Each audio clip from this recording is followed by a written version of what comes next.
national anthem. Thank you.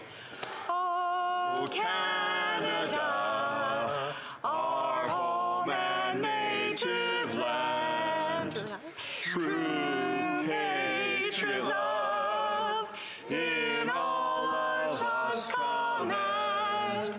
Contempla se porter le pays, il se porter la croix.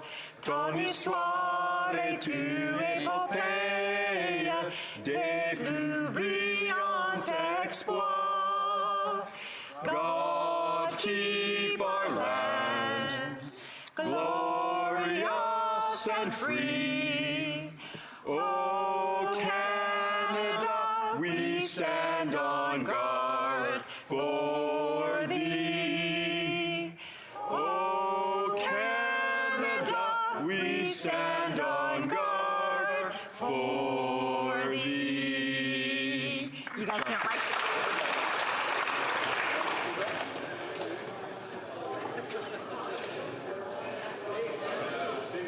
Thank you. Statements by members, déclaration de député. The honourable member for Thunder Bay, Rainy River. Thank you, Mr. Speaker. A few weeks ago, we here in Ontario had our municipal elections. I rise today in order to thank all the outgoing but also the incoming municipal leaders. Mr. Speaker, in my riding, I have 11 municipalities and 11 First Nations, so I can't name them all, but I would like to mention a few people who decided not to run after years of service to their community. Namely Dennis Brown, who served as mayor in Atikokan for 24 years. Also two other mayors, June Call in Fort Frances and Bill Morrow in Thunder Bay decided not to run again, as did Chief Peter Collins of Fort William First Nations. I would like to thank them all. Having worked with them for a number of years, I think they were all really excellent. I could call them and it didn't matter if it was on an evening or if it was on a weekend, they were always there for their communities. I'm sad not to be working with them any further, but I look forward to working with a whole bunch of new people, and to them I say, keep your phones on and in your pockets, because I could be calling them anytime. Thank you. The honourable member for Pitt Meadows, Maple Ridge. Mr. Speaker, in Pitt Meadows and Maple Ridge, large crowds came out to honor our veterans and who fought for our freedoms, as well as those now serving in our Canadian Forces and Protective Services. Afterwards, I visited our local Royal Canadian Legion. Branch 88 is the largest in Canada. It's a vibrant and happening place. I talked with many members. I was asked if it was true that the Prime Minister was in Cambodia rather than in Canada on this important date. They felt disrespected and upset, but they shouldn't be surprised. Our military is simply not a Liberal priority. Under them, the Canadian Forces have shrunk by tens of thousands. We don't have troops for peacekeeping, meeting our NATO obligations, or defending our country. Our equipment is obsolete, ammunition cupboards are bare, so there's little that we can do to help Ukraine. I say shame on the Liberals and shame on this Prime Minister. The honourable member for Oakville North, Burlington. Mr. Speaker, the most wonderful time of the year is fast approaching. However, this may not be the case for all Canadians. For many, the holidays may look different this year. Kurt Merriman, Chief Elf at the Oakville Professional Firefighters Association, is working to bring the magic of Christmas to all with the annual toy drive collecting gifts for families, particularly older youth, who may need assistance this time of year while helping to spread holiday cheer. This year, they're taking part in 4 events contributing to the cause, starting this Saturday at 9 a.m. with the Oakville Santa Claus Parade in downtown Oakville and Kerr Village, followed by the Oakville Blades Teddy Bear Toss, the Toronto Rock lacrosse game, and a drive-through event on December the 9th. I encourage all who can to contribute and attend these events so that we can ensure everyone can enjoy the holiday season. Thank you, Mr. Speaker. L'honorable député de Laurentides-Labelle. Monsieur le Président, j'ai le plaisir. Mr. Speaker, today I'm pleased to highlight the pinnacle of a builder's long career in Laurentides-Labelle, Mr. Pierre Urquhart. Pierre welcomed me as a new member of Parliament in 2019, and he helped me out to better understand the issues here and all of the key players here. Director General of the Saint-Sauveur-Piedmont Valley Chamber of Commerce for 27 years, founder of Carrefour Jeunesse Emploi des Pays d'en Haut, and president of Maison des Jeunes de Saint-Sauveur-Piedmont, both organizations for youth, Pierre has helped Saint-Sauveur become well-known because of his talent for organization and his involvement in many events, including the Christmas Parade and the Cuban Festival. In my part of the country, everybody knows Pierre Hucard. On behalf of your entire community, I want to thank you, and I wish you the lovely and long retirement you have so richly earned. Thank you. Le député de Notre-Dame-de-Grâce, Westmount. Pascal Élie était le caricaturiste. Pascal Élie was a cartoonist at the newspaper Le Devoir. He was my neighbor for 10 years. Our houses shared a wall. I saw both of his boys grow up. One of his sons and mine played hockey together. Our families saw each other constantly at the rink. We shared many meals together, and the topic was always politics, federal, provincial, and municipal. I loved his illustrations in Le Devoir. He was funny and sharp without ever being cruel. He was a gentle, refined man of great intelligence who made us laugh. He also worked at the Montreal Gazette. He spoke both languages and understood both cultures. A neurodegenerative disease claimed him in October. I had watched him lose weight for 10 years and gradually lose control of his body, but he never complained. Courageous and dignified to the end. Rest in peace, dear Pascal, and my condolences to your beautiful family. The honourable member for Chilliwack Hope. It's been 1 year this week since many BC communities, including my own, were devastated by flooding and mudslides. We mark the anniversary of this event, but more importantly, the selflessness and heroism of the people who took action to help their fellow British Columbians in their time of need. Farmers who put their lives at risk to save the animals on Sumas Prairie. Volunteers who filled sandbags through the night to save a threatened pump station, farms, and family homes. People who provided food and shelter to stranded strangers. Angling guides providing critical search and rescue services. First responders, soldiers, and road crews all doing whatever was needed to keep us safe. 1 year later, some of the land and some of our neighbors still bear the scars of this traumatic event. We will be there to help them heal, no matter how long it takes. And while we will never forget the devastating impact that the unprecedented rains brought last year, we will also remember the spirit of unity and the sense of community that brought us together like never before. The honourable member for Aurora Oak Ridges, Richmond Hill. Thank you, Mr. Speaker. We must not forget the name Mahsa Amini, or the cry, Women, Life, Freedom. Mahsa Amini, a young Iranian woman arrested for not wearing her hijab properly, died in a hospital in Tehran exactly 2 months ago today. Eyewitnesses and leaked medical reports indicate she was severely beaten. Her death sparks an uprising that has resulted in the killing of at least 326 people, including 43 children and 25 women, and the imprisonment of more than 15,000 protesters by the Islamic Revolutionary Guard Corps. Canada is horrified. I'm horrified by the regime's blatant disregard for women's rights and human rights. Canada has designated the Islamic Republic of Iran as a regime that is engaged in terrorism and systematic and gross human rights violation. The regime and its most senior officials, including the IRGC, tens of thousands of people, will be banned from entering Canada, and current and former senior officials present here will be investigated and removed from the country. I am proud of the decisive and far-reaching steps our government is continuing to take. Zen Zadagi Azadi. The honourable member for Winnipeg South Centre. Mr. Speaker, today, in the churchyard of St. Boniface Cathedral, citizens of the Red River Métis Nation are gathering at the gravesite of Louis Riel to commemorate his life. In his lifetime, Riel was the visionary political and spiritual leader of his people, and today he is recognized as a father of confederation, whose actions in life embody the contemporary ideals of bilingualism, multiculturalism, minority rights, and social justice. On the 137th anniversary of his execution, I would like to leave you with his words. I am more convinced every day that without a single exception I did right. And I have always believed that, as I have acted honestly, the time will come when the people of Canada will see and acknowledge it. Thank you, Mr. Speaker.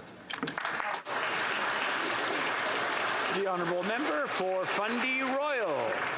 Mr. Speaker, no government has done more than these Liberals to make life easier for violent criminals and harder for their victims. They're letting mass murderers apply for parole. They refuse to stop illegal guns from coming across the border. And now they're trying to repeal laws that Conservatives brought in that required violent criminals to serve time in jail and not from the comfort of their own home. We strengthened these laws to protect innocent Canadians, and the Supreme Court of Canada has just reaffirmed that these laws are in fact constitutional. With violent crime up by 32% under this government's watch, violent offenders need more accountability, not less. Right. But despite the facts, the Prime Minister wants to reverse these laws with his soft on crime Bill C-5. If this bill is to pass, not only will violent offenders become eligible to serve time from the comfort of their homes, but those charged with violent gun crimes, like drive-by shootings or robbery with a firearm, won't be required to serve mandatory jail time at all. The Prime Minister must finally do the right thing and withdraw his soft on crime Bill C-5. Absolutely. Excellent. The honourable member for Scarborough Centre. Mr. Speaker, I rise today to pay tribute to a pillar of Toronto's Filipino community and a great friend, Paulina Corpus, who passed away recently. A proud Filipina, Paulina fought to bring recognition to her community and its many accomplishments in Canada. She led the push for Toronto to declare June as Filipino Heritage Month, the first jurisdiction in Canada to do so.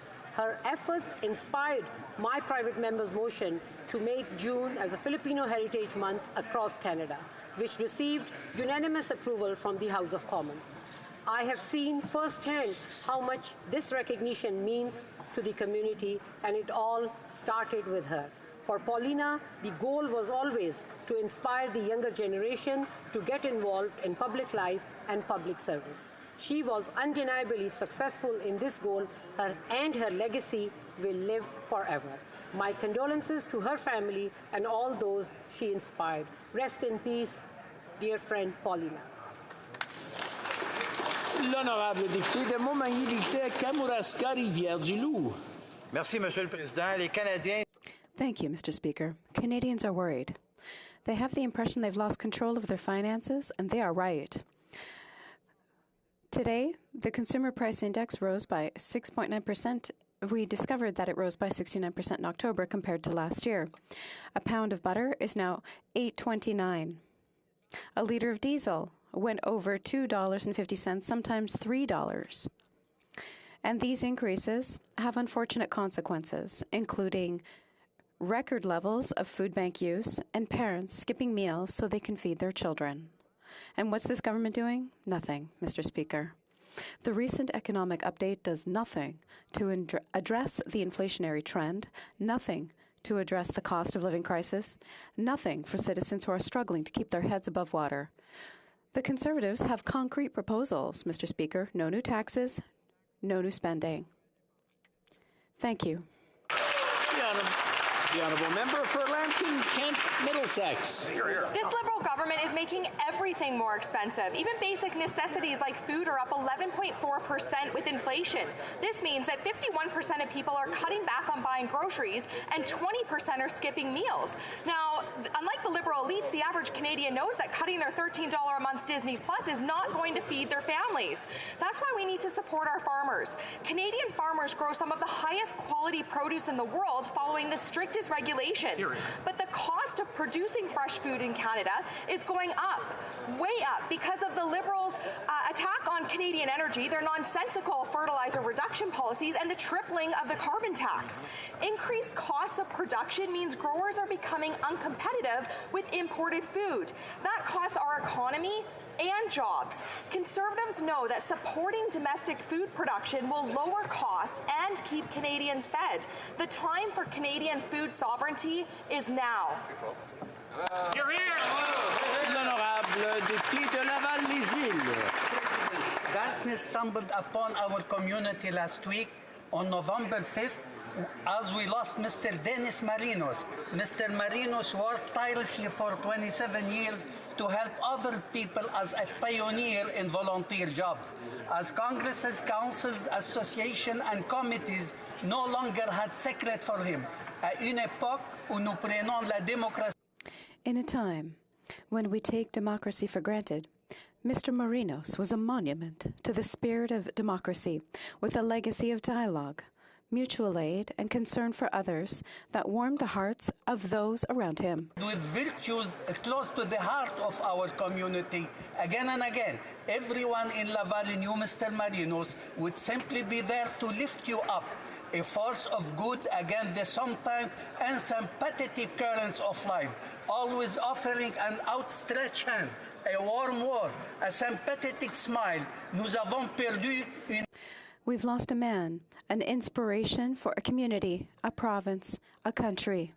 Rest in peace. May your memories be eternal. Thank you, Mr. President. The honourable member for Churchill, Kiwatnook-Aski.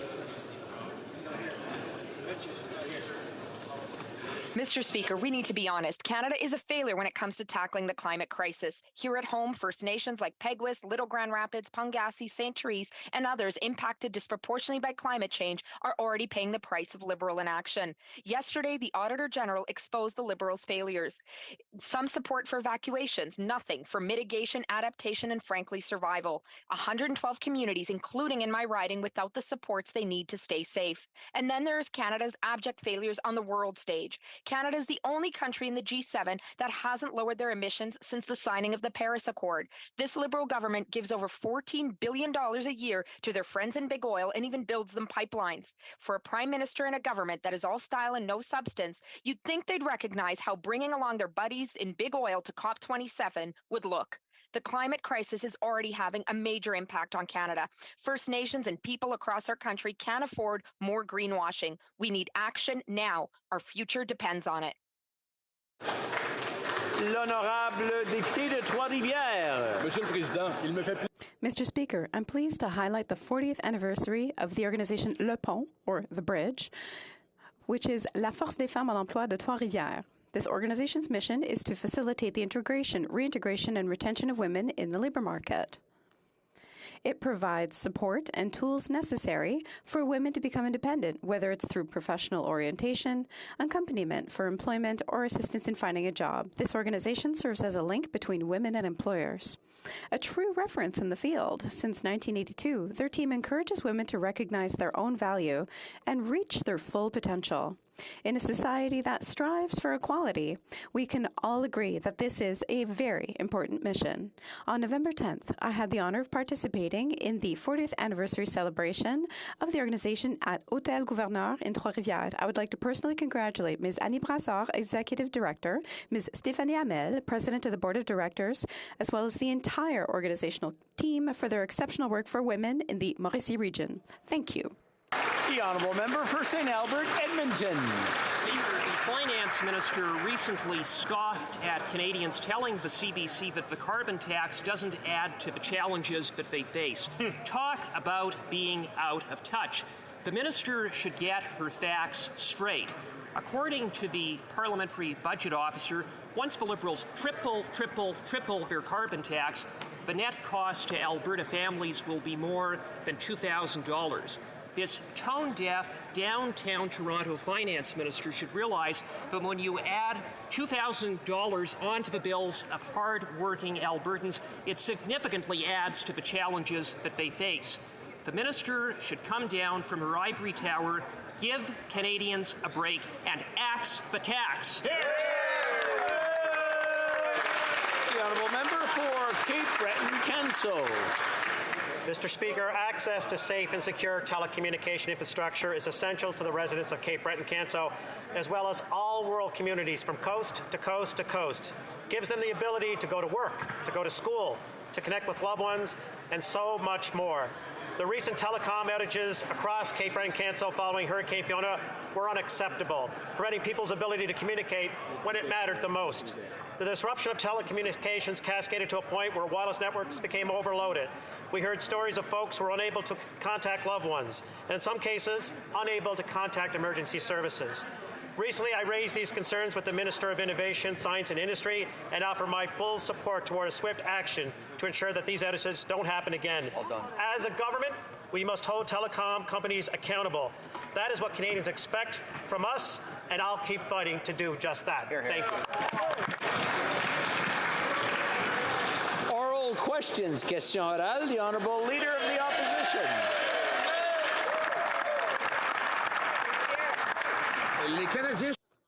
Canadians were wondering why children in other countries can get access to pain medications, but here in Canada there's a huge shortage. Families are suffering, and parents have to go to the U.S. to buy those medications. And yesterday we learned why. The health minister indicated that this government was aware of the shortage. They knew about this back in April, 7 months ago, but did nothing about it. Why has this government prevented Canadian kids and forced them to suffer for 7 months? The Honourable Deputy Prime Minister. Mr. Speaker, as a minister, but also as a mother, I understand the stress that families and children are going through. And that's why on Monday, my colleague, the health minister, announced that our government had received a guaranteed supply from abroad of additional children's medications. The health of our children is our priority, Mr. Speaker. The Honourable Leader of the Opposition. Why didn't they do anything for 7 months? We just found out yesterday from the Deputy Minister of Health that the government knew in April that there was a shortage of children's pain medication. And as a result of the government doing nothing, we have parents that have to drive to the States. Sometimes they have to meet in dark parking lots to buy a bottle of aspirin or Tylenol for $200. And their children are up all night screaming. Here's the question. On what date did members of the cabinet become aware that this shortage was in place and that our children were suffering? The Honourable Deputy Prime Minister. Mr. Speaker, as a minister, but also as a mother, I am very aware of the stress and anxiety of parents across Canada and of Canadian children. That's why I was glad that my colleague, the Minister of Health, on Monday announced that Health Canada has secured foreign supply of children's medication, which will be available for sale in the coming weeks. Health Canada has also approved the exceptional importation of infant and children's ibuprofen and acetaminophen. It has been imported and distribution has begun, Mr. Speaker. The Honourable Leader of the Opposition. Today we learned that the inflation rate was 3 times higher than the Bank of Canada's target. Canadians are paying at times 30% more for certain food, and the price of gas is 10% higher.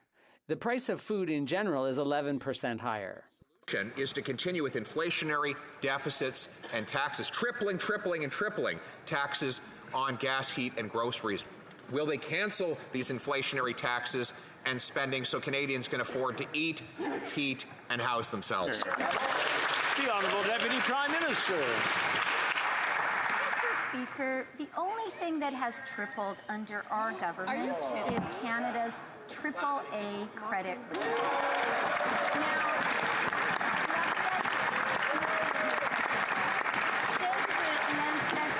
Now, inflation in Canada has gone down and has become relatively stable for the past 4 months, and that's good news.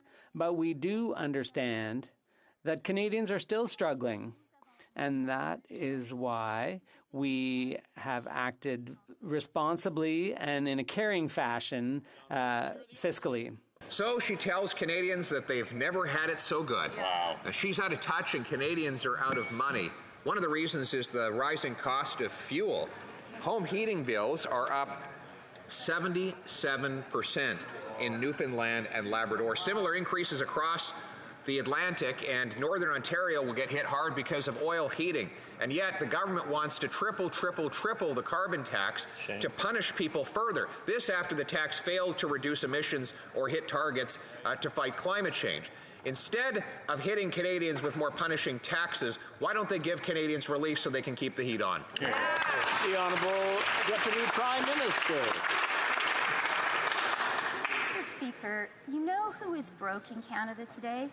Anyone who actually listened to the Conservative leader in the spring and followed his advice and invested in crypto. Canadians who did that would have lost at least 65% of their life savings. Many of them would be completely wiped out. It's time for the Conservative leader to take responsibility, to renounce this reckless advice, and to apologize to the Canadians.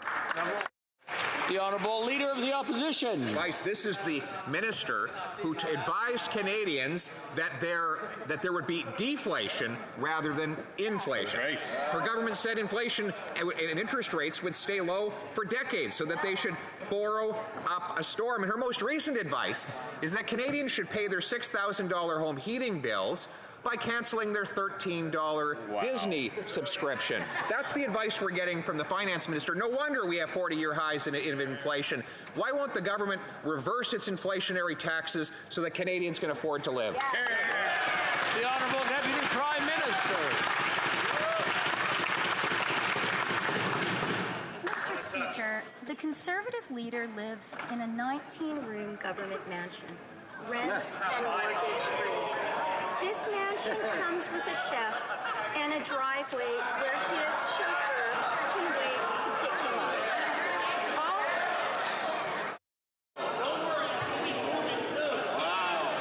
Wow.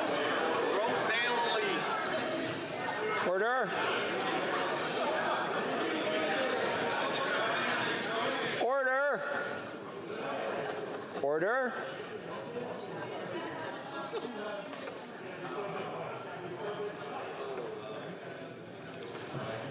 The Honourable Deputy Prime Minister from the top, please. From the top. Mr. Speaker, the Conservative leader lives in a 19-room government mansion, rent and mortgage-free. The mansion comes with a chef and a driveway where his chauffeur can wait to pick him up. Now, all of these privileges are a recognition of the essential role of the official opposition. But with this privilege comes responsibility. And that responsibility I'm not getting any sound here. Not giving advice. It's time for the Conservative leader today to apologize for this reckless advice. The Honourable Member for La Prairie. Mr. Speaker, our healthcare system is sick and the money to cure it is in Ottawa.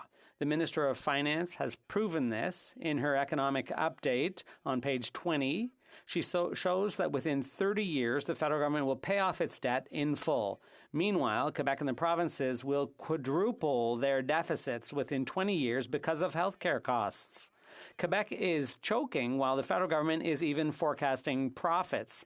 So now that the minister has proven that she's the one who has the money to invest in health, when is she going to pay the $28 billion we need to care for the people?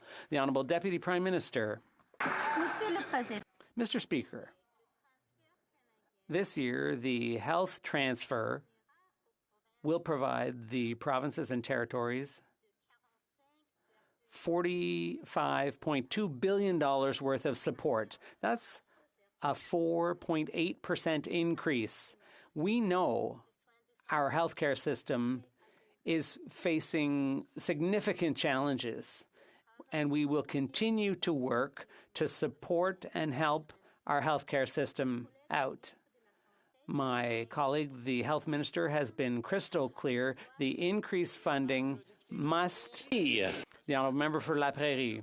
Mr. Speaker, the federal government is bragging about paying off all its debt while letting Quebec struggle with healthcare costs. Meanwhile, there's the people who are suffering and waiting on waiting lists. They may have cancer, but they don't know because there's no way to even see a doctor. Those who spend the night in the hospital on a stretcher, in a hallway because there aren't enough beds. Isn't the minister sick and tired of the underfunding of health care? That's what the consequences are. Isn't she as disgusted as the rest of us to see this? She has the power to act because she's the one with the money. What's she waiting for? The Honourable Minister. Mr. Speaker, I agree with my honourable colleague that the challenges before the healthcare system in Canada and Quebec are real. We all have to work together to help Canadians and Quebecers. I'd like to point out that this year, Quebec received $10.1 billion for health care. That's a 4.8% increase, but we need to keep up the good work, Mr. Speaker. Mr. Burnaby. All across the country, people are struggling. Everything's more expensive. Putting food on the table is becoming a luxury. While the big grocery stores see their profits keep growing, the Liberals and the Bank of Canada are telling working people it's your turn to tighten your belt. Wages are not going up, and Loblaws is making profits 3 times the inflation rate. It makes no sense. The Liberals are still refusing to tackle corporate greed. Why are the Liberals putting CEOs ahead of struggling families? The Honourable Deputy Prime Minister. Mr. Speaker, our government undertook to ensure that all Canadians pay their fair share. And that's why we implemented a 2% tax on the purchase of shares by public corporations, and we put in a corporate dividend tax of 15% on banks and insurance companies. And that's why we implemented a luxury tax. Thank you, Mr. Speaker. For Elmwood Transcona. Well, thank you very much, Mr. Speaker. The fact remains that when we're seeing Canadians struggling to buy groceries, and we see the very same companies at which they're buying their groceries making profits that are growing at 3 times the rate of inflation, there's something seriously wrong with the economy that requires government intervention. We've seen other jurisdictions implement windfall taxes, not just on financial institutions, but on big box stores and on oil and gas companies that are seeing record profits, and we want to see the same done here in Canada. So when are the Liberals going to stop putting big corporations ahead of the needs of Canadians that are facing dire straits and implement a windfall tax? The Honourable Deputy Prime Minister. Mr. Speaker, our government is absolutely committed to ensuring that everyone in Canada pays their fair share. That's why we've introduced a luxury tax on yachts, on private jets, and on luxury cars. That's why we've introduced a 2% tax on share buybacks. That's why we've introduced a 15% COVID recovery dividend on the largest banks and insurance companies. Thank you, Mr. Speaker. Honourable Member for Calgary Forest Lawn. 40-year highs in Liberal food inflation is forcing more families into food banks than ever. Yesterday, the PBO said the savings the Liberals are claiming aren't transparent and has the finance minister looking more like Pinocchio. She's out to lunch while Canadians have to skip lunch. Will the finance minister show some compassion and cancel the cruel tripling of taxes on groceries? The Honourable Minister for Families. First of all, my honourable colleague is absolutely false. There is no tripling of taxes that is coming forward. Mr. Speaker, when they talk about compassion, they should look in the mirror. They've had several opportunities over the past couple of weeks to support families in need, whether it was the Canada Dental Benefit that they voted against, whether it was the Canada Housing Benefit that they voted against, whether it was childcare that they voted against. Mr. Speaker, they have had real opportunities to support Canadians, and at each opportunity, they have not. The Honourable Member for Calgary Forest Lawn. Why would anyone take advice from a minister who broke Passports Canada and Service Canada, or an immigration minister who broke immigration, or a housing minister who broke housing, or a transport minister who broke our airports, or a finance minister who broke the banks of Canadians, or a prime minister who broke his promises and broke Canada? Why would anyone believe them? They should apologize for breaking Canada. Honourable Minister for Families.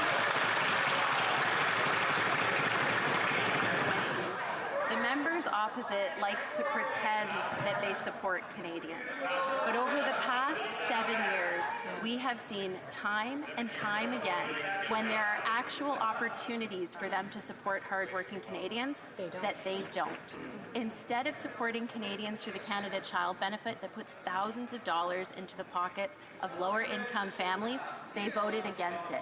Instead of supporting the Canada Dental Benefit that is going to help low-income children access dental care, they voted against it. Instead of helping low-income renters with the Canada Housing Benefit, they voted against it. Mr. Speaker, I'm tired of their crocodile tears. The honourable member for Thornhill. The Liberal carbon tax is actually punishing Canadians. Has the Prime Minister spoken to anyone paying $3 a litre to fill their truck with diesel? Anyone out east who could pay $6,000 to heat their home this winter? What about a single one of the 1.5 million Canadians who used a food bank in a single month?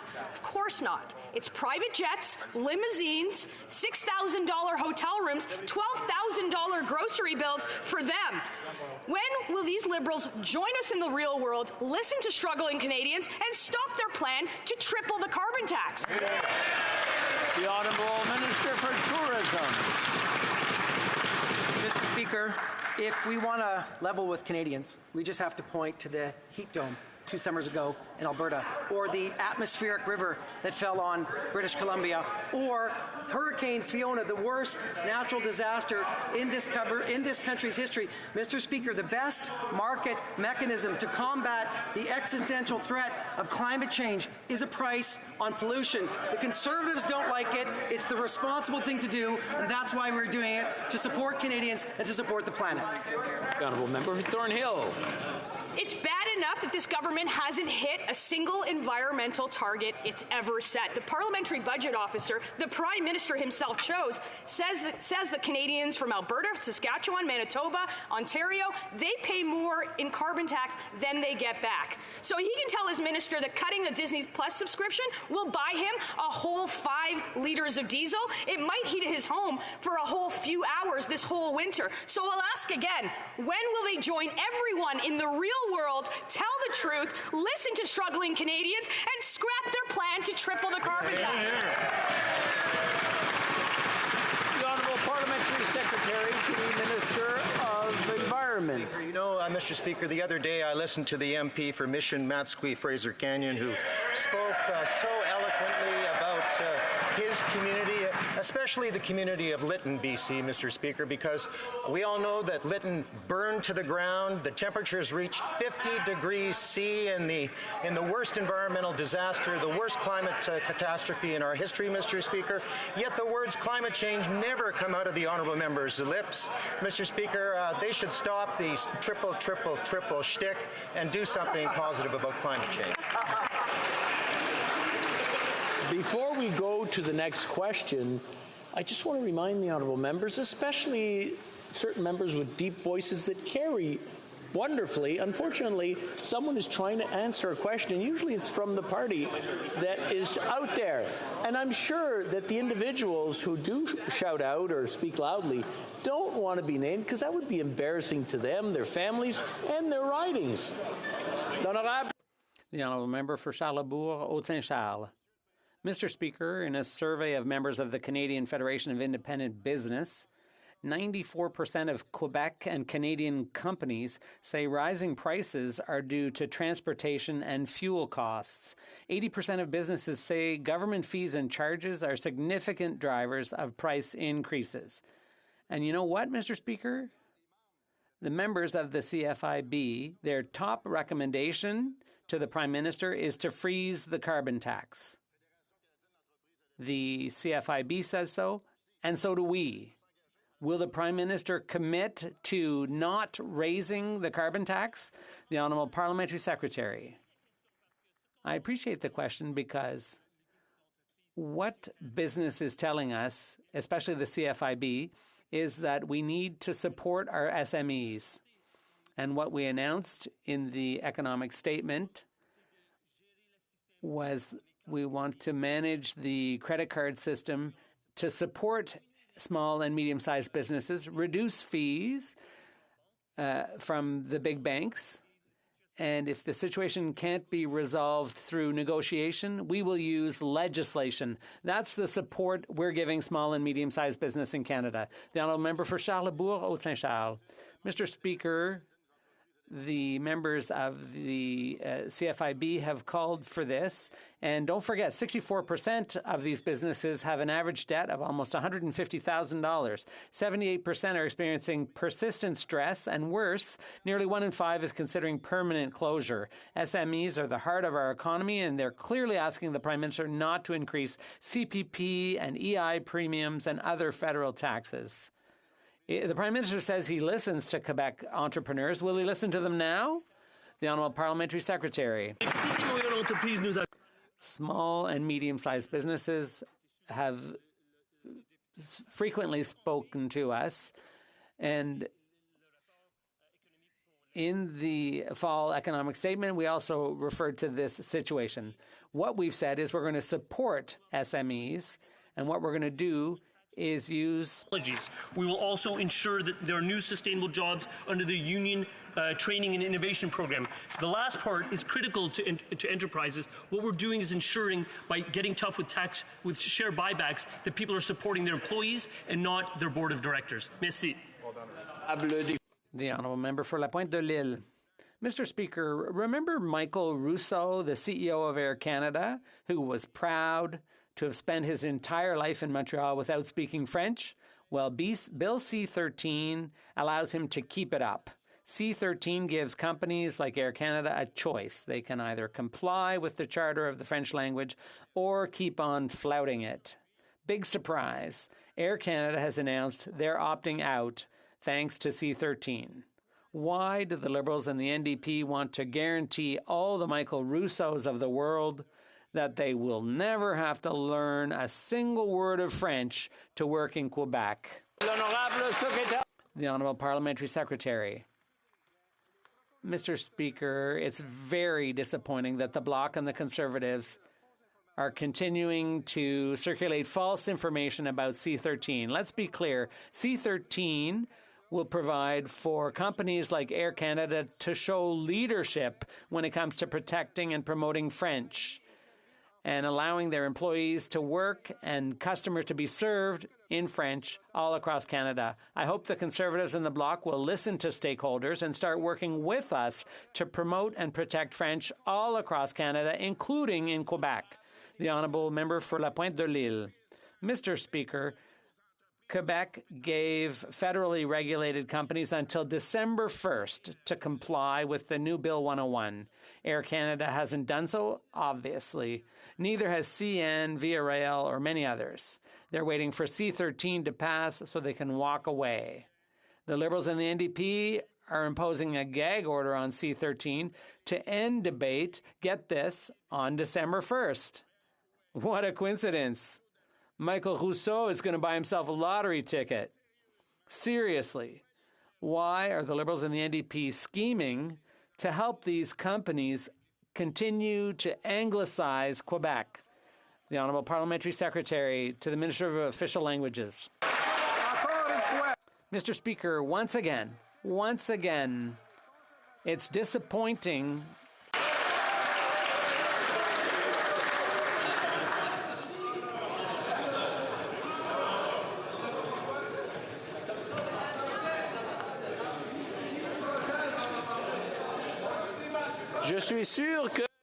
I'm sure the Honourable Member for La Pointe de l'Île wants to hear the answer, so I'll ask the Parliamentary Secretary to start over from the top, please.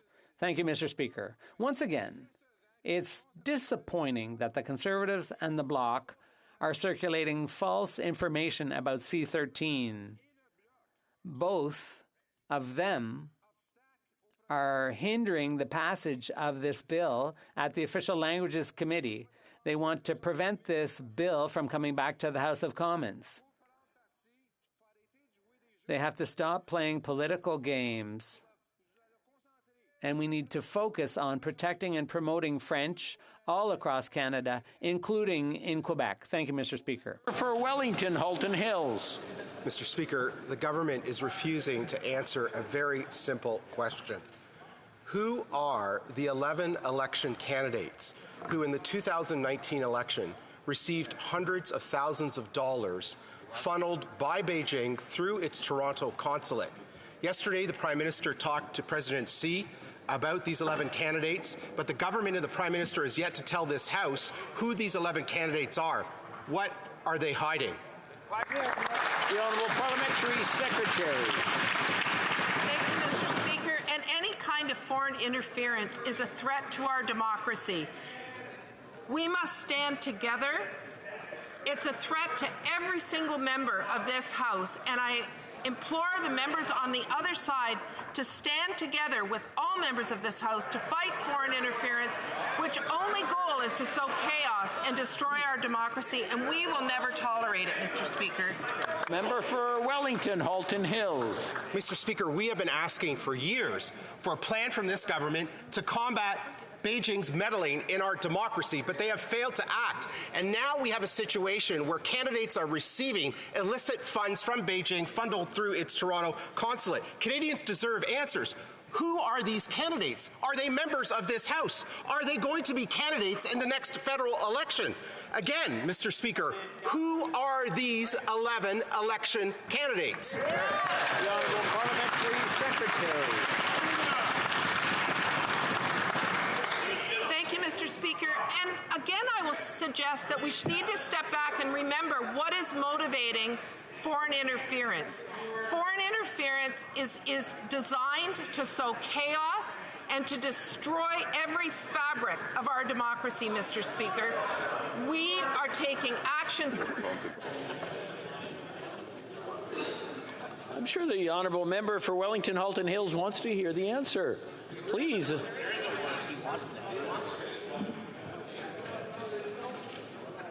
The Honourable Parliamentary Secretary, may start right from the top so we can hear the whole answer at once.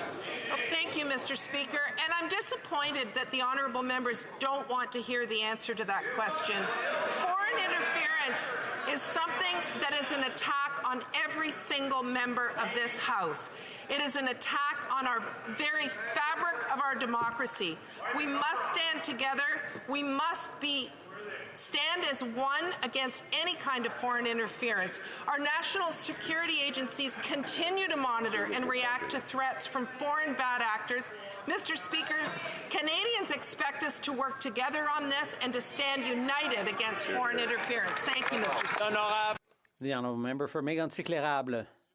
Mr. Speaker, I'm disappointed that the government refuses to reveal the names of the 11 candidates who were funded by the Beijing communist regime.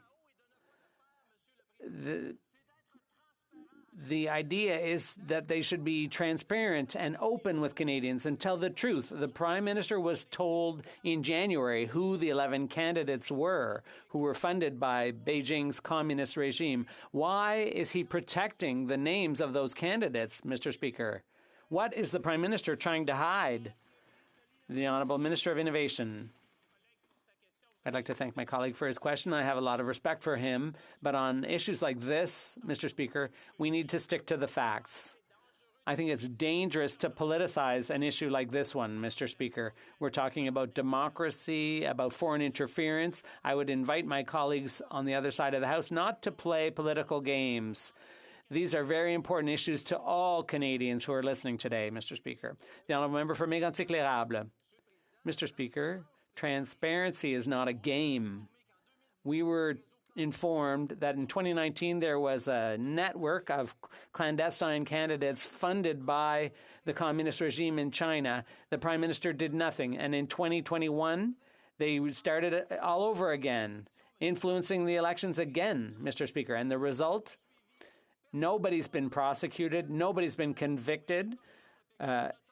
And we need to send a message that we will never tolerate any interference in any foreign interference in our elections. What are the Liberals trying to hide, Mr. Speaker?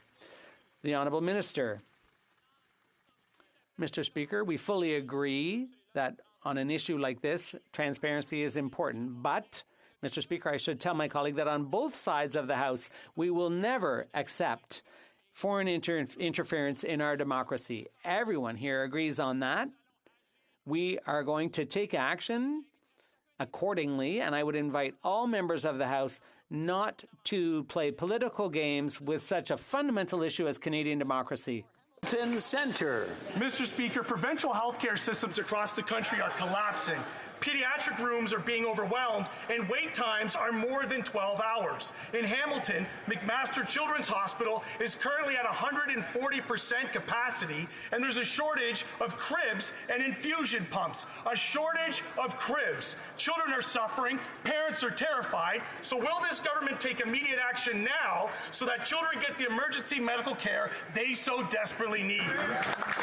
The Honourable Parliamentary Secretary to the Minister of Health. Thank you, Mr. Speaker. And we share the deep concerns of my colleague and parents across this country. These wait times are inexcusable. The shortage of drugs is unacceptable, and we must do more, particularly for kids and children in our ridings. But right now, it's a really, really bad flu season. Right now, parents are going through this because cold and flu is just rearing its ugly head. And as we see an increase in these types of illnesses, we should all be protecting ourselves and those around us. So I encourage everybody to make sure they're up to date on vaccines and do everything they can. If you don't feel good, stay home. Thanks, Mr. Speaker. The Honourable Member for Victoria. Mr. Speaker, people are worried about the climate crisis, especially since Canada just received embarrassingly low marks for climate action at COP27, scoring 58th out of 63 countries. Only Russia, South Korea, Kazakhstan, Saudi Arabia, and Iran ranked lower. While people are losing their jobs, homes, and lives during heat waves, flooding, and forest fires, the Liberals just keep handing out subsidies to big oil, breaking climate target after climate target. When will the Liberals own up to their climate failure and stop giving away billions to big oil and gas? The Honourable Parliamentary Secretary. Well, thank you, Mr. Speaker. And the report that the honourable member mentions did not take into account some of our most recent action, but we agree with the general conclusion that we have to do more, Mr. Speaker, and that's why we're investing $9.1 billion in our emissions reduction plan, Mr. Speaker. We have an ambitious plan to get to 40 to 45% reduction in emissions by 2030. And, Mr. Speaker, we are cutting methane emissions. We're eliminating fossil fuel subsidies, and we are capping emissions on oil and gas, Mr. Speaker, and we are investing heavily in the clean economy. Thank you, Mr. Speaker. The Honourable Member for Surrey Centre. Mr. Speaker, we know that building more affordable housing must continue to be a priority, especially now as we see so many struggling to find the housing they need. I see how great the need is in my riding of Surrey Centre, and the same is true in so many parts of this country. Can the Minister of Housing, Diversity and Inclusion please tell this House about the government's plan to build more affordable housing for Canadians? The Honourable Minister of Housing. Mr. Speaker, I want to thank the honourable member for his question and his strong advocacy on this really important issue. That's right. Our government continues to recognize that making sure that we have access to safe and affordable housing remains a priority. Good idea. Just this week, I announced $78 million in an investment in Ottawa to create 271 new rental units. This will prioritize women and children, Indigenous people and families to access safe and affordable housing. And it is through federal lands, surplus federal lands provided through the Federal Lands Initiative. This is the National Housing Strategy at work, Mr. Speaker. The Honourable Member for Kildonan St. Paul. Mr. Speaker, this winter is likely to be as cold and punishing and as long as the last winter, and this is very bad news for Canadian families because we've heard that gas home heating costs are expected to increase 100%, and 6 out of 10 Canadian families heat their homes with natural gas. So that means there's going to be hundreds, if not thousands of dollars more on home heating bills this winter for Canadian families. And it's only going to be made worse by the Liberals, who are going to triple the carbon tax. So why are they so insistent on punishing Canadians for heating their homes, Mr. Speaker? The Honourable Parliamentary Secretary to the Minister of the Environment. Speaker, I want to thank my honourable colleague from Winnipeg and remind her that the parliamentary budget officer has weighed in many times. 8 out of 10 families will be better off.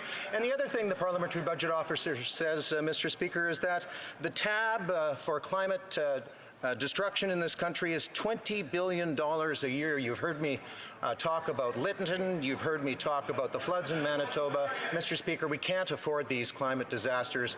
The Conservatives are doing absolutely nothing about it. Again, I want to remind the honourable members, I'm sure they don't want to be named, and especially like on my left ear, I don't know what it is, but I can hear the voices very strongly. And again, I don't want to have to look over and name the riding that they're from and embarrass them, their family, their ridings, and anyone who knows them. The honourable member for Kiltonan St. Paul. Mr. Speaker, these Liberals have spent over $100 billion on climate change, and their carbon tax has increased the cost of food, home heating, and gas. And things are getting worse than ever before. Inflation's at a 40-year high, and now we're finding out that Canada, with all this spending and all these taxes, we're ranked 58th out of 63 countries in the world for the Climate Change Performance Index by COP27. We're the bottom of the barrel on climate change, Mr. Speaker. They don't have a climate change plan. They have a tax plan. So when will they axe the carbon tax so that Canadian families can afford to live? Hear, hear. The Honourable Minister of Immigration. Speaker, I find it revealing that the preamble to the honourable member's question, she seemed to criticize us for making serious investments in climate change. It should come as no surprise, though, that they oppose our measure, because she knows very well that the policy we've advanced actually puts more money in the pockets of Canadian households. I'm not surprised that they're opposing it, because at every instance, they have opposed measures since 2015 that actually leave ordinary families better off. When we raise taxes on the wealthiest to give a tax break to the middle class, they voted against it. When we stopped sending child care checks to millionaires to put more money in the pockets of 9 out of 10 Canadian families, they voted against it. And now when we're charging people for pollution and giving that money directly to families, they oppose it too. The honourable member for Parry Sound, Muskoka. Mr. Speaker, the Prime Minister broke his promise to Canadians. In 2017, he launched his national housing strategy, calling it, among other things, a life-changing plan to get Canadians into homes and to keep them there. The minister even recently gave housing bureaucrats $48 million in bonuses for a job well done. But we all know, Mr. Speaker, the housing crisis has gotten worse and worse and worse under this government. So, will the minister please explain to this House and to Canadians why he gave $48 million of bonuses to bureaucrats for a job not done? The Honourable Minister for Housing.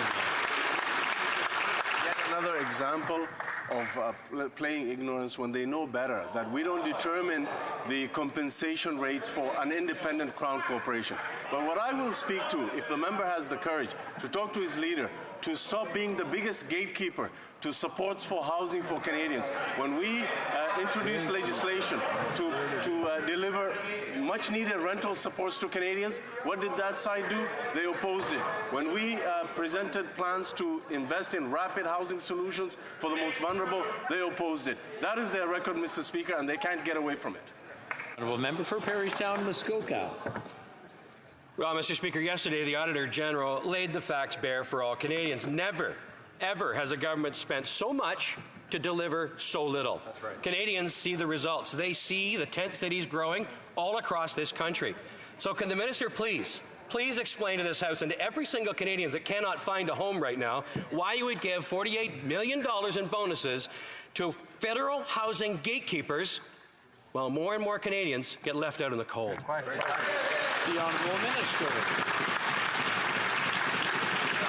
The Honourable Member took that same level of advocacy to his leader, who has been the biggest gatekeeper in this House against supports for Canadian first-time home buyers, against supports for rapid housing initiatives in communities facing homelessness, against supports for 64 different community entities to reduce and prevent homelessness.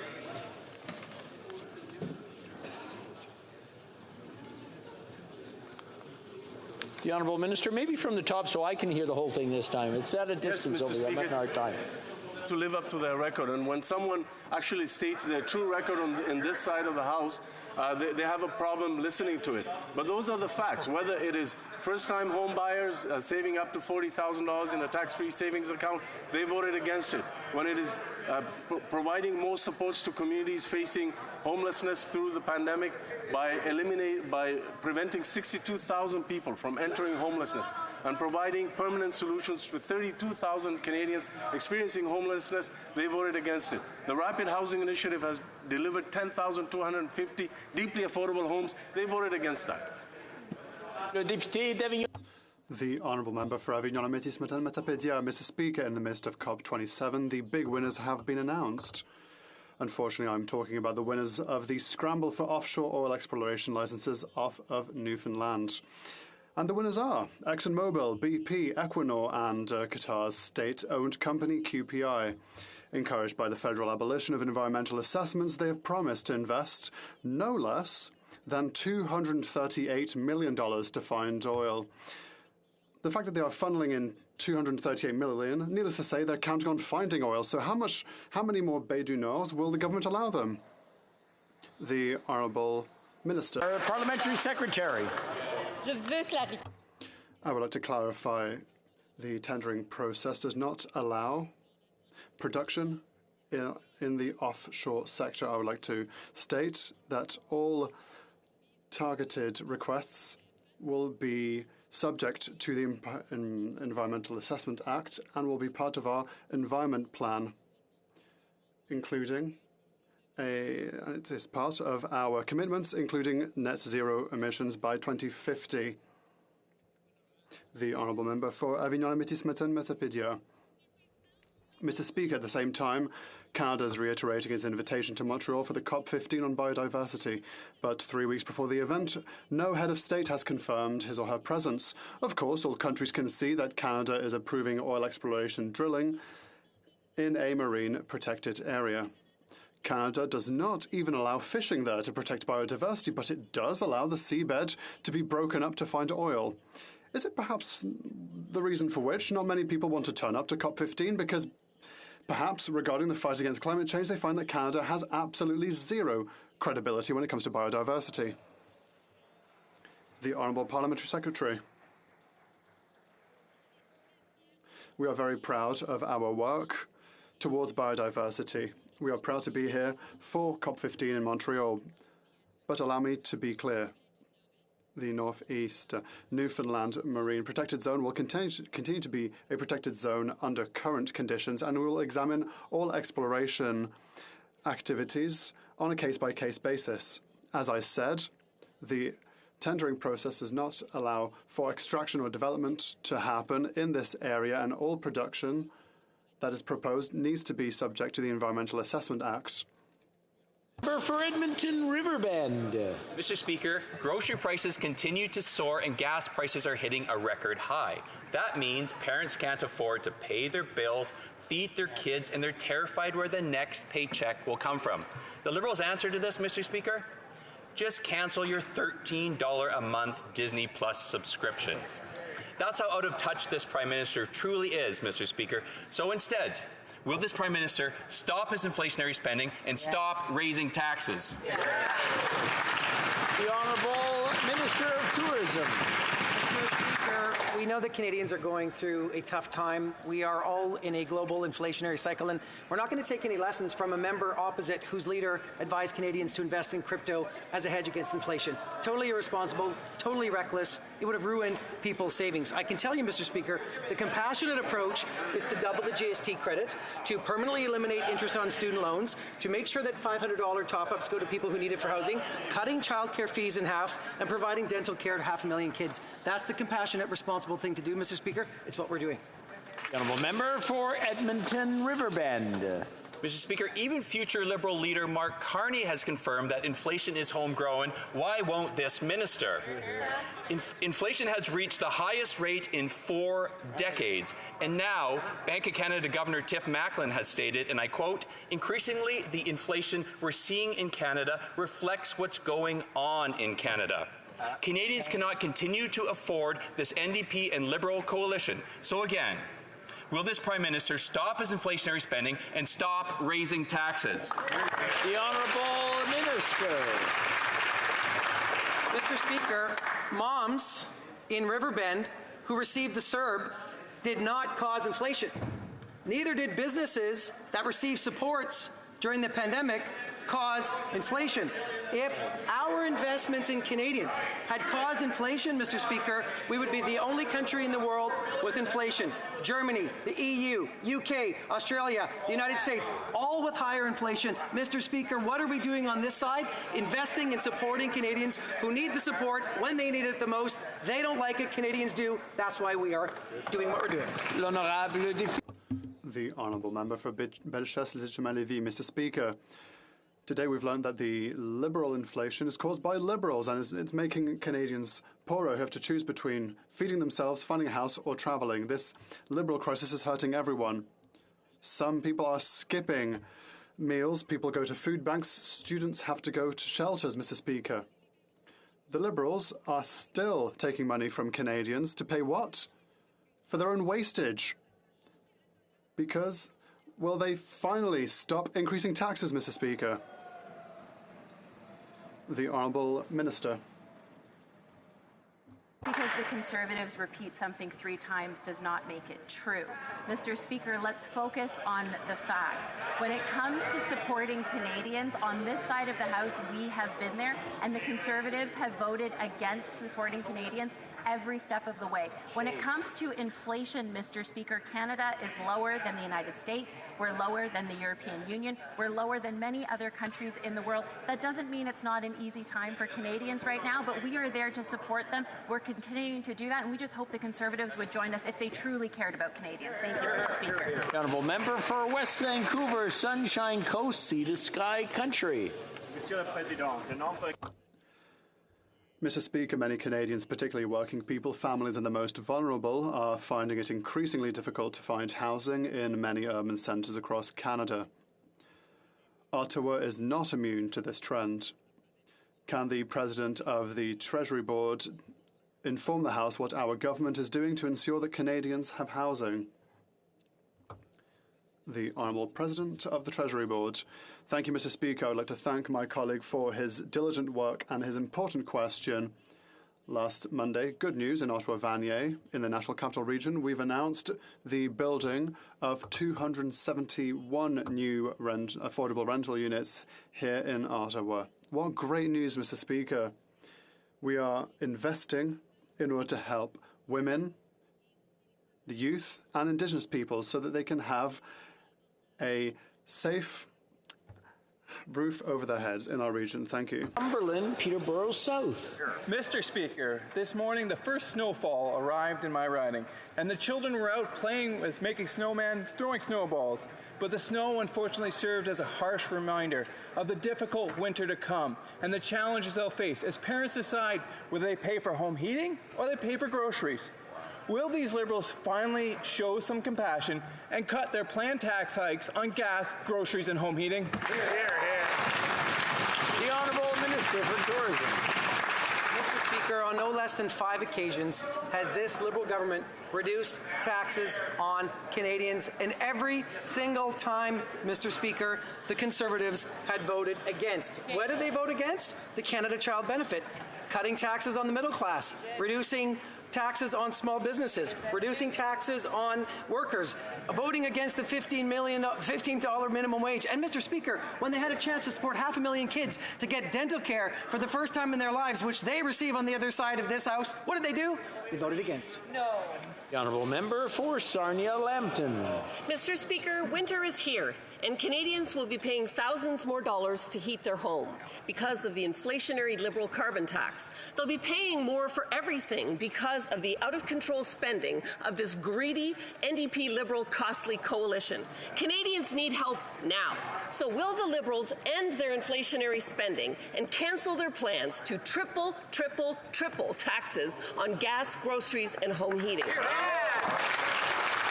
The Honourable Government House Leader. In the globe today, there are a couple of things that are happening across the world that I think we have to be very mindful of. The existential crisis of climate change and the reality of inflation. Inflation, I think, is something that is making it very difficult for people across the world to pay their bills. Canada is below not only the EU, but the G7, with one of the lowest inflation rates that exists in the world. That is not good enough. That doesn't exactly. The members are opposite. It's cold comfort. And what they expect is solutions, not raising anxiety, not raising fears, not pretending that issues that exist don't exist. Mr. Speaker, climate change is real. Inflation is real. It demands maturity and real answers, Mr. Speaker. The Honourable Member for Coast of Bay Central, Notre Dame. Mr. Speaker, Thelma and Everett from Twillingate spent $5,500 in home heating fuel last winter. They wrote me, we are in our 60s, still working, with no pension. We can't afford that kind of bill. Since last winter, the price of home heating fuel has increased by 77.3% in Newfoundland and Labrador. And with the addition of carbon tax to that, the grand total, 97.3%. Will the Prime Minister have mercy on Thelma and Everett and many like them and cancel his plan to triple the carbon tax on gas, groceries? The Honourable Government House Leader. I have no doubt that the member's constituent, the person that they're referring to, is facing a great deal of anxiety.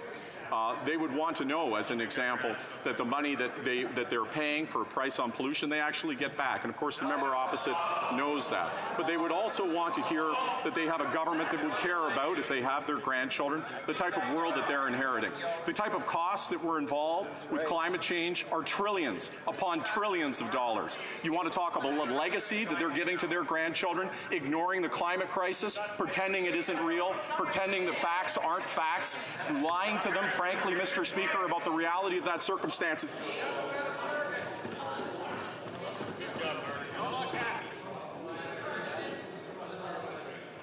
I don't know if it was parliamentary. I had a hard time hearing it. The Honourable Member for Brampton South. We know that the Canada-wide early learning and childcare system is now up and running from across the country. Families in my province of Ontario are already seeing the benefits of the significant investments that Canada and the province are making. Can the Minister of Families, Children and Social Development update this House on the progress that Ontario have reached as this national system continues to build out? The Honourable Minister of Families. Speaker, and I'd like to thank my honourable colleague from Brampton South, who's been a tireless advocate for universal childcare in this country. I'm really pleased to report to this House that Ontario has had 92% of licensed childcare providers sign on. That means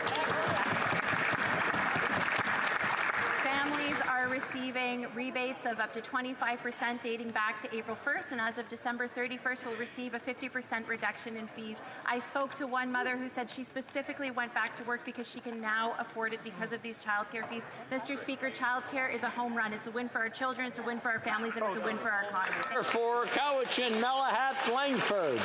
Mr. Speaker, Canadians want to be able to trust that their government won't manipulate RCMP investigations into serious crimes. But lately, they haven't been so sure. People want more accountability from this government. And yesterday, the RCMP Commissioner agreed. That sounds like a clear endorsement of my bill to ensure transparency between the RCMP and the government. So, will the Prime Minister and Minister of Public Safety commit to restoring public trust in our institutions by supporting my proposal? The Honourable Parliamentary Secretary. Thank you, Mr. Speaker. The independence of our law enforcement is vital to our democracy, and I thank my colleague for his important advocacy and work on this issue and all issues related to public safety. Good government is essential for good policing. We will review his bill, and I look forward to continuing to work with him and all members of this House on the continued independence of the RCMP. Thank you, Mr. The Honourable Member for Spadina, Fort York. Mr. Speaker, Isabella and many parents from my riding are worried about the proliferation of illegal cannabis shops in our community that specifically target children. They're selling copycat pot edibles that doctors say look like candy but are poisoning kids. Also, I recently met with the Cannabis Council of Canada. They feel that a lack of enforcement on the many regulatory rules that legitimate businesses must follow allow black market operators to flourish. Mr. Speaker, the millions gained from illegal cannabis selling is known to be used to buy firearms and fund organized crime. What is the government doing to stop these illegal pot shops? The Honourable Parliamentary Secretary to the Minister of Health. Thank you, Mr. Speaker, and I thank the member opposite for raising this important issue. The health and safety of our children is the absolute fundamental, most important thing for this government. The Cannabis Act is there to protect the health and safety of Canadians while serving as a flexible legislative framework that adapts and responds to the ongoing emerging needs of Canadians to help displace that illegal and illicit market. I'll have a look at what the member opposite raised, and I thank him again for his advocacy. Afraid that's all the time we have for today's question. C'est tout le temps que nous avons. It being 3:15 p.m., pursuant to order made on Thursday, June 23rd, 2022, the House will now proceed to the taking of deferred recorded division on the motion at second reading stage of Bill S-245 under private members' business. Call in the members.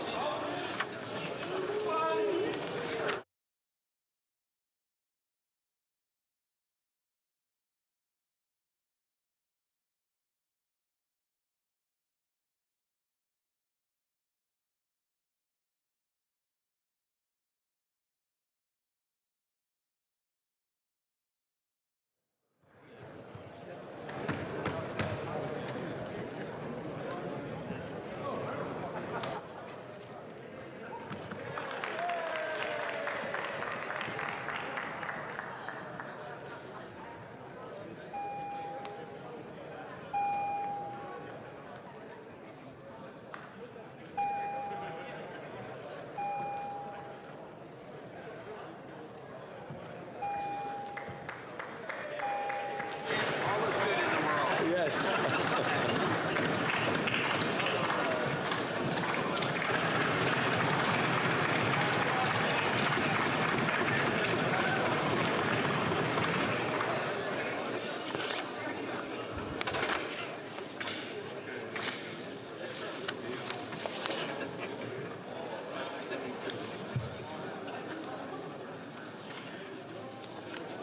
La question est la suivante.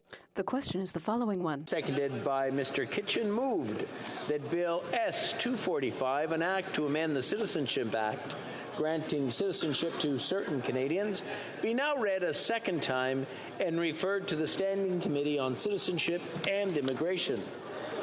The 10-minute period for members voting electronically has started, and the House will now proceed to the vote. We'll start with the sponsor of the item. Call on.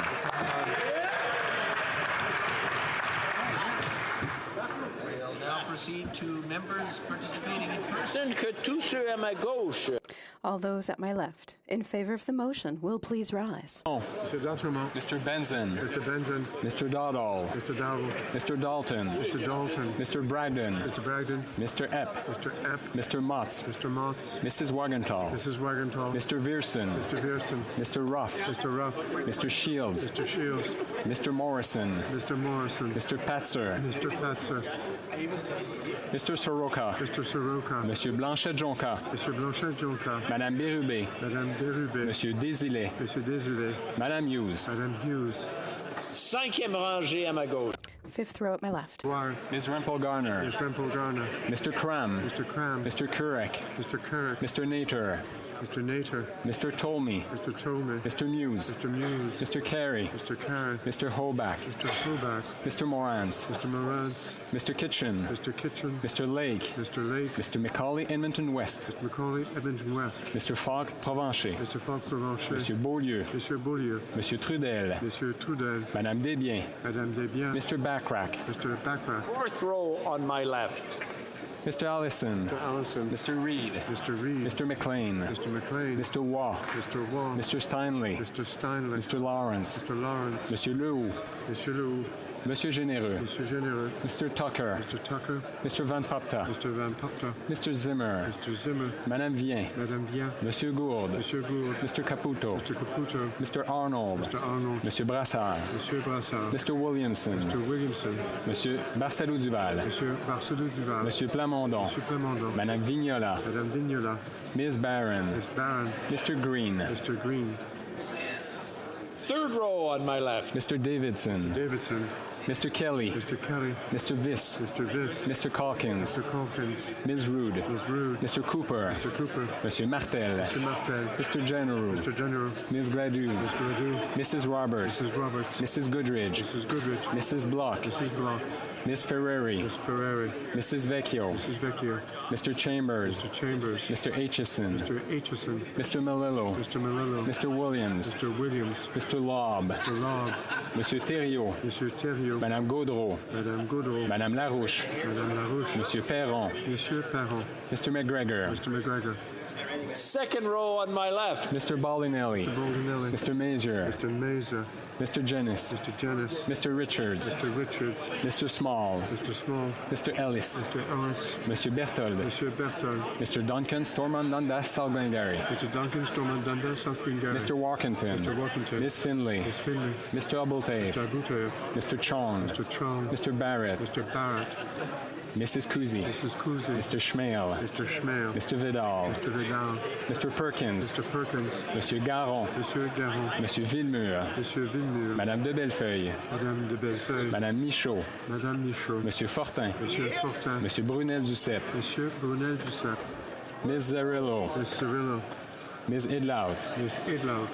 First row on my left. Mr. Doherty. Mr. Doherty. Mr. Bezan. Mr. Bezan. Mr. Kimmich. Mr. Kimmich. Mrs. Thomas. Mrs. Thomas. Monsieur Deltel. Monsieur Deltel. Mrs. Stubbs. Mrs. Stubbs. Mr. Shear. Mr. Shear. Mr. Upal. Mr. Upal. Ms. Landsman. Ms. Landsman. Ms. Lewis Haldeman Norfolk. Ms. Lewis Alderman Norfolk. Mr. Strahl. Mr. Stroll. Ms. Danshaw. Ms. Danshaw.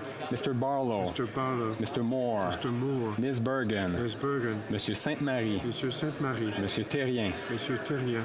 Monsieur Simard. Monsieur Simard. Monsieur Bergeron. Monsieur Bergeron. Mr. Massey. Mr. Massey. Mr. Julian. Mr. Julian. Ms. Kwan. Ms. Kwan. Those at my right in favor of the motion will please rise. Sixth row.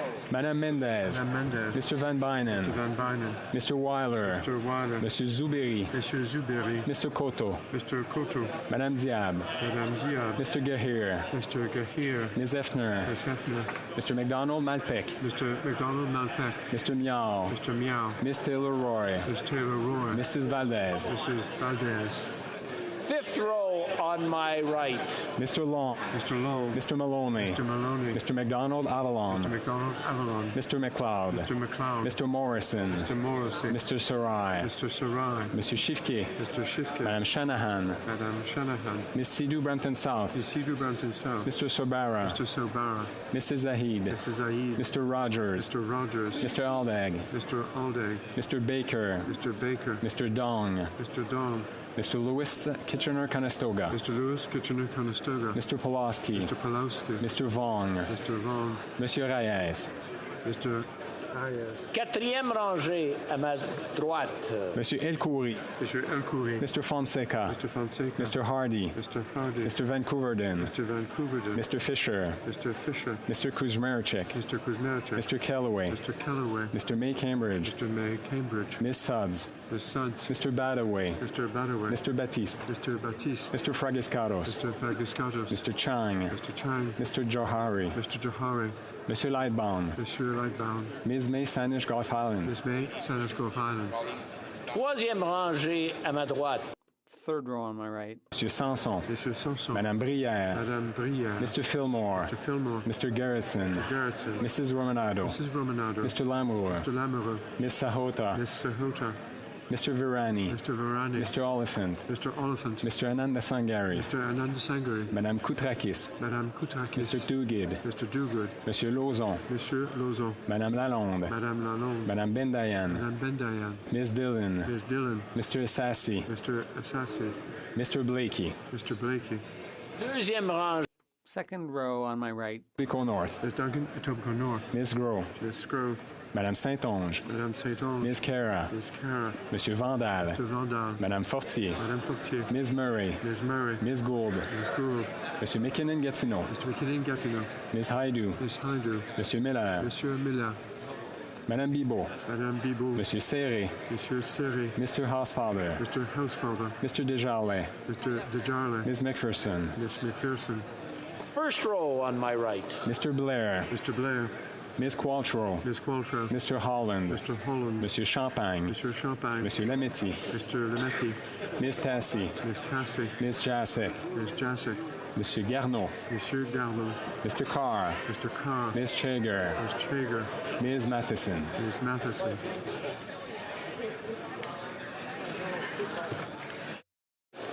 All those at my left opposed to the motion will please rise. Sixième rangée. Sixth row. Fifth row. Fourth row. Troisième rangée. Third row. Deuxième rangée. Second row. Première rangée. First row. All those on my right opposed to the motion will please rise. Sixth row. Fifth row. Quatrième rangée. Fourth row. Troisième rangée. Third row. Second row. First row. The House will now wait for the electronic voting period to end before resuming its proceedings.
I wish to inform the House that the electronic voting period has ended. If members were unable to vote due to technical difficulties, they may now use the raise hand function and the chair will recognize them. The table will now compile the results of the vote.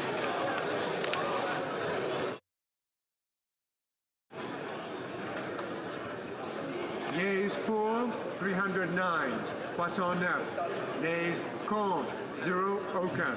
I declare the motion carried. En conséquence, accordingly, the bill stands referred to the Standing Committee on Citizenship and Immigration. Conformément à l'ordre adopté, pursuant to order made on Thursday, June 23, 2022, the House will now proceed to the taking of the deferred recorded division on the motion at second reading stage of Bill C-281 under private members' business. Émanant des députés. La question est la suivante.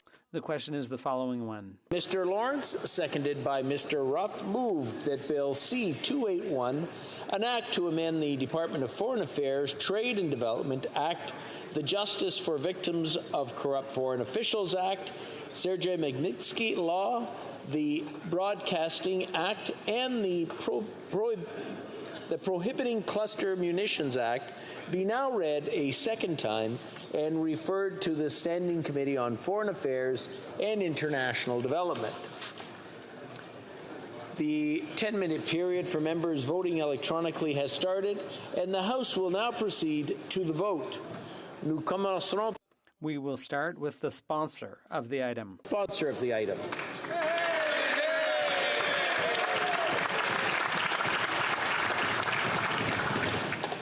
Nous procéderons.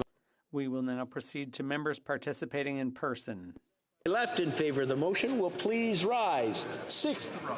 Monsieur d'Entremont. Mr. D'Entremont. Mr. Benson. Mr. Benson. Mr. Dowdall. Mr. Dowdall. Mr. Dalton. Mr. Dalton. Mr. Bragdon. Mr. Bragdon. Mr. Epp. Mr. Epp. Mr. Motz. Mr. Mott. Mrs. Wagenthal. Mrs. Wagenthal. Mr. Vierson. Mr. Vierson. Mr. Ruff. Mr. Ruff. Mr. Shields. Mr. Shields. Mr. Morrison. Mr. Morrison. Mr. Petzer. Mr. Patzer. Mr. Soroka. Mr. Soroka. Monsieur Blanchet-Jonca. Monsieur Blanchet-Jonca. Madame Bérubé. Madame Bérubé. Monsieur Désilets. Monsieur Désilets. Madame Hughes. Madame Hughes. Cinquième rangée.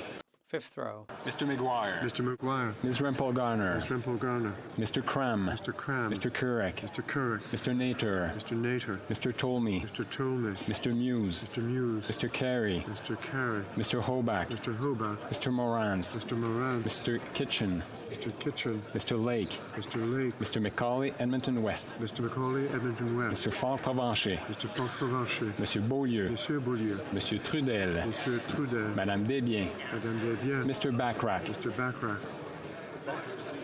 Fourth row on my left. Mr. Allison. Allison. Mr. Reed. Mr. Reed. Mr. McLean. Mr. McLean. Mr. Waugh. Mr. Waugh. Mr. Steinley. Mr. Steinley. Monsieur Lehoux. Monsieur Lehoux. Monsieur Généreux. Monsieur Généreux. Mr. Tucker. Mr. Tucker. Mr. Van Popta. Mr. Van Popta. Mr. Zimmer. Mr. Zimmer. Madame Vien. Madame Vien. Monsieur Gourde. Monsieur Gourde. Mr. Caputo. Mr. Caputo. Mr. Arnold. Mr. Arnold. Monsieur Brassard. Monsieur Brassard. Mr. Williamson. Mr. Williamson.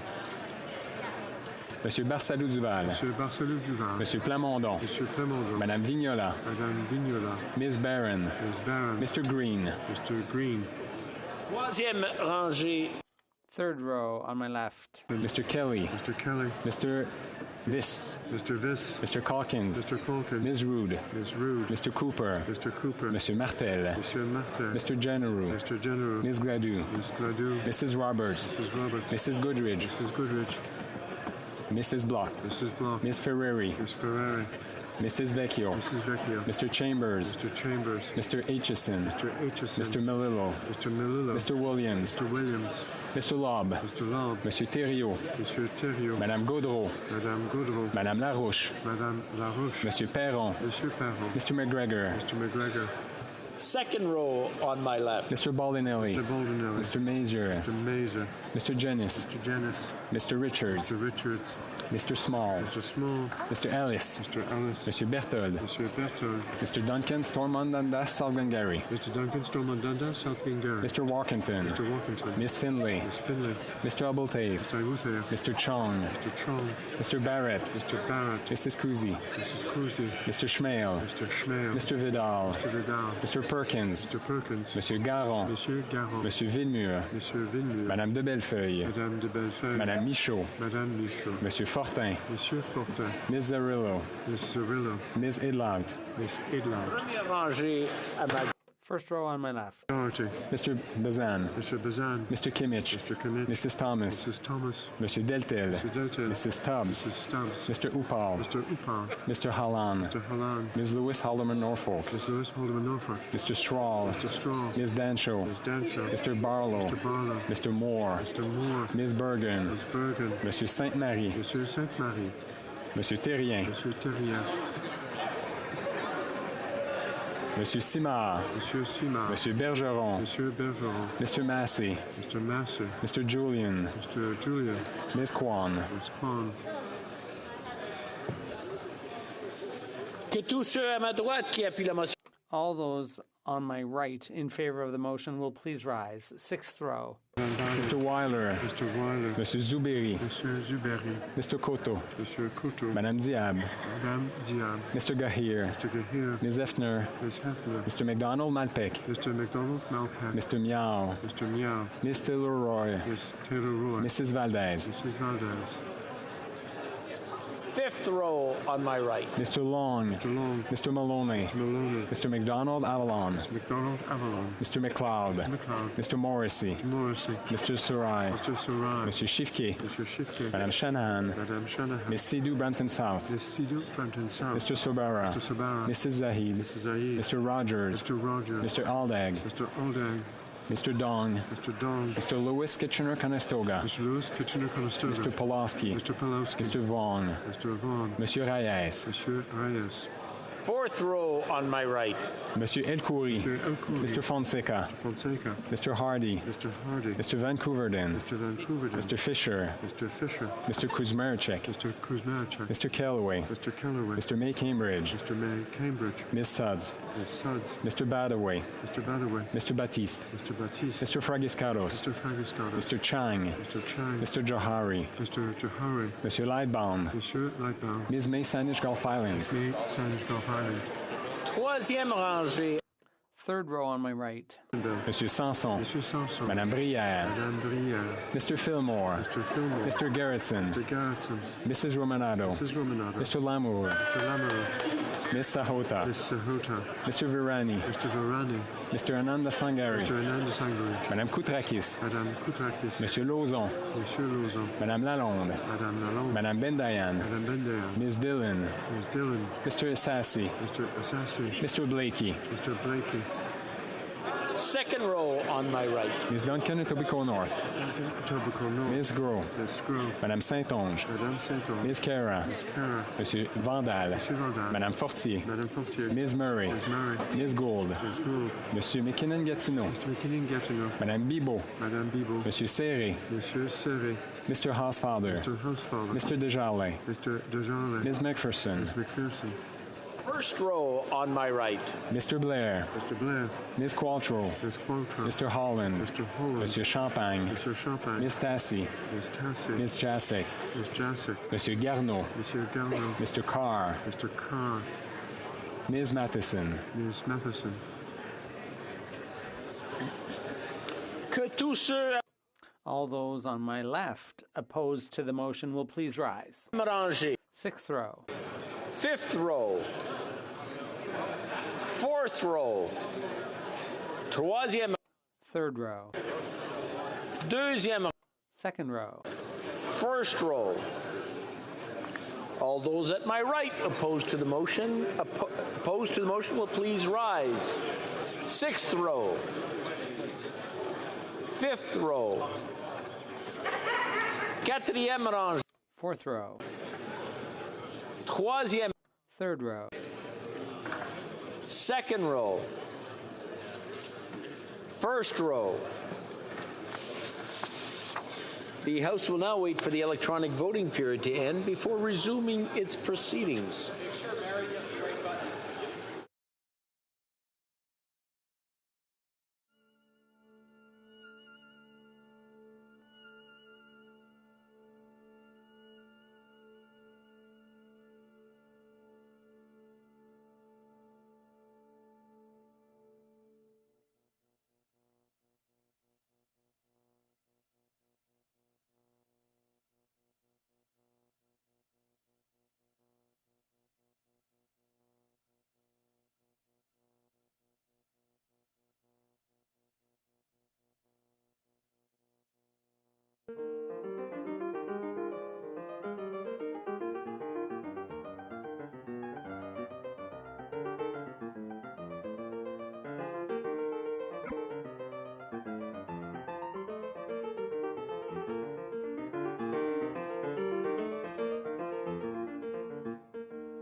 I wish to inform the House that the electronic voting period has ended.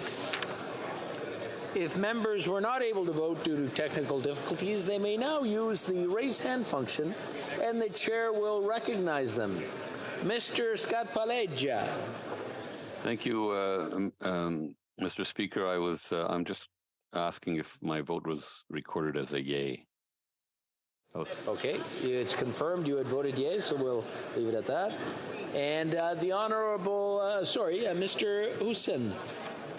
Mr. Speaker, I just want to confirm that my vote was recorded as yes. Okay, very good. It had been registered as a yay. We'll confirm that. Thank you. The table will now compile the results of the vote.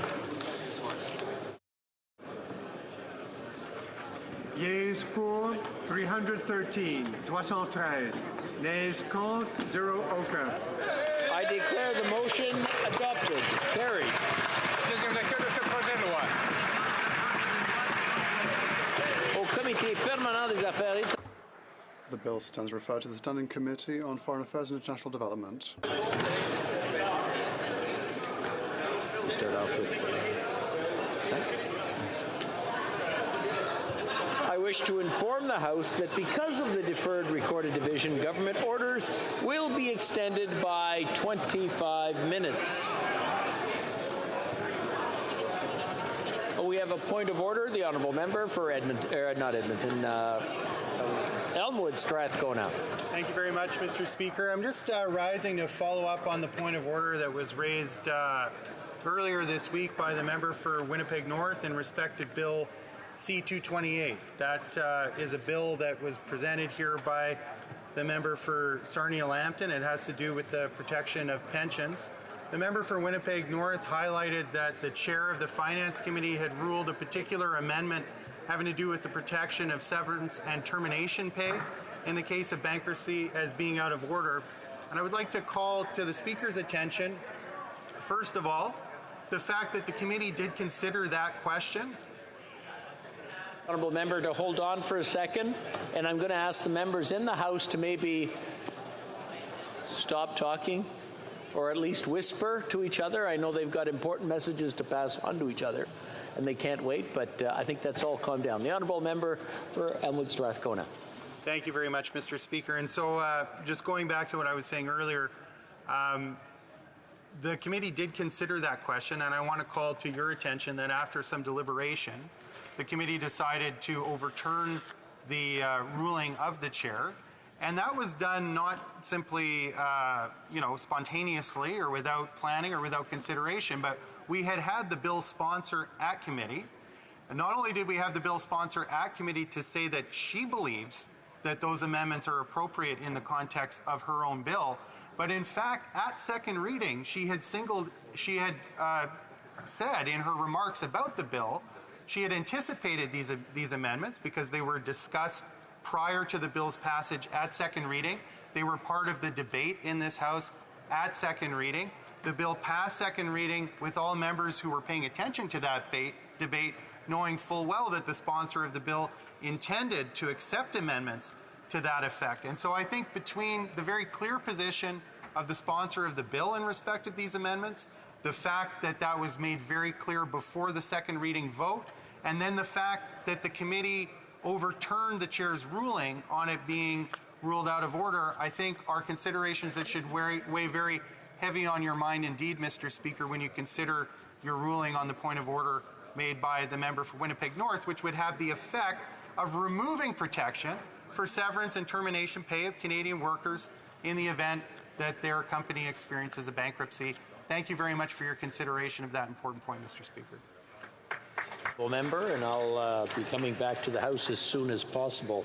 The Honourable Member for Sarnia-Lambton is rising on a point of order. Thank you, Mr. Speaker. On the same point of order, I just want to uphold the comments of the member from Elmwood Strathcona and to say that I don't see that the government of the day should be able to overrule the will of committee, and I would ask you to consider that as you consider the matter.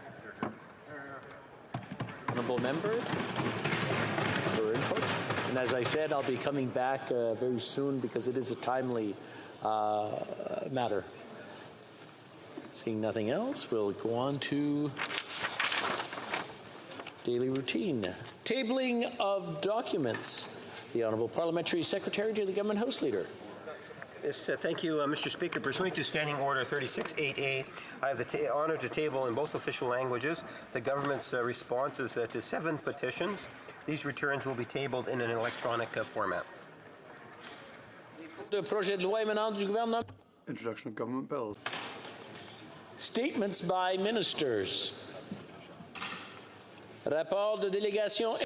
Reports from interparliamentary delegations. Delegations, the Honourable Member for Vancouver Centre. Monsieur le Président, conformément à... Mr. Speaker, pursuant to standing orders, I have the honour of tabling in both official languages the following report.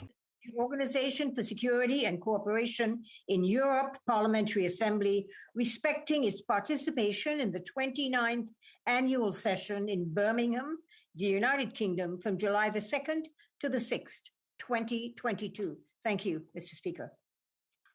Presenting reports from committees, the Honourable Member for Scarborough Centre. Thank you, Mr. Speaker. Mr. Speaker, I have the honour to present in both official languages the 12th report of the Standing Committee on Citizenship and Immigration entitled Promoting Fairness in Canadian Immigration Decisions. I would like to thank all the members of the committee for their hard work to produce this substantive report on such an important issue, which led to an important series of recommendations for the government that could lead to real improvements to our immigration system. I would like to thank our hard-working analysts, Julie Béchard, Madeleine Chesoy, Andrew Garland, and especially Martin McMallum, who has now left us to pursue new opportunities in the public service. Pursuant to Standing Order 109, the committee requests that the government table a comprehensive response to this report. Thank you. Présentation de rapport de comité, l'honorable député de... The Honourable Member for Vaudreuil-Soulanges. Thank you, Mr. Speaker. I have the honour of tabling in both official languages the 7th report of the Standing Committee on Transport, Infrastructure and Communities, entitled Improving Efficiency and Resiliency in Canada's Supply Chains. Pursuant to Standing Order 109, we ask that the government respond to this report. Thank you, Mr. Speaker. Introduction of private members' bills. Première lecture de projet de loi d'intérêt. First reading of Senate public bills. Motions. Presenting petitions. Presenting petitions. The Honourable Member for Saanich Gulf Islands. Thank you, Mr. Speaker. It's an honour to stand in the House and present a petition on an issue of a high degree of concern from residents in Saanich Gulf Islands. It relates to the destruction of old-growth forests and the combined issue that old-growth forests are on Indigenous lands and that old-growth forests protect biodiversity and play an important role in sequestering carbon. The petitioners call on the government to work with provinces and First Nations to halt logging in endangered old-growth ecosystems, to fund long-term protection of such ecosystems, to support value-added forestry, such as constituents are consistently concerned that raw logs are exported and rather than being sent to local sawmills to create employment, to ban the exports of raw logs, and to stop the use of whole trees in wood pellet production, which is advertised as a solution to climate change. Such a proposal is fraud. Thank you, Mr. Speaker. Presenting petitions, the Honourable Member for Cloverdale, Langley City. Thank you, Mr. Speaker. I have the honour of presenting on behalf of over 8,000 signatories a petition related to some federal lands that are held in the riding of South Surrey White Rock, but are very important to residents of Cloverdale, Langley City, as well as Langley Aldergrove. These lands, there's 300 acres of lands that have been deemed to be surplus, and they're very important from a food perspective within our region. These lands are really special. They produce some of our first potatoes, carrots, and cabbage every year. 70% of British Columbia's potato production from May through August comes from these 300 acres. 50 million vegetable servings delivered across Western Canada also arise from these. And so the petition calls for the federal government to, amongst other things, seize in the disposal of these lands and to look at retaining them permanently for agricultural purposes. Thank you, Mr. Speaker. Présentation de pétition, presenting of petitions.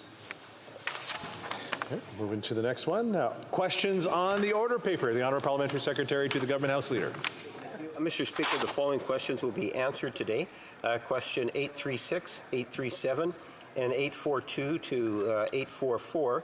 And then furthermore, Mr. Speaker, to that, if a revised response to question number 597, originally tabled on September 20, 2022, and the government's responses to 834, 835, and 838 to 841 could be made for orders for return, these returns would be tabled immediately. Pleasure of the House that the aforementioned questions be made orders for return and that they be tabled immediately. It's agreed and so ordered. And the Honourable Parliamentary Secretary. And then finally, Mr. Speaker, I would ask that all questions remain standing. Notices of motion for the production of papers. The Honourable Parliamentary Secretary to the Government House Leader. And then again, Mr. Speaker, I would ask that all notices of motions for the production of papers also be allowed to stand at this time, please. Agreed. There we go. Orders of the day. Ordre émanant du gouvernement, projet de loi émanant du gouvernement commune, resuming consideration at second reading of Bill C-32, Statement Implementation Act 2022, resuming debate on the amendment of Mr. Hallam. There you go, and I believe the floor was free, and therefore the Honourable Member for Vaughan Woodbridge is up next. The Honourable Member. Thank you, Mr. Speaker. It's great to be here this afternoon, and good afternoon to all my esteemed colleagues. It's always a pleasure and a privilege to rise on behalf of the residents of Vaughan Woodbridge and the City of Vaughan, who in my view are the most entrepreneurial and generous in the country. I may be biased, but I think it's true. I rise today to speak on the government's fall economic statement in Bill C-32, the Pheasant Implementation Act, and with that at a critical juncture for Canada and, frankly, the world. Broadly speaking, Mr. Speaker, I wish to highlight three themes in the fall economic statement. Firstly, the fall economic statement, or the fiscal statement, is a fiscally responsible and balanced document that ensures Canada's strong financial position and fiscal framework anchors are maintained. In economist speak, that our AAA credit ratings are left intact. As noted by Moody's, who recently affirmed our AAA credit rating, reflecting high economic strength, very strong institutional and governance framework, and in addition, fiscal policy effectiveness. Check mark number one. The second theme is that we as a country, as a government, undertake the necessary investments in our people to help make life more affordable and to assist those Canadians most impacted by inflation, with measures such as doubling the GST rebate, increasing old age security by 10% for 3 million seniors, which we did in the summertime, enhancing the Canada Workers Benefit for low-income workers, which will provide an additional $4 billion in payments over the next 6 years for people who qualified for the benefit in the previous year through advance payments. Mr. Speaker, the Canada Workers Benefit is something that we've adjusted, strengthened, improved 3 times now. It literally helps millions of Canadians, Canadian families from coast to coast to coast. It is lifting people out of poverty, and it is a really effective tool to help Canadians that are impacted by inflation. I was very glad to see it in the fall economic statement and this enhanced measure. Of course, Mr. Speaker, we are providing $500 lump sum payment to approximately 1.8 million Canadians. The GST rebate, as I mentioned, will assist over 11 million Canadian households. And of course, the first step on the Canada Dental Benefit, $1,300 for those individuals who do not have private insurance coverage, do not have coverage for kids. Kids should be able to go to the dentist. All Canadian kids should be able to go to the dentist. The third theme in the fall economic statement, in my view, is a focus on wealth creation by responding to the environment we as a nation find ourselves in. Let me explain, Mr. Speaker. In today's world where relationships between countries are being and are now reshaped, economies being repositioned due to the realignment in the global economy and associated competitive challenges, and even threats and security challenges, and where the world's quest for energy security, energy affordability, and the same issues for food have never been more prominent. Mr. Speaker, the war in Ukraine, the ongoing ascendancy of China economically and militarily in many parts of the world, the climate change crisis, and a renewed and a reawakened United States post the Trump presidency requires an unequivocal, firm policy response from our government, and the fall economic statement lays a path for that response. Mr. Speaker, specifically on the competitive challenges laid out by the Biden administration, which we need to respond. Those measures quite definitely passed by the Biden administration, which I believe put the United States economic leadership front and center, and frankly, changes the world economic game.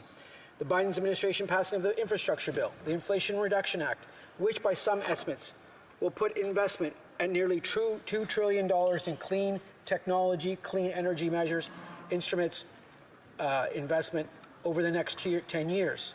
The CHIPS and Science Act, which is reshaping science and technology in the United States, specifically in the chip manufacturing front.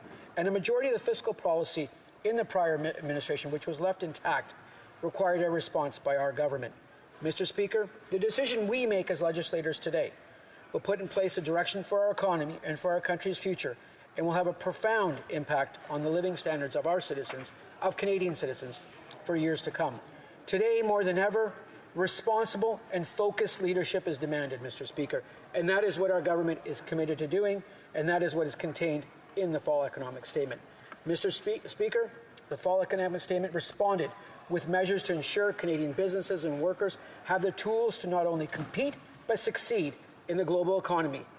And yes, benefit from the ongoing transition to a net zero economy, which is happening at an accelerating pace, not only here in Canada, but throughout the world. Mr. Speaker, a few of these measures I'd like to touch upon in the remainder of my time. An investment tax credit for clean technologies, a refundable tax credit equal to 30% of the capital cost investments in electricity generation stations, stationary electrical storage systems, low-carbon heat equipment, industrial zero-emission vehicles and related equipment, an investment tax credit for hydrogen production, clean hydrogen production. As Mr. Speaker, we know that Canada can be the premium supplier of energy in a net zero world, and clean hydrogen is a part of that solution. Accelerating the transition to a low-carbon economy with the launch, and I'm very excited about this, of the Canada Growth Fund. Mr. Speaker, we know there are literally hundreds of billions of dollars of private capital that will be put to use in the transition to a net zero economy, not only today and going into the future, and these private investment dollars will create the good jobs and the prosperity for Canadian workers here in Canada that a net zero economy will bring. Mr. Speaker, Canada is an open economy. We succeed when we trade, when we attract investment, and we compete, and yes, when we win. And that is what we are most certainly doing these days, Mr. Speaker. The aim is simple, Mr. Speaker. We need to ensure an environment that harnesses the private sector capital, works well with the public sector, creates good middle-class jobs, and yes, Mr. Speaker, assists those wanting and helping to join the middle class. We want to ensure that economic growth, which we've seen a lot of course, is inclusive economic growth, that all Canadians benefit from strong economic growth in our country. We are uniquely positioned in the world. The Canada Growth Fund will utilize public funding to attract private capital and to create the jobs with a mandate to, firstly, reduce emissions and achieve Canada's climate targets, accelerate the deployment of key technologies such as low-carbon hydrogen, carbon capture and utilization, scale up companies that will create jobs, drive productivity, and the clean economy. And what I would say most importantly, capitalize on Canada's abundance of natural resources and strengthen, of course, Canada's supply chains. The Growth Fund will be launched by the end of 2022 and begin immediately to make critical investments needed to meet Canada's climate and economic goals. Another pillar of growing Canada's economy is investing in Canada's advanced manufacturing competitiveness, with consultations currently taking place and measures to be laid out in Budget 2023. Mr. Speaker, I also wish to speak to Canada's place in the world for electric vehicles. Mr. Speaker, I am the chair of the Liberal Auto Caucus. I meet regularly with the Global Auto Manufacturers, the GAC, and the Canadian Vehicles Manufacturers Association. I meet with the parts suppliers and all stakeholders, including the Mine Association of Canada, and in the infrastructure participants that include charging stations, that include the key technologies that will transition what I would call the Auto Caucus, and in the future to the Electrical Vehicle Caucus, Mr. Speaker. Because that is where the world is going, that is where Canada is going, and we are uniquely positioned with our human capital, with our people, with our know-how, with our entrepreneurial spirit, and with the natural resources that this country is blessed to have. With that, Mr. Speaker, it was great to see great to see, Mr. Speaker, that yesterday at the G20, in prelude to the G20, in the business meetings, Bloomberg's annual ranking of the battery supply chain, the crucial components going into electric vehicles, Canada came in, moved up the rankings to number 2, behind the United States, in front of the United States, in front of Finland, and slightly behind China.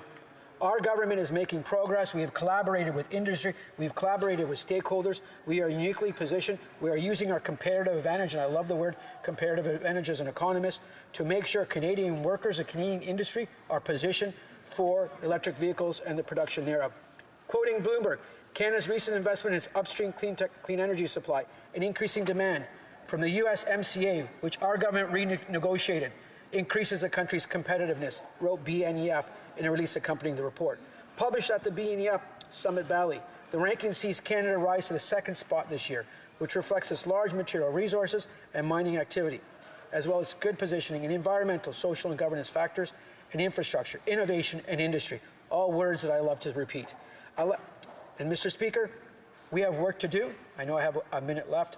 And Mr. Speaker, another thing I wish to touch upon is our government's work with organized labor. UTIP, Union Training and Innovation Program. Not to be slightly partisan, but we know the members on the opposite side love to attack Canadian workers, love to attack Canadian unions. We repealed anti-union legislation in 2015, and we will continue to stand up for union workers across this country, including those workers receiving the training in my riding at the Carpenters Local 27 or LiUNA 183's headquarters in my riding, which are moving there, and their training facility. We will be there. We are investing in the Union and Training and Innovation Program, and we will continue to do so. We're targeting 20,000 more apprenticeships. The UTIP program is transformational. I've been at the training facilities where youth are receiving the training to build the communities that we all live in. Thank you, Mr. Speaker. Questions and comments? Question commentaire. The Honourable Member for Bruce Grey, Owen Sound. Thank you, Mr. Speaker. So the member talked about the importance of the environment and the economy, how they interrelate. So I just want to give an example of a small, very environmentally friendly farmer in my riding. Uses no-till seeding methods, intensive rotational grazing of ruminant animals, rests land for his bird habitats, protects the waterways, minimum use of fossil fuels, uses zero chemical fertilizers, herbicides, etc. However, he normally has 30 to 50 customers in a given year. This past year alone, he's down to 3 customers. He asked these folks why they're not buying from him, a local, environmentally friendly farmer. The answer, Mr. Speaker, they can't afford it. They're not purchasing local beef or lamb because they can't afford the gas, they're struggling to pay their bills, and they're having to select between food, utilities, and fuel bills. What's in the economic statement that's going to help rural Canadians to be able to afford to buy local and support this great environmental farmer? The Honourable Member for Vaughan Woodbridge. I thank the Honourable Member from Bruce Grey Owen Sound for his very important question, and to that local farmer. We want to support all our farmers across Canada, in whether it's Northern Ontario or in any part of the country. Look, in terms of the affordability crisis, the inflation crisis that has impacted the entire world, we are assisting Canadians. We put in place a number of measures, including doubling the GST rebate for over 11 million Canadian families, the $500 payment for the rental supplement, putting a dental care program. 92% of daycare centres in Ontario have now, from my understanding, taken up or signed on to the child care agreement. Again, saving families literally thousands and thousands of dollars. Thank you, Mr. Speaker. Question commentaire, questions and comments. L'honorable député de Terrebonne. Merci, Monsieur le Président. Thank you, Mr. Speaker. I'd like to thank my colleague for his speech. It's always pleasant to have economic speeches in the House. As I'm an economist, I'd like to ask the following question. Is it not true that healthy competition is at the basis of an economy that works well?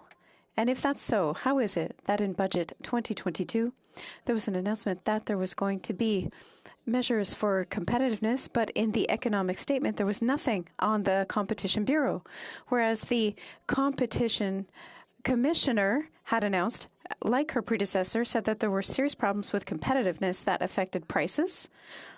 For instance, what we're seeing now with inflation, but also the productivity of our businesses. Is it not time to reform competition to improve Canadians and Quebecers' quality of life? Je remercie ma collègue de Terrebonne pour ça. I thank my colleague from Terrebonne for her question. In terms of requiring more competition in our economy, corporate concentration and crony capitalism are two things I detest, I dislike very much so. We'll point out we did, my understanding, in the summertime, there were changes in the Competition Act that were made via the Competition Bureau. I will go back and check my notes if I was incorrect, but I look forward to actually having a further discussion with the honourable member from La Belle Provence on this exact issue. Thank you, Mr. Speaker. Questions and comments? Question commentaire. The honourable member for London Fanshawe. Thank you, Mr. Speaker. One thing that I've heard a lot of, unfortunately not from this fall economic statement, but certainly from a lot of my constituents and folks working in the industry, is about the escalator tax and the excise tax on alcohol. And I have a lot of small craft breweries in my riding. I know that many of my colleagues are very interested in this, and yet the government hasn't addressed this in any way, shape, or form in terms of how this is going to be quite a huge escalation in taxes because of the rate of inflation. I was wondering if the honourable member could comment on this, why it wasn't in the fall economic statement, and what his government is doing to ensure that these small craft breweries and medium-sized breweries will be able to survive. Thank you, Mr. Speaker. And we have about 38 seconds left, so the honourable member Vaughan Woodbridge. I thank the honourable member from London Fanshawe for this very important question. I'm very, very familiar with the issue that the honourable member has raised. I continue to advocate that we look at the escalator tax and the inflation index rates that could potentially occur within these sectors. I represent a very vibrant wine industry. Magnolia Wineries is located in my riding. Two Sisters Wineries, the founders are very good friends. We need to ensure that wineries, craft brewers, our beer companies, these are tourism draws, the region of Niagara. I will continue to advocate for the wine industry, the beer industry, craft brewers from coast to coast to coast. Thank you, Mr. Speaker. Continuing debate, the honourable member for Vancouver Kingsway. Thank you, Mr. Speaker. It's always, again, an honor and a true privilege to rise in this House and be able to speak on behalf of the great people of Vancouver Kingsway and to reflect their realities in this House and urge policies that I think will be of great impact and assistance for them. And I think what they would first want me to point out to this House at this point in history is that we are facing difficult economic times. People are really struggling. And that is very much the case in Vancouver Kingsway. The prices of everyday staples for food, for gas, for rent, for energy and utilities, for buying a car are all up.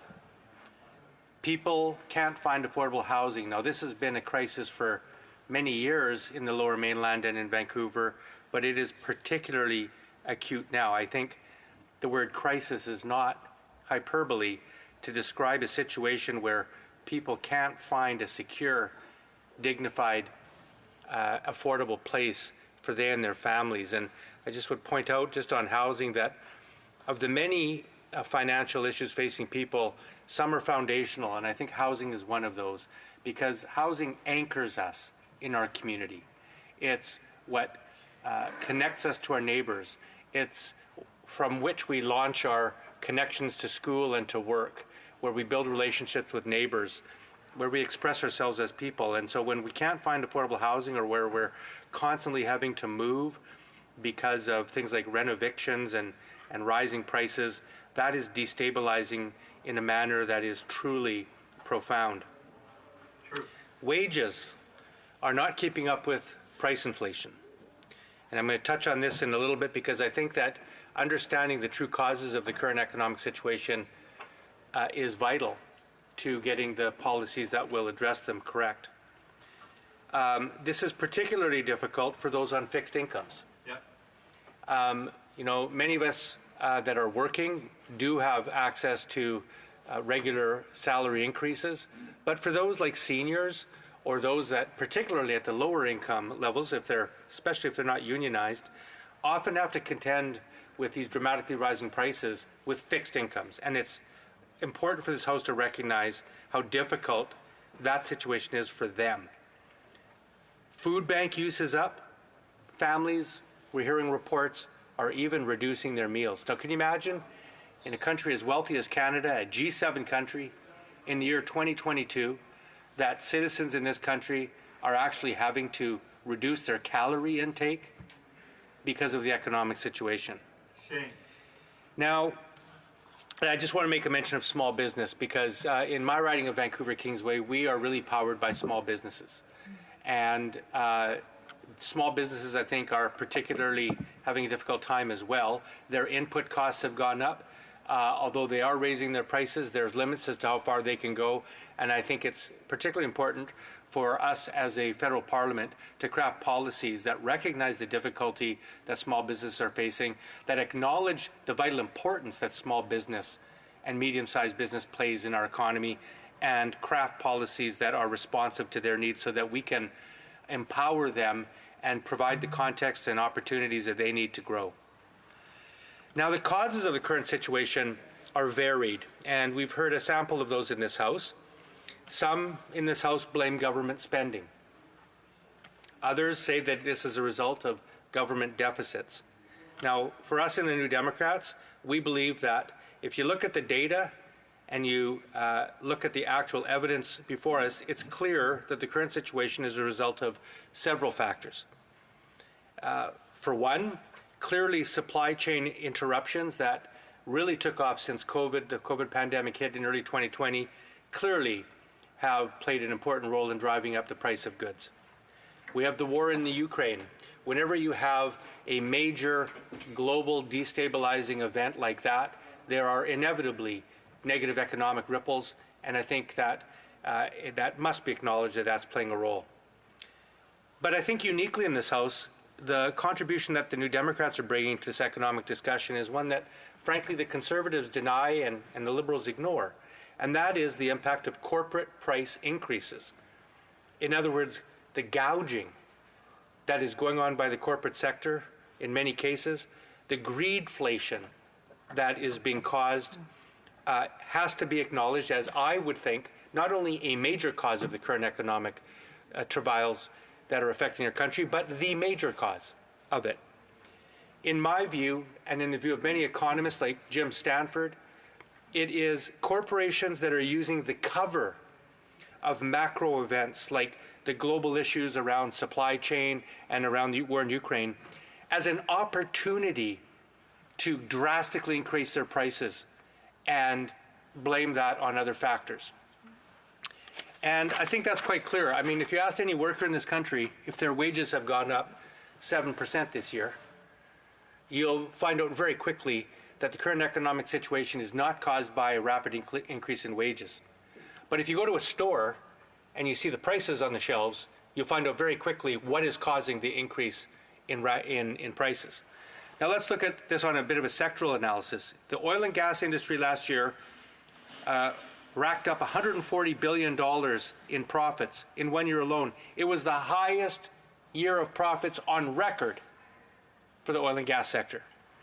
You have the fire industry, that's finance, insurance, real estate industry, where their profit margins, and I'll talk about this in a brief second, have gone up by a factor of threefold.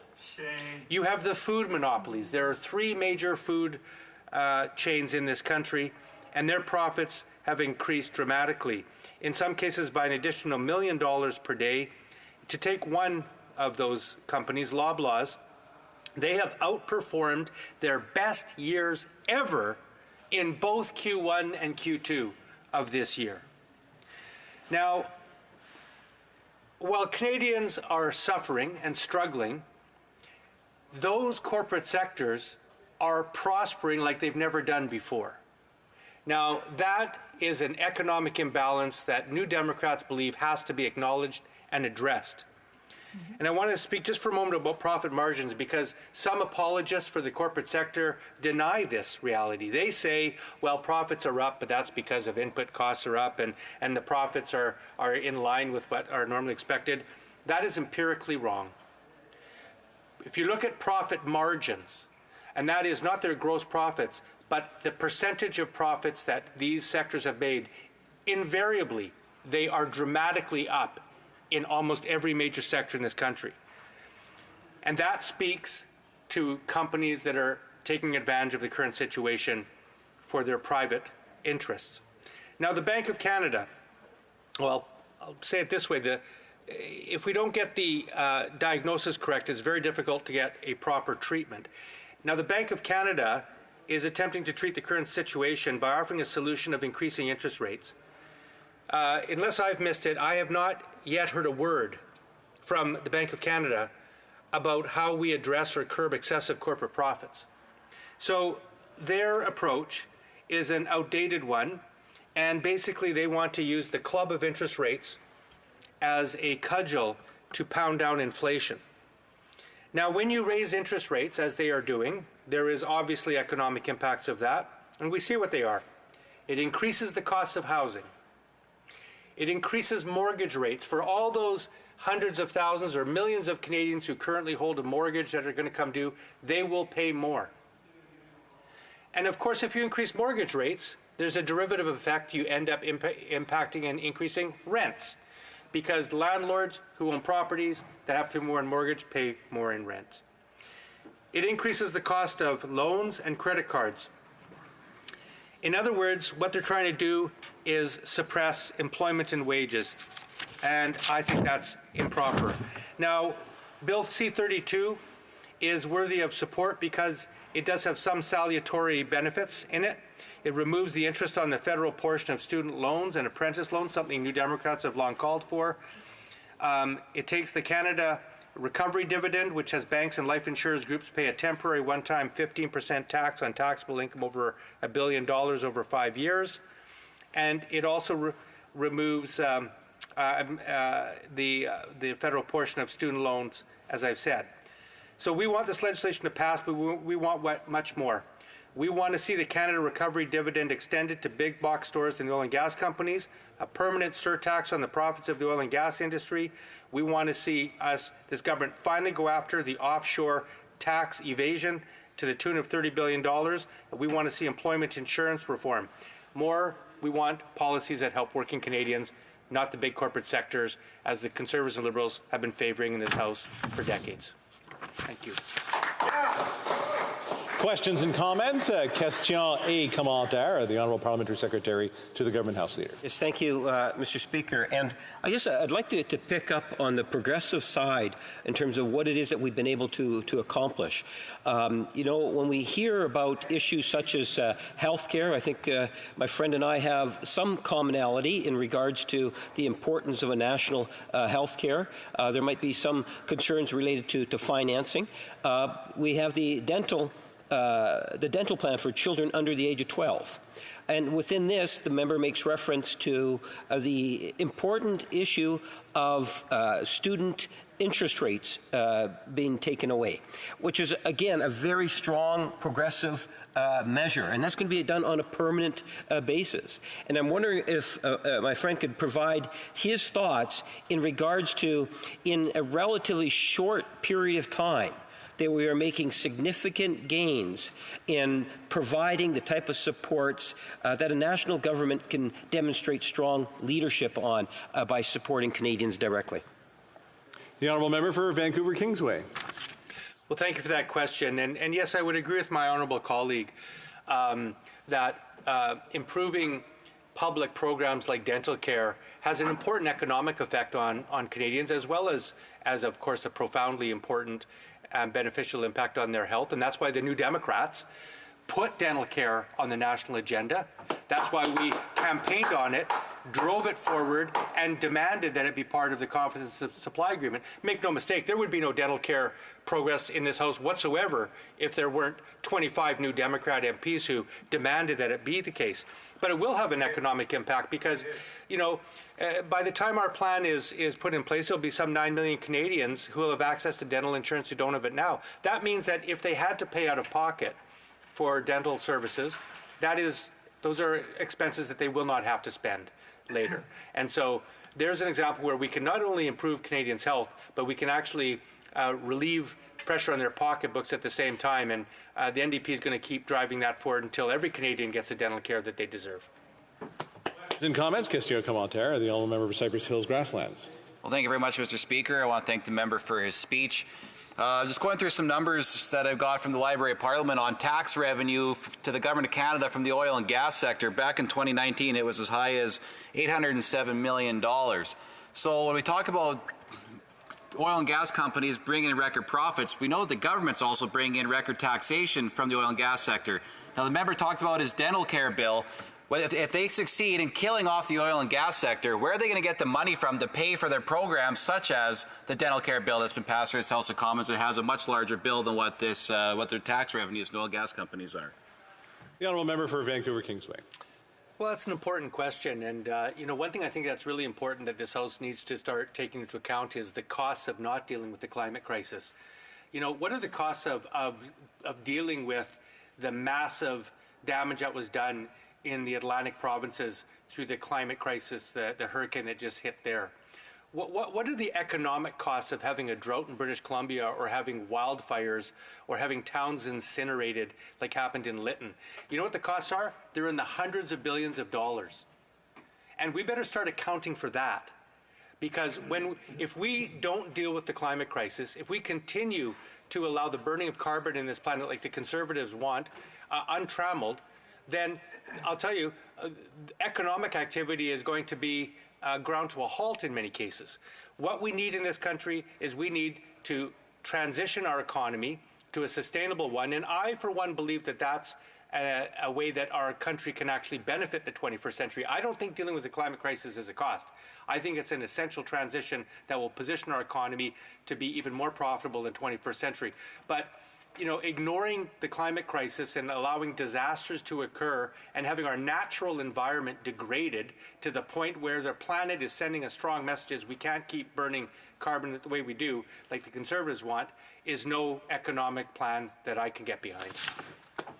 We do have time for one quick one, and I normally try to keep in sequence of parties here. So I know that l'honorable député de Avignon la Métis Matin. The honourable member for Avignon. Merci, Monsieur le Président. Merci. Thank you, Mr. Speaker, and I'd like to thank my colleague for his speech. He talked about the economic impact of the climate crisis, and I'd like to know what he thinks of the fact that still today, in 2022, this government continues to subsidize the oil patch to the tune of billions of dollars. Doesn't he think we're going to have to pay for this later when it comes to adapting to climate change? The honourable member for Vancouver Kingsway. With my honourable colleague, there is not a single case to be made where any government in this world should be subsidizing the oil and gas industry or for the production of fossil fuels. Not only is it unnecessary, but it's actually counterproductive to what the world needs to be doing, which is reducing our carbon output. Well, I appreciate the long answers and long questions because the debate is interesting. Let's try to be a little shorter on that so we have the opportunity to get as many people that we possibly can in on the debate. Unfortunately, we're out of time for this member, and we'll have to move on to the next one, the honourable member for Winnipeg South Centre with reprise de débat. Thank you, Mr. Speaker, and it's always a great pleasure to rise in this House and speak on behalf of my constituents in Winnipeg South Centre, but especially at this moment as we come through a pandemic and its impact on the country's balance sheet, which is once in a lifetime stress on the nation's fiscal framework.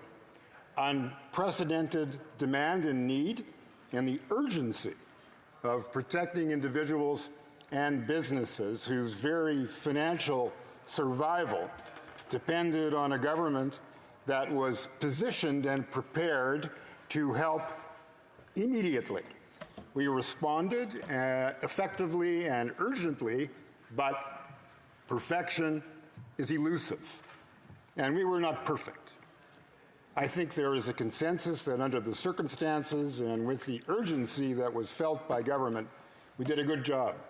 But we cycled back to individuals and businesses, took their feedback, and rolled that into an iteration that was responsive to what we heard from the people who mattered the most, Canadians.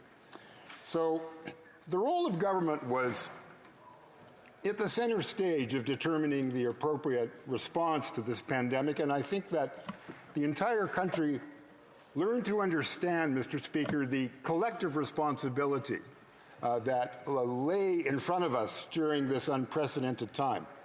That in order to effectively deal with this once-in-a-lifetime set of circumstances, we had to respond in a way that was sensitive to the needs, but not only for today's, but with an eye on what comes later. And the fall economic statement, Mr. Speaker, I think understands that, because there is inevitably a balance between wealth creation and wealth distribution. We are very good in this country debating whether or not we think we should spend the nation's resources on health care or education. Maybe I think we should give more money to symphony orchestras. We can have honest debates about that. But that debate is sterile if nobody is producing the wealth. And that is the job of the private sector, the spirit of entrepreneurship that has so well characterized our capacity to grow as a nation in ways that offer opportunity to our citizens. And there is a difference in the way the three political parties respond to this balance that we need.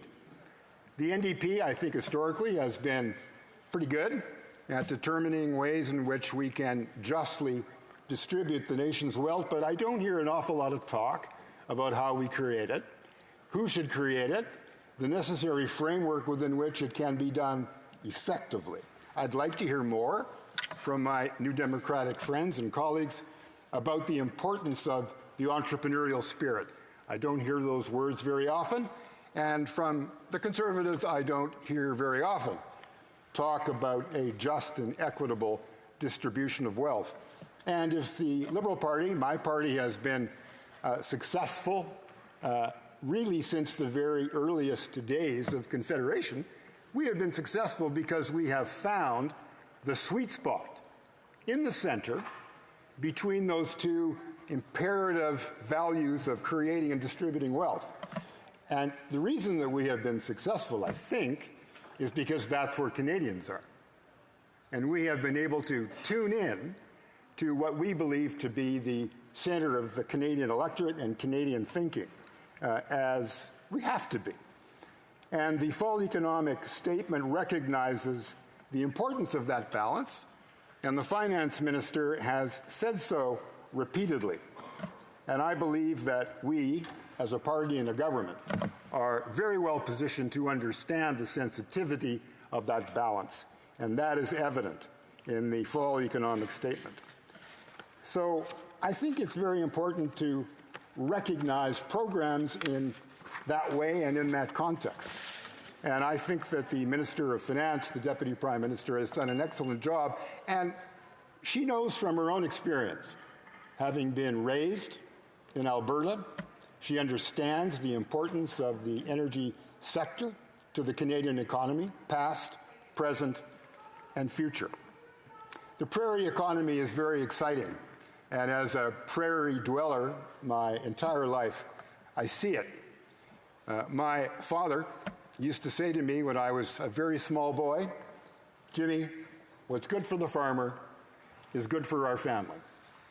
And I have said that many times in this chamber and in the Manitoba legislature where I served, because without the production of food, of value-added crop, of trading with the world, of valuing the contribution of producers to the Canadian economy, we don't understand the driver, not only of economic growth and the creation of wealth, but of what is essential for the sustenance of a healthy life. And the prairie economy is so much more than that, Mr. Speaker. It is trading with the world. It is providing value-added services to nations around the world who rely on Canada to be the supplier of not only food, but of what powers our economy. Take canola as an example. Who thought, even 10 or 20 years ago, that the power contained in canola would help power the world, as well as being such an integral part of the food supply that keeps us healthy and keeps us strong? And the future of the energy sector, we have very important debates about that. There's no question in my mind, Mr. Speaker, that the Prairie region will also lead that growth as well as we have in the past. So I am very optimistic about the understanding that is apparent in the fall economic statement that the minister and our government understands this question of balance and of timing. So much of what we do is about how we pace reform that has to be commensurate with the population's embrace of that pace. And I think that that requires the sensitivity. We have to have our ears open all the time. We have to take the message to these regions that produce the wealth and be prepared to change course as circumstances change. I want to make one more point, Mr. Speaker, and it's not only the substance of these important debates, but it's also the style and the tone with which we deliver our messaging. And I must say, I was in the House yesterday, Mr. Speaker, and I couldn't believe what I saw. Hiding behind a curtain, there were members of this chamber who called for the quorum while they were conspiring behind a curtain to see if they could embarrass the government. And I couldn't help but think to myself, this looks to me like a grade 6 play. And why is it that we think that we can get away with that kind of behavior? And we shout at each other, some more than others. I'm not a very good shouter. I think you can be very effective whispering. Actually, maybe even more effective, because if you're whispering, they have to pay attention. So the style in which we engage in these debates in this chamber also characterize the capacity to move on. I am very happy that this fall economic statement understands the importance of balance, of taking the nation's wealth, of distributing it equitably, and putting a lot of emphasis on the capacity of the private sector to create that wealth. Thank you, Mr. Speaker. Questions and comments? Question commentaire. The honourable member for Kildonan and St. Paul. Sincerely thank my honourable colleague from Manitoba. It's wonderful to see him in the chamber doing very well. And I appreciated very much his speech. I especially appreciate the very respectful tone he had towards farmers. To be honest, I don't often feel that we're getting the respect that farmers deserve from the government, so I did greatly appreciate his remarks. Although my family's been a family of farmers for over 4 generations, and what I'm hearing from the farmers that I know and I grew up with is that the carbon tax is deeply impacting them. Our food prices are high. One of the reasons is because the gas we need to produce that food is going up, and part of the reason it's going up is because of the carbon tax. So I'm just wondering how he squares it between respect for farmers while his government at the same time is imposing a very punitive carbon tax that's increasing the cost of food production. Thank you, Madam Mr. The honourable member for Winnipeg South Centre. Mr. Speaker, we can call it a carbon tax or we can call it a price on pollution. The emphasis, I think, is important. And there has to be market mechanisms to impact behavior. And even small c conservative economists and conservative politicians today and of yesterday, and presumably of tomorrow, will understand that that's a very important component of the basket of initiatives that governments ought to be taking in order to make sure that we are maximizing our potential to move to more sustainable production of energy as the world is directing by the decisions that are made in the marketplace every day. And I agree with my honourable colleague and friend of how important protecting the producer community is. She and I are from Manitoba. It's part of our lifeblood. It's the part of the way we live, and it'll be an integral part of our future. Questions and comments? Question commentaire. The honourable member for New Westminster Burnaby. Thank you very much, Mr. Speaker. I appreciate the recognition. And wanted to thank my colleague from Winnipeg South Centre. Good to see him in the House, and so hale and hearty. I know he's had some challenges in the last few months, and his speech was eloquent, as it always is in the House of Commons. He brings a very effective message, I think. I wish that the bill, the fall economic statement, was actually as good as his speech. And tragically, it's not. There are major elements missing, including the fact that the government's really not taking any action at all on the massive overseas tax havens that we have. Yes, they were started by the Harper Conservatives, but the practice has been continued by this government. And it's tragic. The Parliamentary Budgetary Officer estimates over $30 billion in taxpayers' money that could go to housing, money that could go to support seniors, to support access to education, to support our healthcare system, to expand our healthcare system, to provide so many supports for Canadians of all ages and end some of the crises we're seeing in Indigenous communities and in housing. I wanted to ask him how he feels when he sees the government missing that key component of cracking down on massive corporate tax evasion so that Canadians can actually have their needs met and be supported at this critical time. The Honourable Member for Winnipeg South Centre. I'd like to start by complimenting my honourable friend. I've said this to him privately. I'm going to say it publicly. He is a role model for me in his capacity to speak French. And I don't know when he began the study of it, but he sure is good at it. I'm envious, I must say, and for those of us born Anglophone looking for every way in which we can improve our facility in the second official language is something to be admired, and I admire him for it. We all want fairness in tax policy, in public policy that extends even beyond our shores to the extent that we're able. We have been saying, and we continue to say, that if we can't establish a fair tax system, then we will not carry the confidence of Canadians.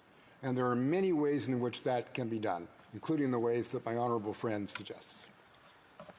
Question et commentaire. We do have time for one quick one. I know je n'ai pas eu l'opportunité d'une question du bloc. Donc, l'honorable député de Terrebonne.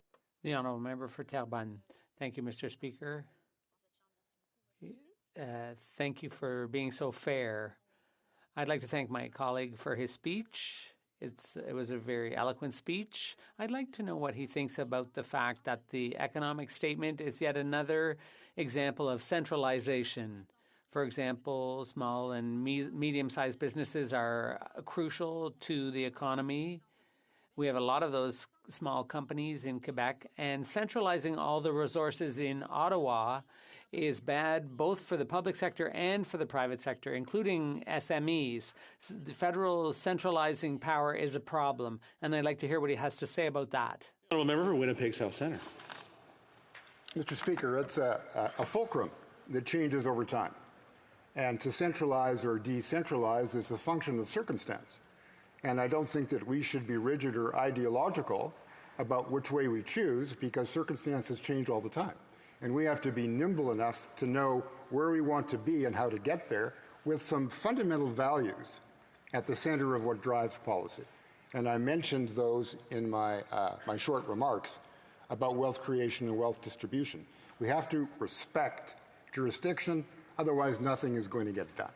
So I understand where the question is coming from, but I also believe that rather than giving an answer that could be framed as ideological, or framing always within the context of decentralizing or centralizing, better that we be nimble and responsive to the particular circumstances of the moment.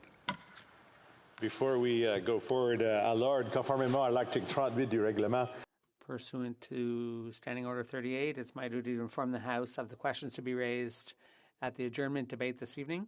The Honourable Member for Spadina, Fort York on the economy, and the Honourable Member for Calgary Centre on natural resources.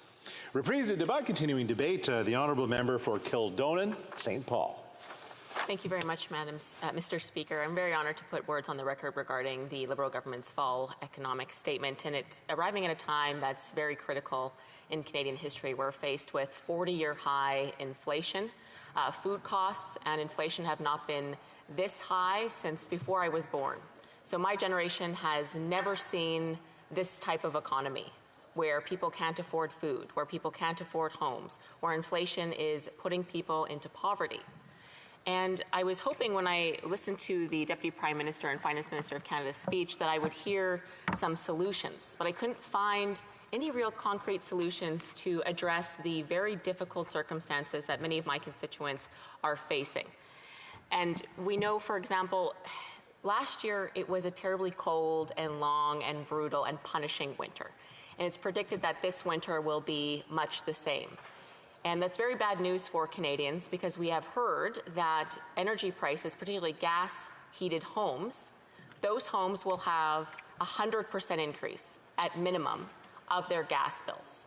Now, 6 out of 10 Canadian families heat their homes with gas. So this is millions of families and seniors that will be paying hundreds, if not thousands of more dollars on their gas bills just to stay warm this winter, just to heat their homes. Now, I'm from Winnipeg. Home heating is not an option. It's not just an option of throwing on an extra sweater. You die if you can't afford heat. It's very serious. And before the pandemic, we had significant numbers of seniors already living in poverty, particularly widowed women who are living alone, barely able to afford their rent and their food. And now their gas bill, is going to increase 100%, it's going to double. Some areas of the country are going to see a 300% increase. And what makes it worse is this government is putting greater carbon tax. They're planning to increase the carbon tax this spring. They have increased it every spring for a number of years. And in fact, they're planning to triple the carbon tax in the next number of years. So we're going to see 100% increases, doubling of home heating, and an increase of carbon tax as well. So what does that mean? Well, we're seeing the impacts of what carbon tax and inflation and the cost of living crisis is doing. We hit 1.5 million people in Canada went to food banks last month. This is a record-breaking number. Now, I visit the food banks in Winnipeg. I know the food banks in Toronto have been very vocal. There's news across the country in every city that food bank usage, they cannot keep up with demand. This is children going hungry. This is seniors going hungry who worked all their lives, contributed to our tax system, who can't afford food in Canada. We're seeing over half of Canadians are skimping on their grocery bill. They're having to buy less food because it's so dire. We're having 20% of Canadians, one survey showed, are skipping meals. We're hearing this often with single mothers that are going hungry so that their children can eat. This is Canada, Mr. Speaker. This is not the Canada that I grew up with. This is not something my generation has ever experienced before. I remember hearing about times like this from my grandparents when they recounted the Great Depression and their experience in rural Canada, being incredibly poor, no options, no government services. But we have so many government services. We're paying higher taxes than ever before, and yet here we are. There was a headline recently in the Canadian press that said something to the effect of, "Children are going hungry in Canada." That was a headline in Canadian news, Mr. Speaker. Children are going hungry in Canada. In Canada. This is not the Canada that I know, Mr. Speaker. I don't think it's the Canada that you recognize either. And I mentioned the carbon tax, and the government has been on and on that this is going to be something that's going to help stop hurricanes and forest fires and heat domes and all these things. And I'm concerned about climate change too. I'm the generation that learned about climate change in school. But we're having a situation where the government is raising the tax on our major source of energy. Again, 6 out of 10 homes heat their homes with gas. Canada could be an energy superpower. We have some of the largest gas reserves in the world. We have gas. We produce some of the world's food, much of the world's food, and yet food and gas to heat our homes are so high that people are going into poverty. This doesn't make sense. What kind of federal government do we have that can't take leadership and see our natural resources for what they are? We're very blessed in this country. We shouldn't have people going hungry or cold when we're blessed with these resources. And so they're arguing in favor of raising the carbon tax again. And we know that this government has spent over $100 billion, with a B, $100 billion on climate change. They're planning to triple the carbon tax, which increases the price of gas to fill your car, gas to heat your home, and to create and deliver and store food. All of the things we need to survive in this country, carbon tax raises the prices. So they've spent $100 billion on climate change. They're increasing carbon tax on Canadians. And how much of an emissions reduction have we seen in 7 years? They've had 7 years with their plan. to show emissions reductions, and to give people hope that care about emissions reductions like myself. And yet there's been no emissions reduction. There's been no positive impact on reducing emissions in Canada. $100 billion, tripling of the carbon tax, and no impact on reducing emissions. Something is very wrong here. Clearly it's not working. They don't have a climate plan, they have a tax plan, and it's taxing people into poverty, Mr. Speaker. And I was in the grocery store the other day and I encountered some very friendly constituents that I represent, and they asked me about the carbon tax and the impact, because they weren't really understanding. From a farming family, I'm from a farming family, and I don't think people realize, but we have huge machinery that grows our crops, massive combines and swathers and tillers and all types of things. We need fertilizer and pesticides and herbicides to feed now 8 billion people on Earth. So these massive machines need a lot of fuel, fossil fuels, just to grow the crops. And then we have to ship them, process them, turn them into food that we can eat, then ship them to the grocery store, and then store them in grocery stores that are powered by gas heating more often than not. And then we go and we pick up the groceries. And so people wonder why food prices are high. Yes, there are supply chain issues, I think everybody acknowledges that. But if you're increasing the price of fuel to create that food, Mr. Speaker, what do you think is going to happen to the food price? Well, it's going to go up. So we keep asking the government, we asked them, we had two demands specifically in this fall economic statement. Very simple things. No new taxes, no tax increases, because of course we know there's a payroll tax increase coming up January 1st, and of course carbon tax is going to get increased yet again in April. We said no new taxes. No commitments in this fall economic statement not to raise taxes on Canadians. Those are coming. In the worst inflation in 40 years, food prices have skyrocketed, 1.5 million people at food banks. This government's going to raise taxes on Canadians. The tax of energy, the tax on our paychecks. When they can't afford food, Mr. Speaker, they're going to raise taxes. So we can't support it because they won't do that simple thing and cut taxes, or at least commit to not increasing them. And we ask them not to increase spending, because we do understand that the Liberal government has spent over $500 billion of deficits since they've been in office. More than any prime minister before them combined. All the debt from all the prime ministers and leaders of this country combined is how much they've spent in 7 years. We're talking about almost 150 years of deficits in 7 years. That's how much new money is being pumped into the economy. Of course, that has an impact on driving up inflation. More money in the economy, chasing fewer goods, higher prices. This is the same as it's been for hundreds, if not thousands of years. We're finally seeing, in fact, the Globe and Mail had a great opinion piece about this. So we're now seeing publications, far from a conservative publication, the Globe and Mail, talking about how their spending, the Liberal government's spending, has led to an increase of inflation. So all of their spending is causing Canadians to go into poverty, Mr. Speaker. We've asked them to stop new spending. For every dollar they're going to spend, they need to find $1 of savings. Pretty simple stuff in a crisis situation. And yet that also was not met in this fall economic statement. Again, 1.5 million people at food banks, and they can't commit to stopping increases of taxes, let alone cutting them, which is what we would do if we were in power. We would also be looking to balance the books so we're not pushing inflation up and up and up. And yet those simple things can't be done. There's $20 billion of new spending in this fall economic statement, Mr. Speaker. So we can't in good conscience support it. We will ask again that the government commit to axing the carbon tax altogether would be really great. Then we can give an immediate break on gas at the pumps. We can give immediate break on gas for home heating, an immediate break to food production and storage. This would bring immediate relief to moms and dads, to seniors who are struggling today. It's what we're going on every single day. It's what we're hearing from our constituents. Cost of living is the #1 concern, Mr. Speaker. Unfortunately, it's going to be a while, but there is hope on the horizon. A Conservative government under our new leader will certainly bring an end to these tax increases, balance the books, and reduce inflation, Mr. Speaker. Thank you very much. Questions and comments? Question commentaire. The Honourable Parliamentary Secretary to the Government House Leader. Thank you very much, Mr. Speaker, and I thank my friend from the Conservative Party for her intervention today. She mentioned that you know, never in her generation have we witnessed inflation like this. Indeed, never in my generation either have we witnessed inflation like this. And I think it goes to saying that I'm from an older generation than her. But we've also never witnessed a pandemic like this. And we've also never witnessed a war with these degrees of sanctions being put in place that have affected the supply of particular goods.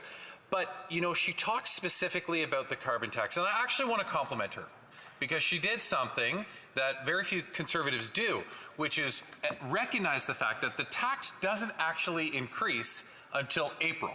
So if you're talking about the heating season is pretty much coming to a close by the time that increases. But more importantly, Mr. Speaker, when it does increase and when it does triple, it actually won't triple for a decade until 2030.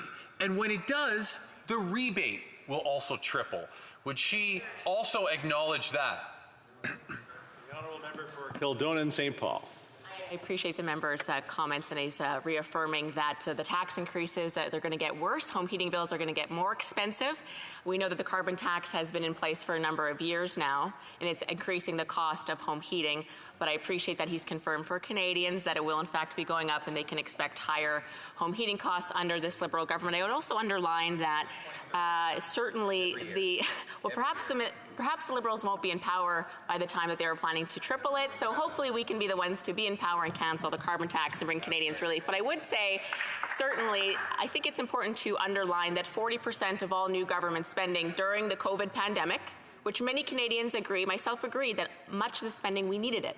But 4 out of $10 they spent had nothing to do with the pandemic, and now Canadians are the ones to pay the price because it caused inflation in this country, Mr. Speaker. They have to account for that, and frankly, they should probably apologize to Canadians who are going to the food banks because of their inflationary deficit spending, Mr. Speaker. Questions and comments? The honourable member for London Fanshawe. Often, we come at things very differently. And interestingly, I appreciate my honourable colleague's speech as she focused entirely on the carbon tax. As was discussed before in this debate, that price on carbon is very key. And of course, New Democrats believe that one of the increases that she was talking about in the cost of food also comes because of climate change, because there are droughts, because there are floods, because there are forest fires. And yet what the Conservatives haven't talked about is the NDP's attempt to work with them to instead, to help people, is to cut the GST on home heating. That is what the NDP has proposed. That was an amendment that the NDP made, and that was the amendment that the Conservatives rejected. So if they're truly interested in helping people, can she answer why she and her party didn't allow that amendment? Thank you, Mr. Speaker. Well, member for Kildonan St. Paul. Mr. Speaker, thank you very much. I thank my honourable colleague very sincerely for her question, but if my memory serves, it was Conservatives who brought forward a motion to cut the GST on home heating, and it was the NDP who voted against it. So unfortunately, her question does not stand. We called for a GST break so that Canadians could more adequately afford to heat their homes. We again think that the carbon tax should be absolutely axed, especially given that we're at 40-year high inflation. Mr. Speaker, she's making the argument for carbon tax, but what about the people that are being priced out of affording food? What do we say to them? Shouldn't we be pausing all these tax increases? Don't they support that we give people tax breaks so they can afford to feed their kids, that seniors don't have to eat bananas and bologna because they can't afford other food? I'm hearing that from store clerks. In fact, I'll leave you with this, Mr. Speaker. A store clerk approached me recently, and she said that she's seeing more seniors than ever that are buying cat food. Cat food's pretty cheap, but they don't have cats. They're buying cat food because they can't afford real food for themselves, Mr. Speaker. That's how bad inflation is. That's how bad the taxes that this government is putting on energy to create our food. That's the real impact. People are eating cat food, Mr. Speaker. So we're asking them to axe the tax to give Canadians relief, Mr. Speaker. Thank you. Actually, we're out of time for that, but we've got something else. So.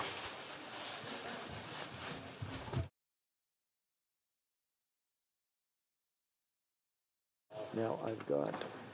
Thank you. I'm now prepared to rule on the point of order raised on November 14th, 2022 by the Parliamentary Secretary to the Government House Leader regarding an amendment adopted by the Standing Committee on Finance during clause-by-clause consideration of Bill C-228, an act to amend the Bankruptcy and Insolvency Act, the Companies Creditor Arrangement Act, and the Pensions Benefit Standards Act, 1985. In raising the point of order, the Parliamentary Secretary explained that the committee passed an amendment to protect termination and severance pay in case of bankruptcy. The chair of the committee ruled the amendment inadmissible on the grounds that it was beyond the scope of the bill. Can I get a glass of water? The decision was challenged and overturned. The committee then debated the amendment and adopted it. According to the Parliamentary Secretary, this amendment broadens the scope and principle of the bill as agreed to at second reading.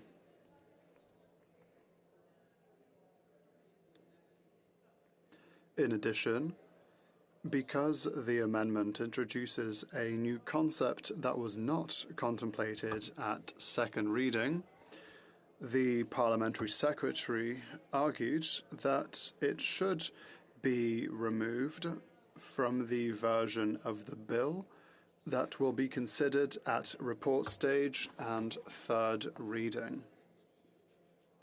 However, the member for Niagara West and Sarnia-Lambton contended, the members for Niagara West and Sarnia-Lambton contended that decisions made by committees should not be overturned by the government of the day, but allowed to stand in order to uphold their independence. For his part, the member for Elmwood-Transcona is of the view that the amendments should be allowed because the sponsor believed it to be relevant, and it had also been referenced during debate at second reading. À la suite de la présentation. After the report of the Standing Committee on Finance was presented to the House, the Chair was asked to ensure compliance with certain fundamental rules and practices and to consider if the committee had exceeded its powers with regards to an amendment included in its report.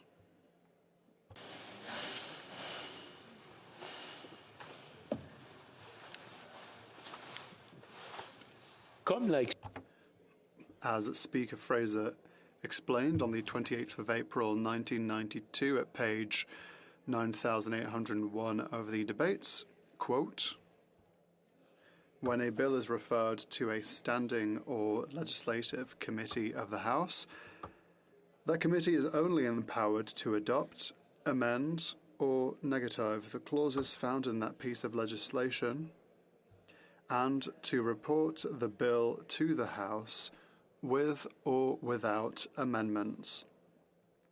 The committee is restricted in its examination in a number of ways. It cannot go beyond the scope of the bill as passed at second reading,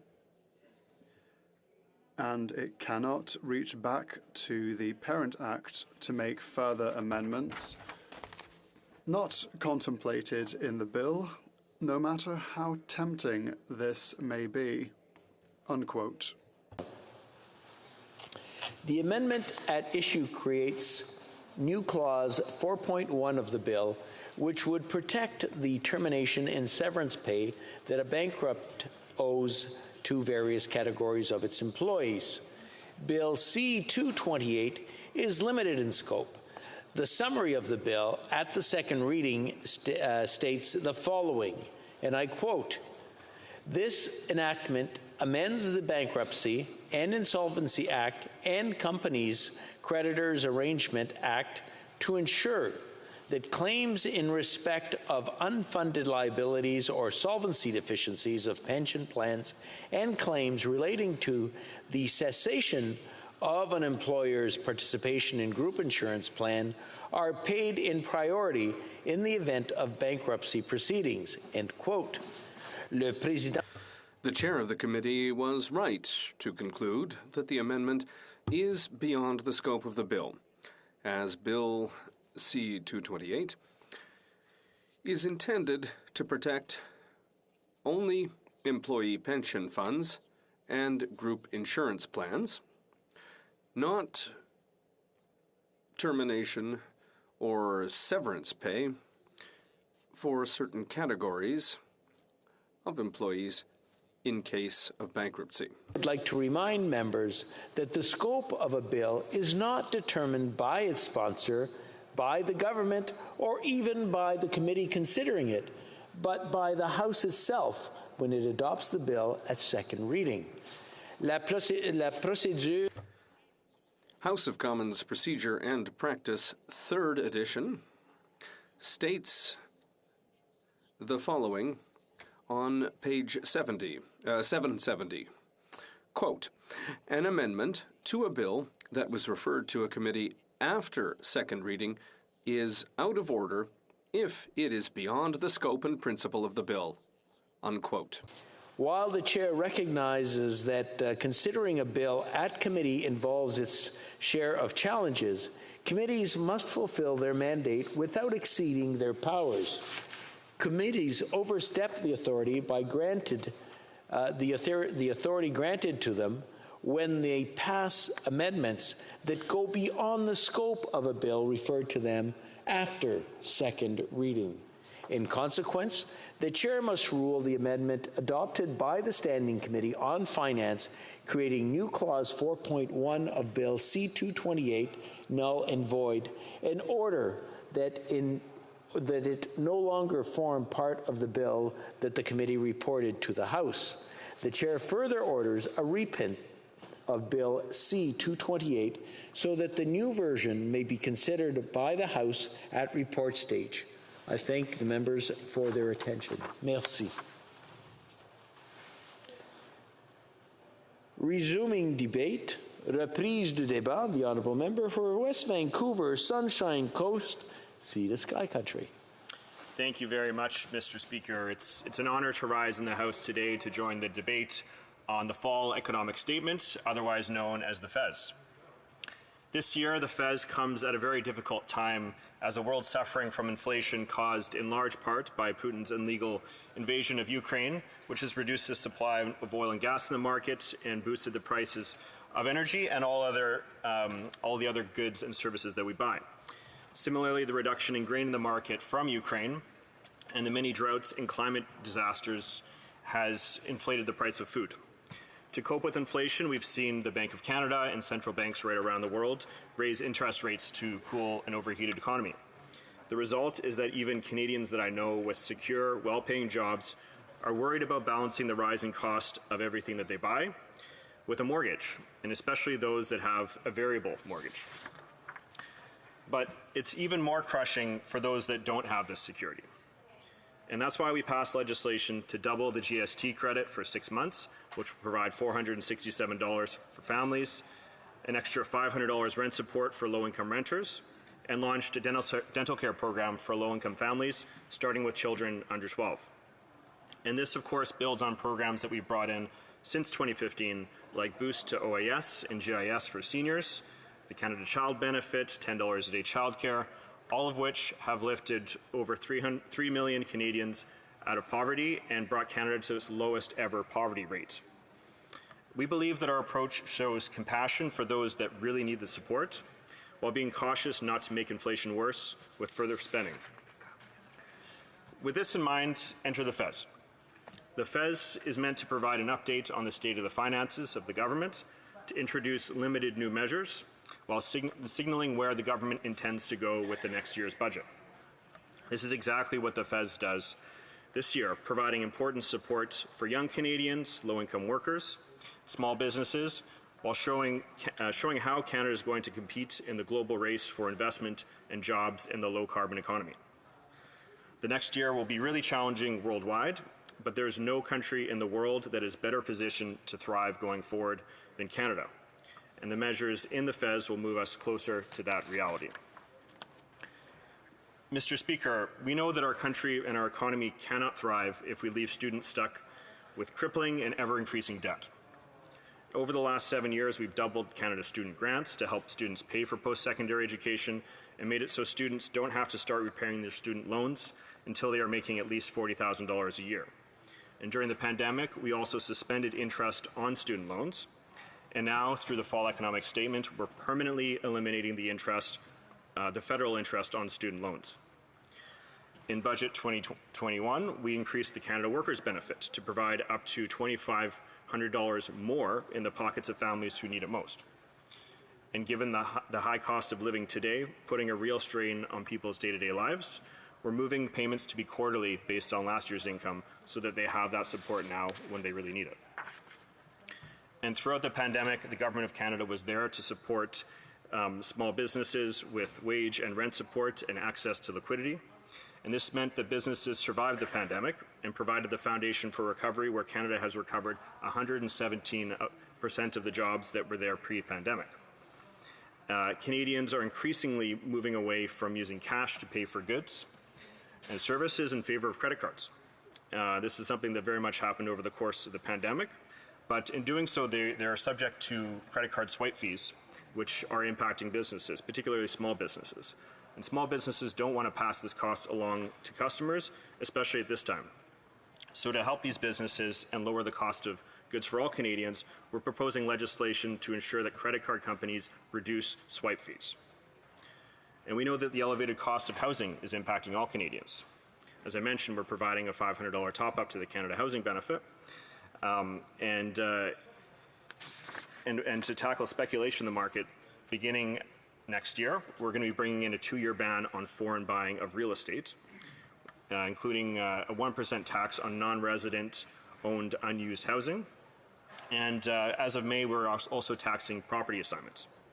In the FES, we're going to be helping first-time homebuyers get into the market with a tax-free home savings account of up to $40,000, details of which are forthcoming, as well as the first-time homebuyers tax credit. At the same time, we're providing a new tax credit for owners that build a secondary suite for senior family members or those living with a disability, as well as bringing in a new tax on property flipping. The aforementioned measures will help all Canadians right now, but we know that the world is not static.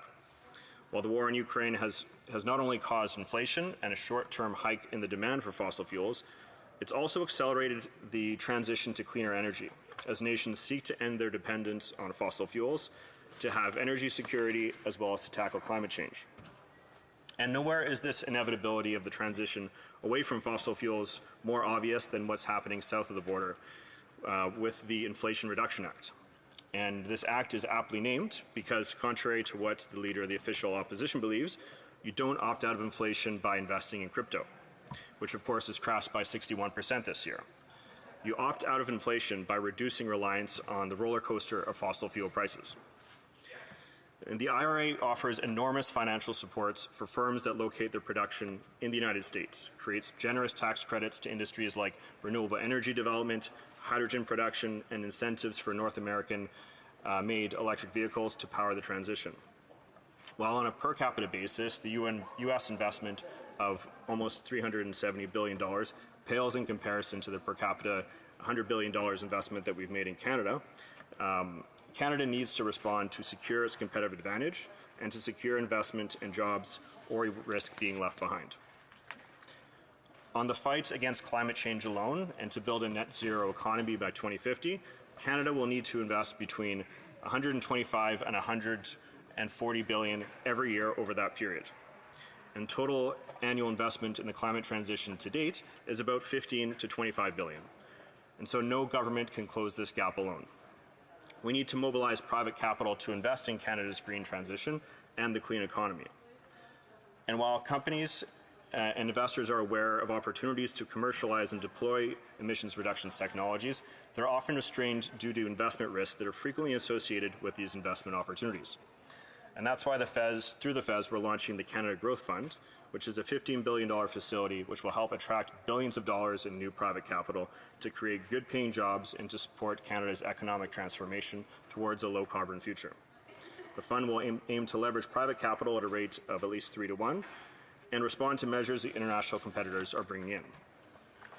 And to supplement the Canada Growth Fund, the FES also proposes a refundable tax credit equal to 30% of the capital cost of investments in renewable energy, electricity storage, heat pumps, zero emissions vehicles, refueling equipment, and more.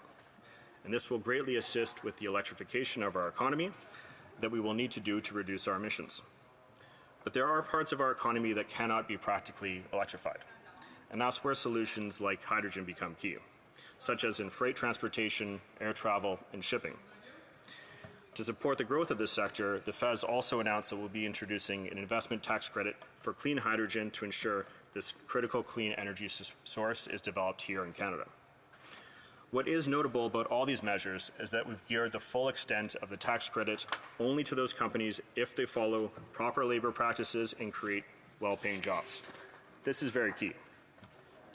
But to ensure that the workers are ready for these jobs, the FES will also proceed with a $250 million investment to create the Sustainable Jobs Training Centre to help 1,500 workers upgrade or gain new skills for jobs in the low-carbon economy, and a union training and innovation program to support 20,000 union-based apprenticeship opportunities to training in the skilled trades. So, Mr. Speaker, I do see that my time is running out, which means I won't be able to discuss things like the additional $1.6 billion that will go towards delivering on our immigration levels plan, the new tax that we're going to be bringing in on share buybacks to ensure that corporations, many of which are making record profits this year, invest in Canada rather than simply buying back their shares. But I'll say that the FES shows that we're taking both a responsible fiscal path and are also being compassionate to those that are most impacted by inflation through supports for students, low-income workers, and small businesses. But importantly, it also allows Canada to be competitive in the race for investment in the green economy that will provide long-term prosperity and jobs for our country. And while we're navigating turbulent times at the moment, there is no country that is better positioned to thrive over time. And that's why I encourage all members of this House to support this legislation. Thank you very much, Mr. Speaker. Questions and comments? Questions et commentaires. L'honorable député. The Honourable Member for Rimouski, Neigette, Témiscouata, Les Basques. Thank you very much, Mr. Speaker. And I listened closely to my colleague's speech, and, well, he talked about a lot of things, but he forgot a few major points. And the things that he forgot to mention, Mr. Speaker, are seniors, people who are vulnerable in our society. And we don't understand why. Once again, you know, I'm going to ask a question on this subject, but why is it that the Liberal government continues to discriminate against seniors? They did it in 2021 when they created, as if by magic, the $500 check for people who are 75 years old or over. And these are the magicians who can't get people's passports to them, but they can send checks out, the day before the election or the day when the election was called. And here we're seeing old age security going up at 75, so they're creating two classes of seniors. You're eligible for OAS at 65, but the supplement is only for those who are 75 and older. So my question for my colleague is, how is it that this government continues to discriminate against seniors? And again, in this economic update, we're facing the worst crisis in years. And here, once again, they have absolutely nothing for the most vulnerable in our society. They have to turn to food banks. Demand in my riding is going up constantly, Mr. Speaker. People have to make terrible choices between food and medication, for example. So when, Mr. Speaker, will this government act for seniors? The Honourable Member for West Vancouver, Sunshine Coast to Sky Country. Well, thank you, Mr. Speaker. And I'd like to thank my honourable colleague from Quebec for his question. But I disagree with him and the premise of his question. We've always been there, and we are there for seniors. And as I said in my speech, we improved OAS and the GIS for seniors, and the measures that we have introduced this fall, like the $500 in help for renters, that's going to help seniors. There's also the GST credit. That's something else that is going to be available to people of all ages, but I know that there are a lot of vulnerable seniors who are going to be able to access that. So I disagree with the premise of his question. We're always there for seniors and for all Canadians, and we will always find new ways to improve their lives, and I'm always available to work with my honourable colleague to achieve that. Kamal Tar, questions and comments? The honourable member for Perth Wellington.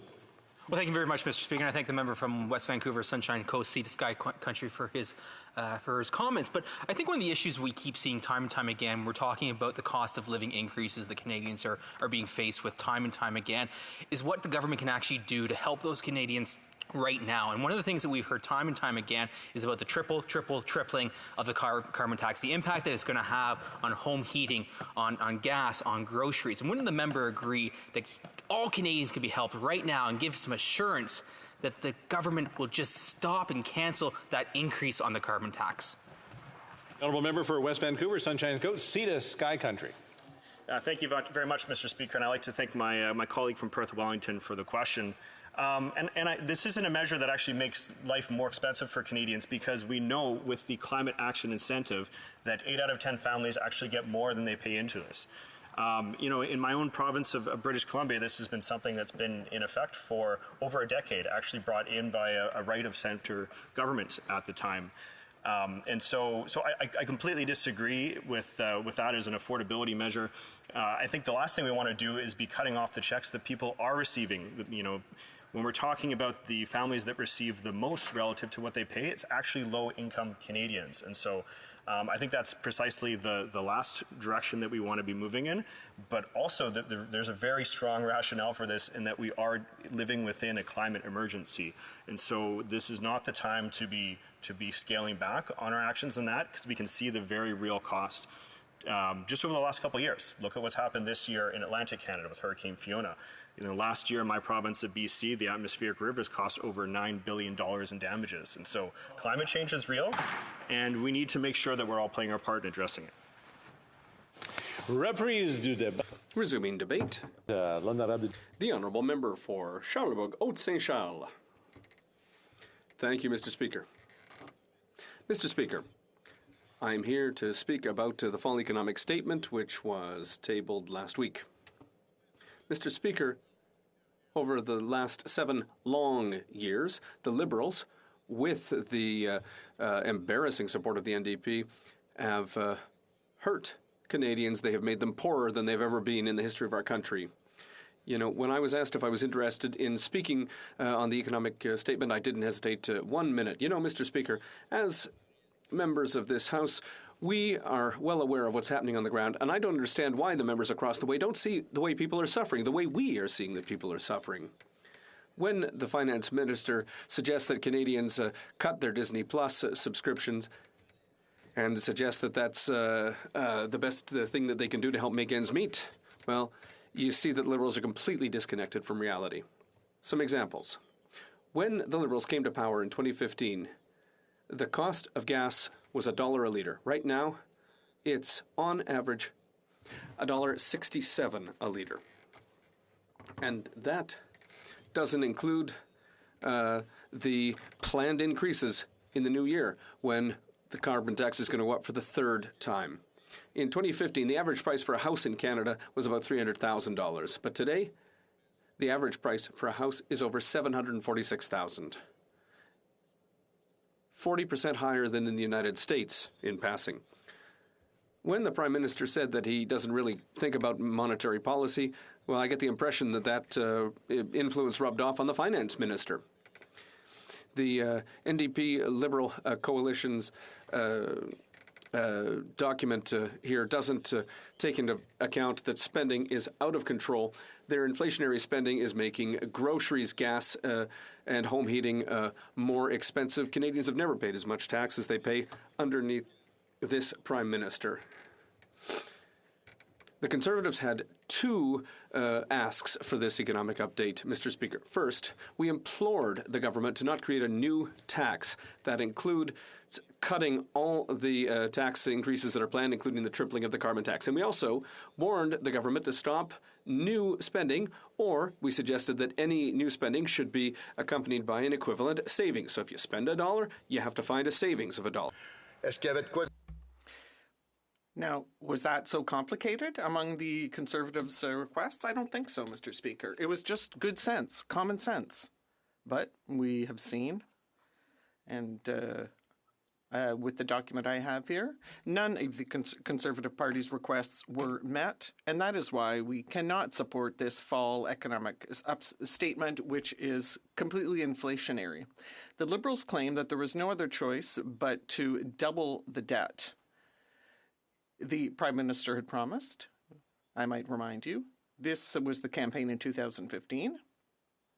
There was the Prime Minister, he was the Liberal Party leader at the time, and he said, listen, we are going to rack up a $10 billion deficit in the first year, and then another small deficit, and then we're going to balance the budget.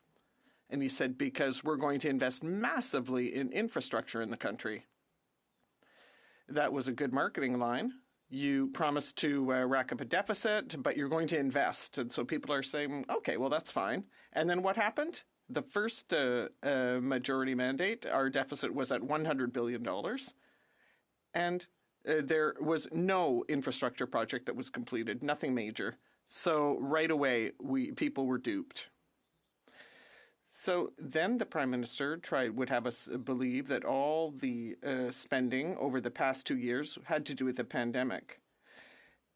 But now we have realized that 40% of new measures weren't. We're talking about $205 billion, Mr. Speaker,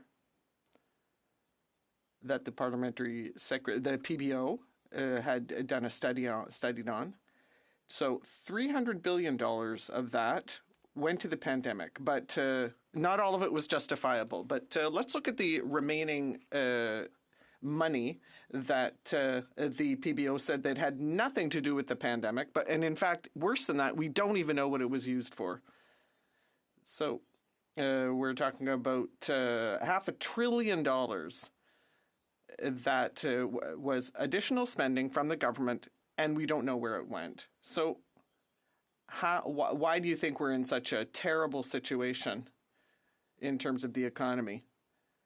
Obviously, the interest rates have to go up in order to compensate. So everyone is in debt up to their neck. So when we talk about additional costs, additional spending, for example, people who had a mortgage for their houses, well, they're stuck, obviously, because as soon as the interest rate goes up, their mortgage rate goes up. And it's the interest that's killing them, not the capital. And so if people try and renew their mortgage rates, they'll be stuck with an average rate of $7,000 of additional interest per year for an average family. That's a lot of money, Mr. Speaker, because when we talk about the middle class, the people across the way said, we're working for the middle class and people who want to join it. But what we've seen in the past years is the opposite. Instead of that, they've shot down the middle class.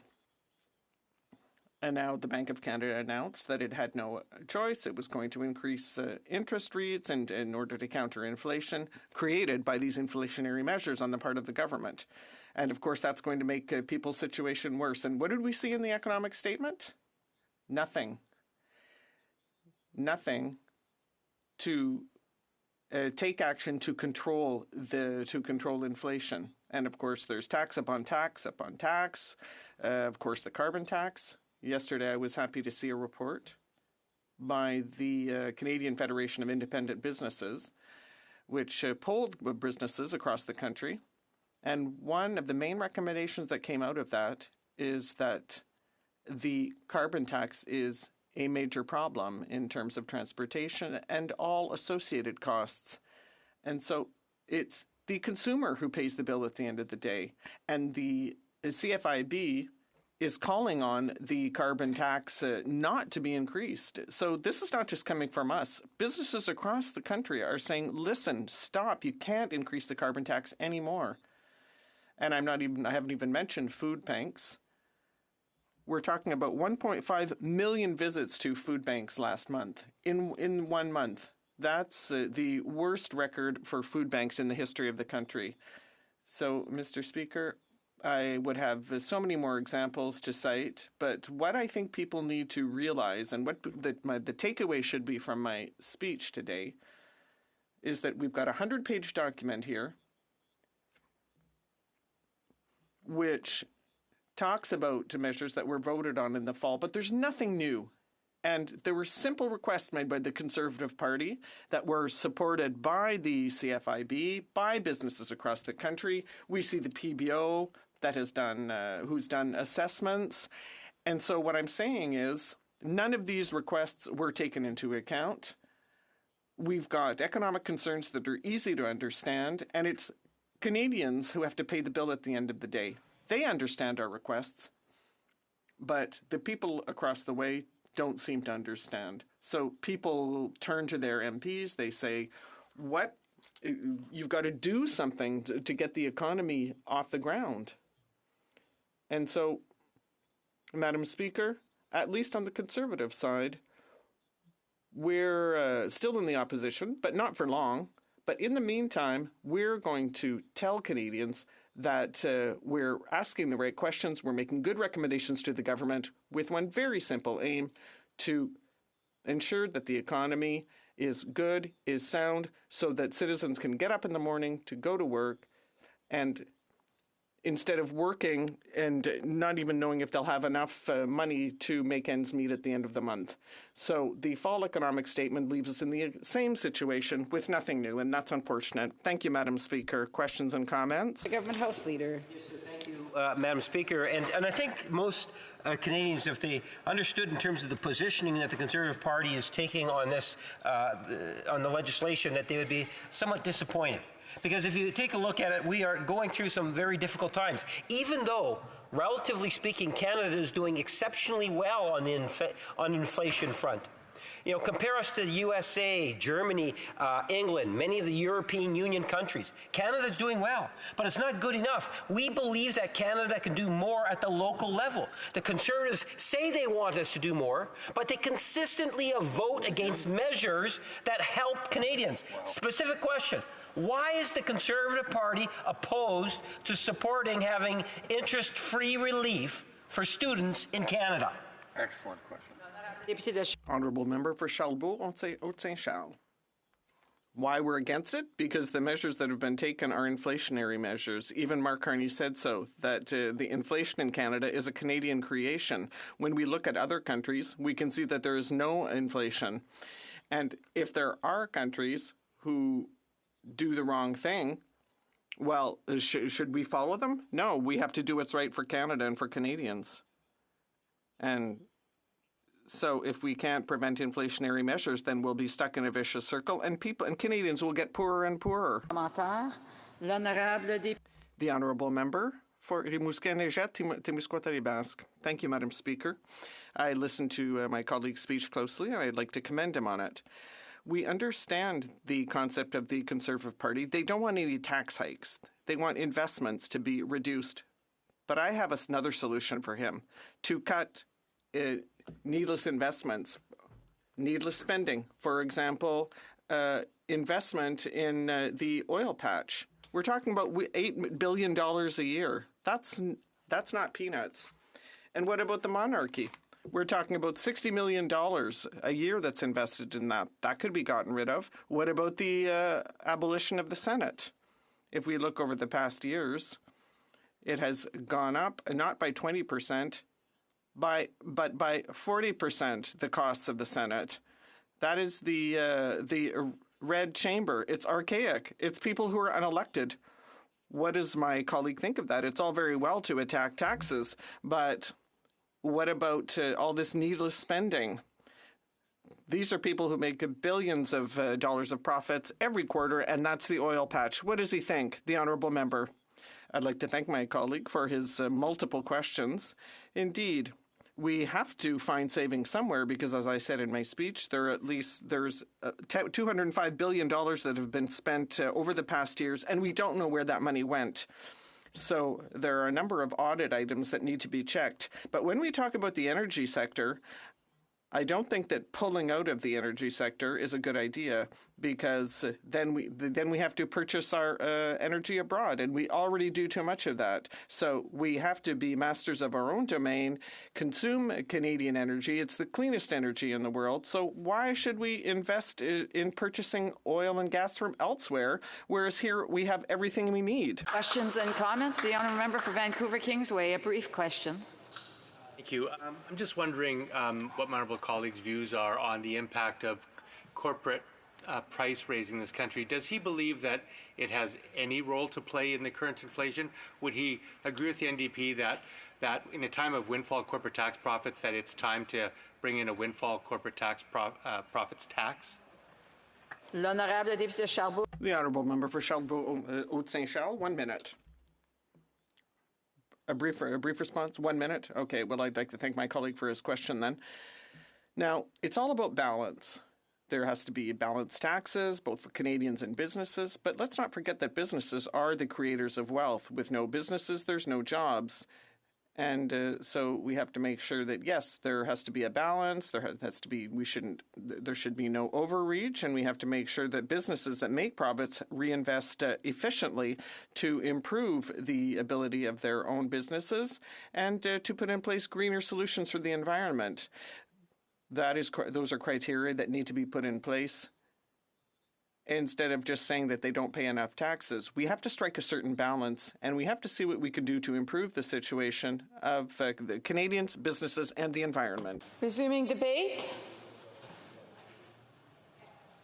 Resuming debate? No, it's resuming debate. Nobody?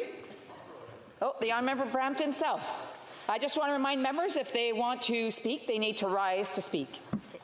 Thank you, Madam Speaker. Madam Speaker, I will be pleased to rise in this House on the behalf of the resident of Brampton South in favour of the fall economic statement, as tabled by the Deputy Prime Minister and Minister of Finance. Madam Speaker, the past 2 years have been challenging for residents in Brampton and for all Canadians. We worked together and Canadians rolled up their sleeves to fight COVID-19 pandemic, and now this government is focused on supporting Canadians who need it, while ensuring inclusive economic growth. As the Deputy Prime Minister said, this is about building an economy that works for everyone from coast to coast to coast. It is a plan that will set Canada up for success, and it is a plan that is balanced, targeted, and responsible. Already as a country, we have the lowest deficit and the lowest debt to GDP ratio in the G7 and the AAA credit rating. Our economic engine in Canada is strong, but there are challenges on the horizon due to global inflation. This is why we need to take targeted steps. When I'm talking with the parents, families, seniors, and youth in my riding, they are grateful that this government is targeting action to make sure that Canadians in all of our communities are supported. Madam Speaker, the programs announced in this fall economic statements add to the series of recent announcements over the past months. These supports have already been reaching Canadians, and I want to begin with some perspective which leads us to where we are today. Recently, I was speaking with the single seniors who live in downtown Brampton. She told me about how impactful the increased old age security pension has been. Giving her a greater peace of mind, I met her at an arts class supported by the federal government. She also told me that she's looking forward to the eventual rollout of the dental care program that will cover Canadians who need it. On that point, I have served proudly on the Health Committee since 2015, and over the years, we have heard about the importance of dental care. We know that many families do not have the means to send their kids to a dentist. Madam Speaker, in Health Committee, we heard about 2.2 million school days are missed by children every year because of emergency dental care. This is a smart investment from the federal government that will save thousands of dollars through prevention per patient and help make sure that our kids don't have to endure emergency surgeries. The actions in the fall economic statement are informed by things we are already seeing on the ground. I also hear about the need for more affordable housing supply, and I'm glad that this government recognizing this housing density in Brampton is high, with more than 26% of households having 5 or more people under one roof. According to the 2021 census, in other words, we have hundreds of multi-generational homes in our community, and we need to respect and support the choice of families to live together. The fall economic statement introduces a multi-generational home renovation tax credit. It would provide up to $7,500 in support for constructing a secondary unit for a family member who's a senior or an adult with a disability starting in January 2023. Excellent program. I know that $7,500 will make a big difference for families in Brampton who want to have a grandparent or family member live with them. This government is also advancing the New Age Well at Home initiative, which will help seniors stay in their homes for as long as possible, providing practical assistance for everyday tasks. Madam Speaker, Brampton is growing, and we have great economic opportunities, but we need more affordable housing option and increased supply. I was very grateful to see the launch of the third round of the Rapid Housing Initiative, which will be allocated in Peel. This is in addition to the largest investment ever made for housing in the region of Peel in 2020 of more than $276 million. It means more affordable units in a region that is experiencing a high demand for new housing. In addition to large systemic investments to our regions and cities, we're also giving tools to Canadian families. The fall economic statement would also implement the new tax-free first home saving account, which will not only allow Canadians under 40 to save up $40,000 towards their first home, but also to withdraw it tax-free. For those most impacted and with income under $35,000, a one-time top-off to the Canada Housing Benefit Program will roll out soon. Madam Speaker, this government has made it a priority to make life more affordable, while also reducing long-term inflationary pressures. I want to highlight the impact that our policies have on young families. We see across the country how impactful our investment in childcare have been. In some provinces, parents have already seen a decrease of 25% in their fees. And by the end of the year, they will see another 25% increase, fulfilling our commitment to childcare care fees in half as we work towards $10 per day care by 2025. It is saving parents money and also giving them the chance to step into the workforce. Building on that success, the fall economic statement introduces new measures for recent Canadian graduates. I recently spoke with a university graduate from my youth council who was born and raised in Brampton and who has access to federal loans. This has already been a beneficial program, but we know our Canadian students need additional support. That is why this government is making it easier for students to start their careers without the burden of the federal student loan interest. The fall economic statement includes a commitment to permanently eliminate the federal interest on Canada student loans and Canada apprentice loans. This will benefit over 1 million student loan borrowers and save an average borrower more than $3,000 over the lifetime of their loan. This will make a real difference to support young Canadians and is a great step in addition to increasing the loan repayment threshold from $25,000 to $40,000. I often say the young people are our leaders of today, and we need to make sure they are set up on the path of excel in their bright future. Madam Speaker, immigration is also a key way to create a strong foundation for economic growth.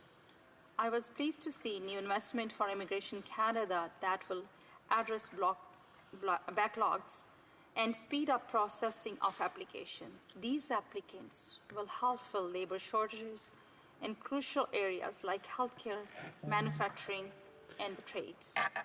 This comes with a much-needed $1.6 billion over 6 years and $315 million in new ongoing funding, as well as $50 million to make sure that Immigration Canada has the resources it needs to facilitate efficient processing. And this government recognizes the importance of attracting newcomers to rural and northern communities to address specific labor shortage in some provinces while providing additional much-needed support to communities with diverse populations like Brampton. Families in Brampton waiting for their relatives' applications to be processed will be pleased with our significant investment to reduce wait times and improve file processing. Another important measure will be creating of a new quarterly Canada Workers benefit with automatic advance payment.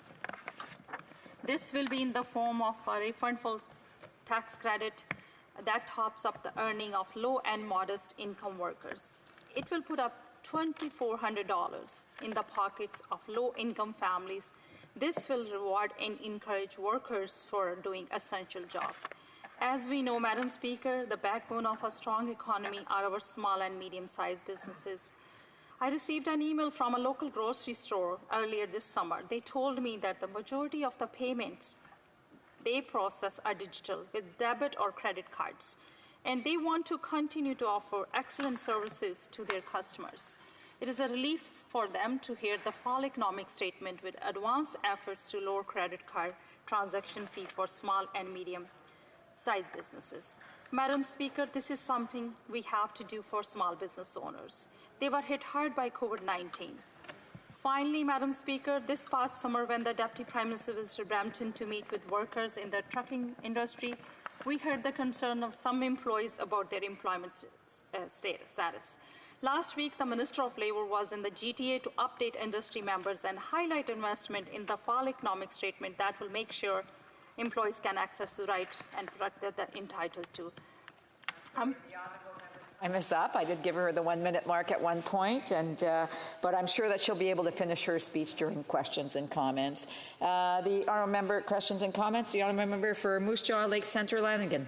Thank you, Madam Speaker, and I thank my colleague for her intervention. And as we've debated this subject, we hear about the Liberal government bragging about the AAA credit rating that Canada has. Now, when you have a credit card, they're always looking to increase your credit, and lenders always make money. And so I have a couple points here. Number one, the homelessness. The Auditor General just spoke about this and gave a failing grade. And I sit on the committee for Veterans Affairs and getting a failing grade. Why does this government want to continue processing this way that they're doing their carbon tax when it's failing the people of Canada? The honourable member for Brampton South. Thank you, Madam Speaker, and I would like to thank the honourable member of that question. Madam Speaker, this is the plan targeted and responsible. I want to highlight that the fall economic statement is the top of the measures already taken, permanently eliminating interest of federal students, launch of the new Canada Growth Fund, creating a new quarterly Canada Workers benefit. All the benefits are helping Canadians. And this is a very physical plan who will help the Canadians this difficult time. And this is the way we have to move forward. And thank you for the question. Questions and comments. L'honorable député de Avignon, la Métis. The honourable member for Avignon, la Métis, Matane Matapédia. Thank you, Madam Speaker. My colleague from the government party said that she's proud of this economic update, but I was not proud to stand before my voters and constituents to present this update to them. There are seasonal workers in my riding, and in December, the government announced a change in insurable hours, the minimum worked hours, in order to have access to EI benefits. And at that point, they obviously couldn't work enough hours to reach that minimum threshold. There should be something in this economic update. We should take into account these workers who have been forgotten for a long time. They've been promised a serious reform of EI since 2015. So what does the member have to say to these seasonal workers in Lower Saint Laurent? The honourable member for Brampton South. I would like to thank the honourable member for that question. Madam Speaker, the government is presently doing consultation to ensure that employers and employees have access to a high-quality EI system. What we are debating today for the fall economic statement, we have already announced that the BOT and support measures that will make a big difference in the life of Canadians. For example, rental and dental, and doubling the GST credit, that will all support what the Canadians need. Thank you, Madam Speaker. The honourable for Vancouver Kingsway. Madam Speaker, many economists, including Jim Stanford, have noted that the economic policy that's being used to combat inflation has historically led to a recession. Many economists are actually predicting a recession next year. And it's estimated that as many as 850,000 Canadian workers are at risk of losing their jobs as a result of that policy of quantitative easing, or tightening, pardon me. So my question to my honourable colleague is, what does she say to Canadian workers, and what is her view of the Bank of Canada's policy of raising interest rates in an attempt to suppress wages, and that will ultimately lead to recession and many workers losing their jobs? Does she agree with that? The honourable member for Brampton South, a brief answer, please.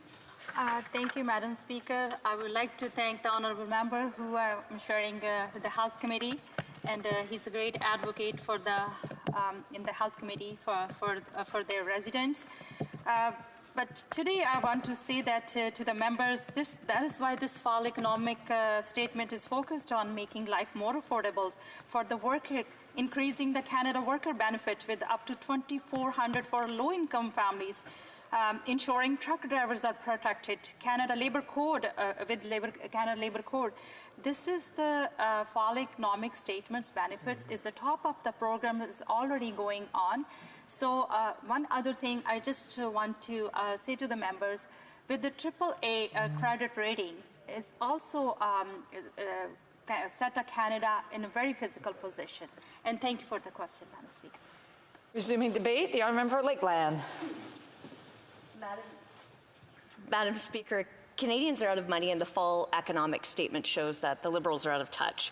Almost half of Canadians are $200 or less away from bankruptcy, can't cover their living expenses this year, can't save for the future, and are cutting back on healthy food. A quarter of Canadian households can't cover monthly bills and debt repayment. It's appalling the Prime Minister doubled Canada's debt and said the government would, quote, take on the debt so that Canadians wouldn't have to. Canadians are now paying the staggering price for his reckless decisions. He's added more debt than all previous Prime Ministers in Canadian history combined. He claims all that new spending was because of COVID, but over $200 billion of it had nothing to do with COVID. All that spending has created record high inflation that's driving up the cost of everything, and essentials like gas, groceries, and home heating are almost out of reach. The fall statement does nothing to alleviate those burdens on struggling Canadians. Record debt, record inflation, and, turns out, record taxes. Canadians pay more taxes now than ever before, and actually pay more in taxes than for food, clothing, and shelter combined. The false statement shows the Liberals are going to make it worse, will keep racking up debt to fuel their spending, and of course they plan to triple the carbon tax. This fall economic statement is an insult to hardworking Canadians struggling just to get by, never mind trying to actually get ahead.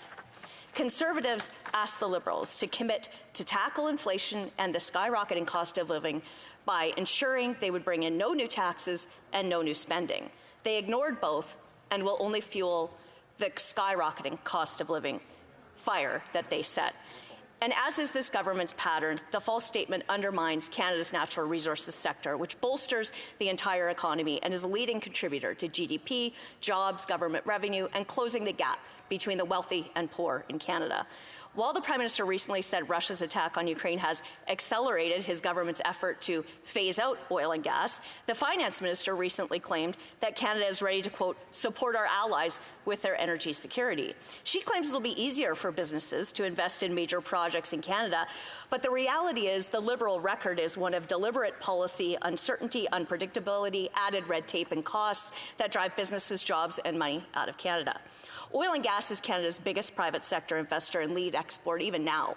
The NDP Liberals' anti-energy agenda has already had stark consequences. 300,000 jobs lost, over $150 billion in energy projects and Indigenous partnerships cancelled, 4 pipelines that would have enabled Canadian energy security, self-sufficiency, and export more Canadian energy in the world, dead. Shockingly, under these Liberals, 25 LNG export projects have been stalled or abandoned, risking 100,000 jobs and $500 billion in new investment. In the same time, the U.S. built 7 and approved 20 more, while only 1 in Canada, the biggest private sector investment in Canadian history, approved under the former Conservative government, has shovels in the ground. In Germany, a major LNG import facility was just permitted and built in 194 days. They wanted Canadian LNG, but can't get it because of the Liberals. And how many times was LNG cited in the false statement? 0. So the Finance Minister talks about accelerating project approvals, but her government has actually done everything it can to slow them down or destroy them completely. She even said, quote, Canada must and will fast-track the energy and mining projects our allies need to heat their homes and to manufacture electric vehicles. But this false statement eliminates incentives for small-scale energy startups, picks winners and losers in resource development, and will make energy in Canada for Canadians more and more expensive. The false statement outlines an incoming 2% tax on buybacks of a company's owned stock that will harm Canadian investment because it's double the rate of the U.S., so it will cause Canadian businesses' investment to continue to move south.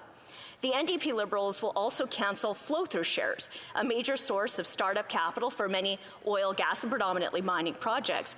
Cancelling it only for oil and gas will hurt small businesses, especially those investing in alternative energy and emissions reduction technology, because 93% of oil and gas companies in Canada have under 100 employees. They face high costs, high uncertainty, high risk, domestic political hostility, so private investment is already a challenge. But get this, in 2020, the then Natural Resources Minister expanded flow-through shares to help small companies and, quote, build stronger supply chains, including critical minerals. But this fall economic statement cuts them, by their own admission then, jeopardizing supply chains, which are already severely compromised. Liberal claims and policies are incoherent, contradictory, and hypocritical.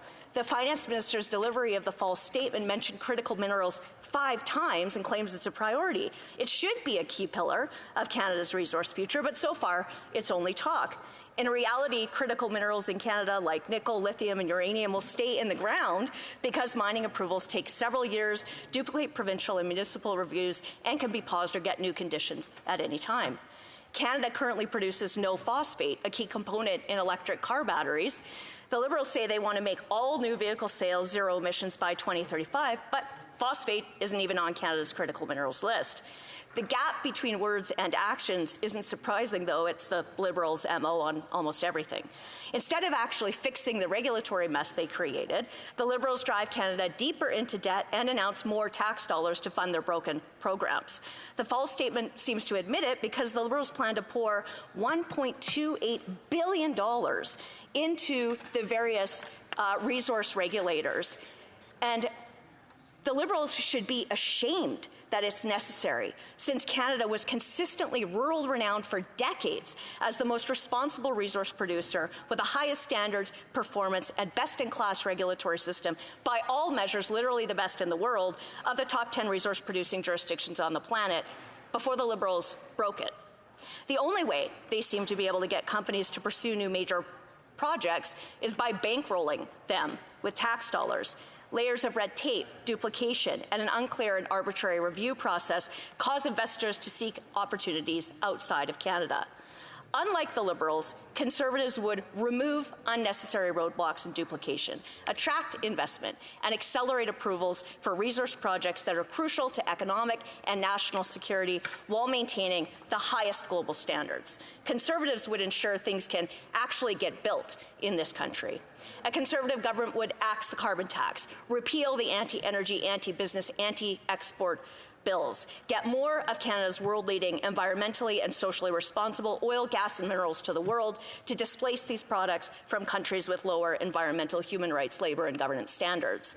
Conservatives will put the people first. Instead of government creating cash and making everything more expensive, Conservatives will make sure Canada creates more of what cash buys, more homes, more gas, more food, and more resources here at home. Thank you. Now, but the honourable member will have actually 2 minutes and 30 seconds the next time this matter is before the House to finish her speech.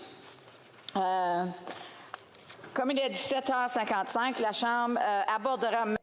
As it is 5:55, the House will now proceed to private members' business in accordance with the order and the list for today.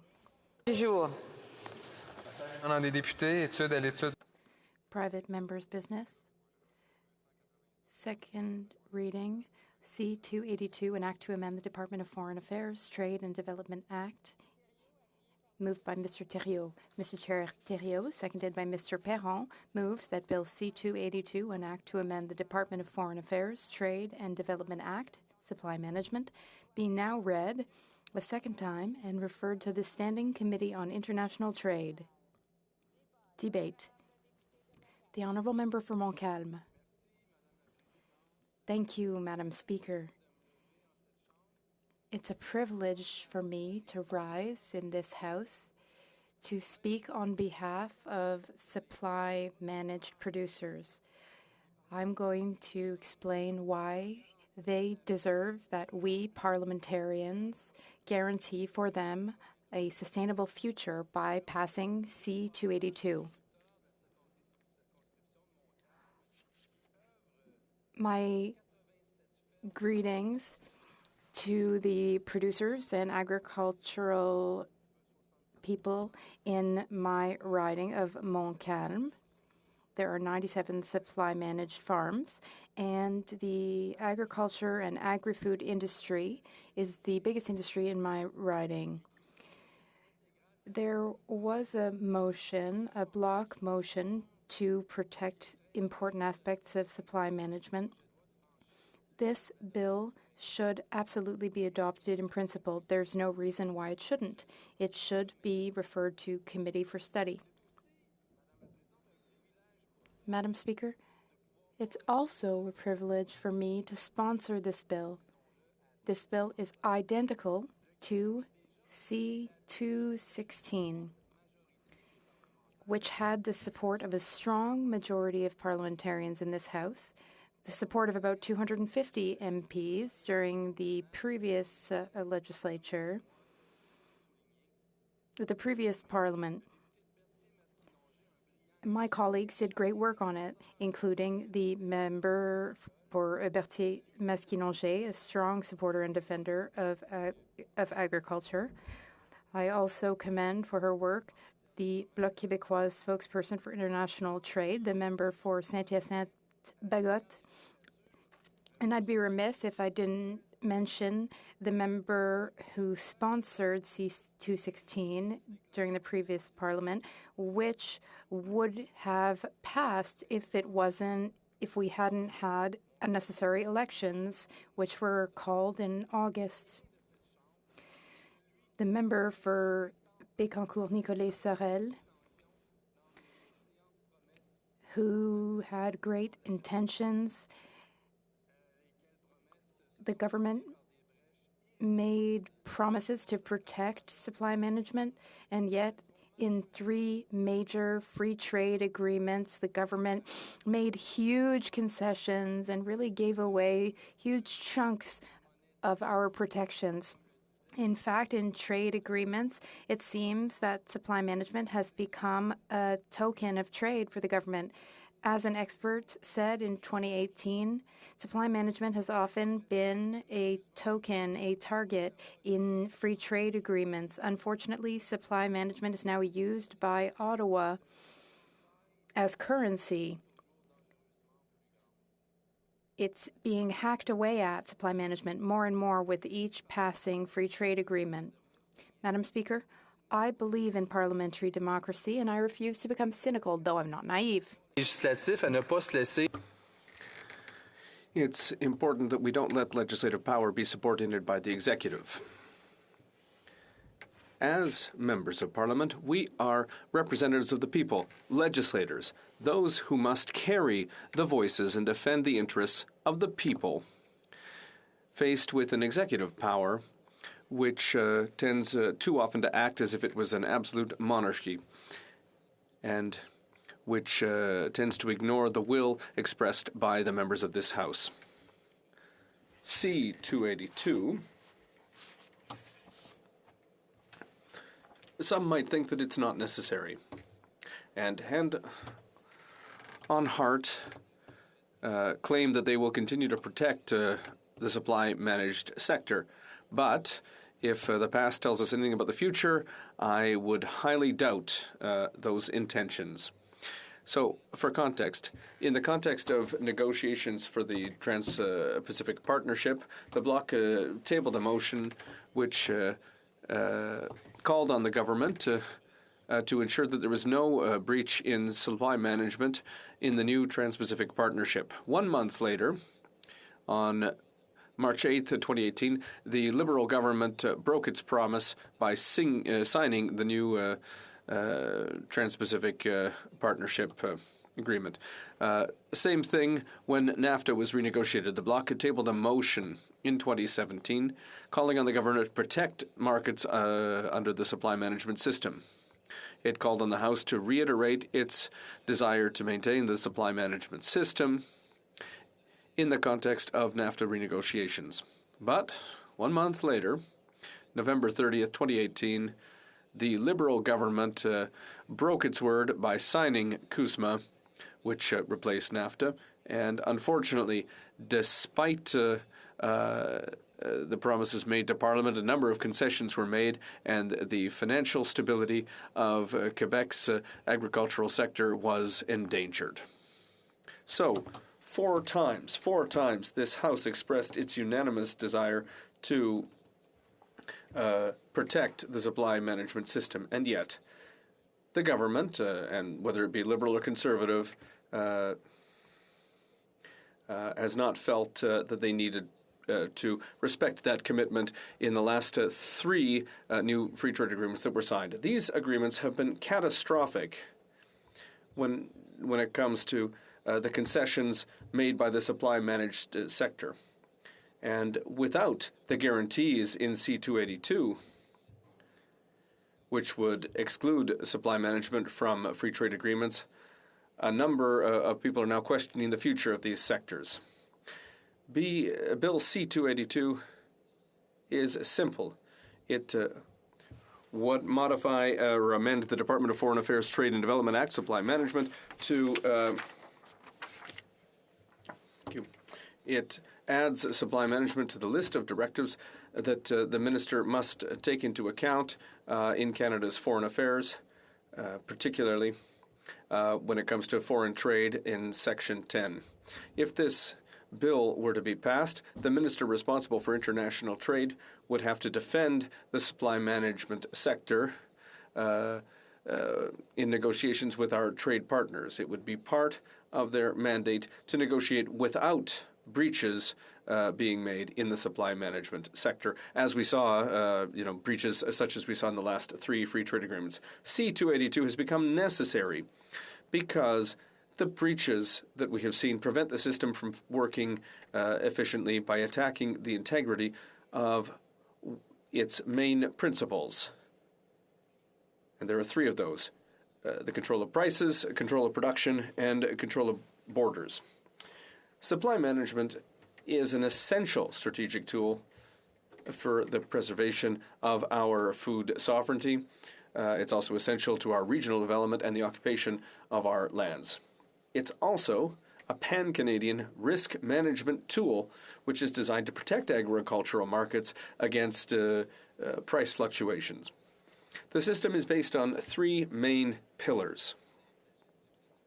The first is a supply management system through a production quota system based on consumer research, that is consumer demand for dairy products. The Canadian Dairy Commission distributes quotas to each of the provinces, which through their supply boards, or what are often referred to as producer associations, sell these quotas to their own producers. By doing this, we ensure that production matches demand. The second pillar is the regulation of prices by establishing a floor price and a ceiling price so that each link in the value chain has its fair share. The third pillar is border control. Supply management is a model that's envied around the world, including by those who have abolished supply management.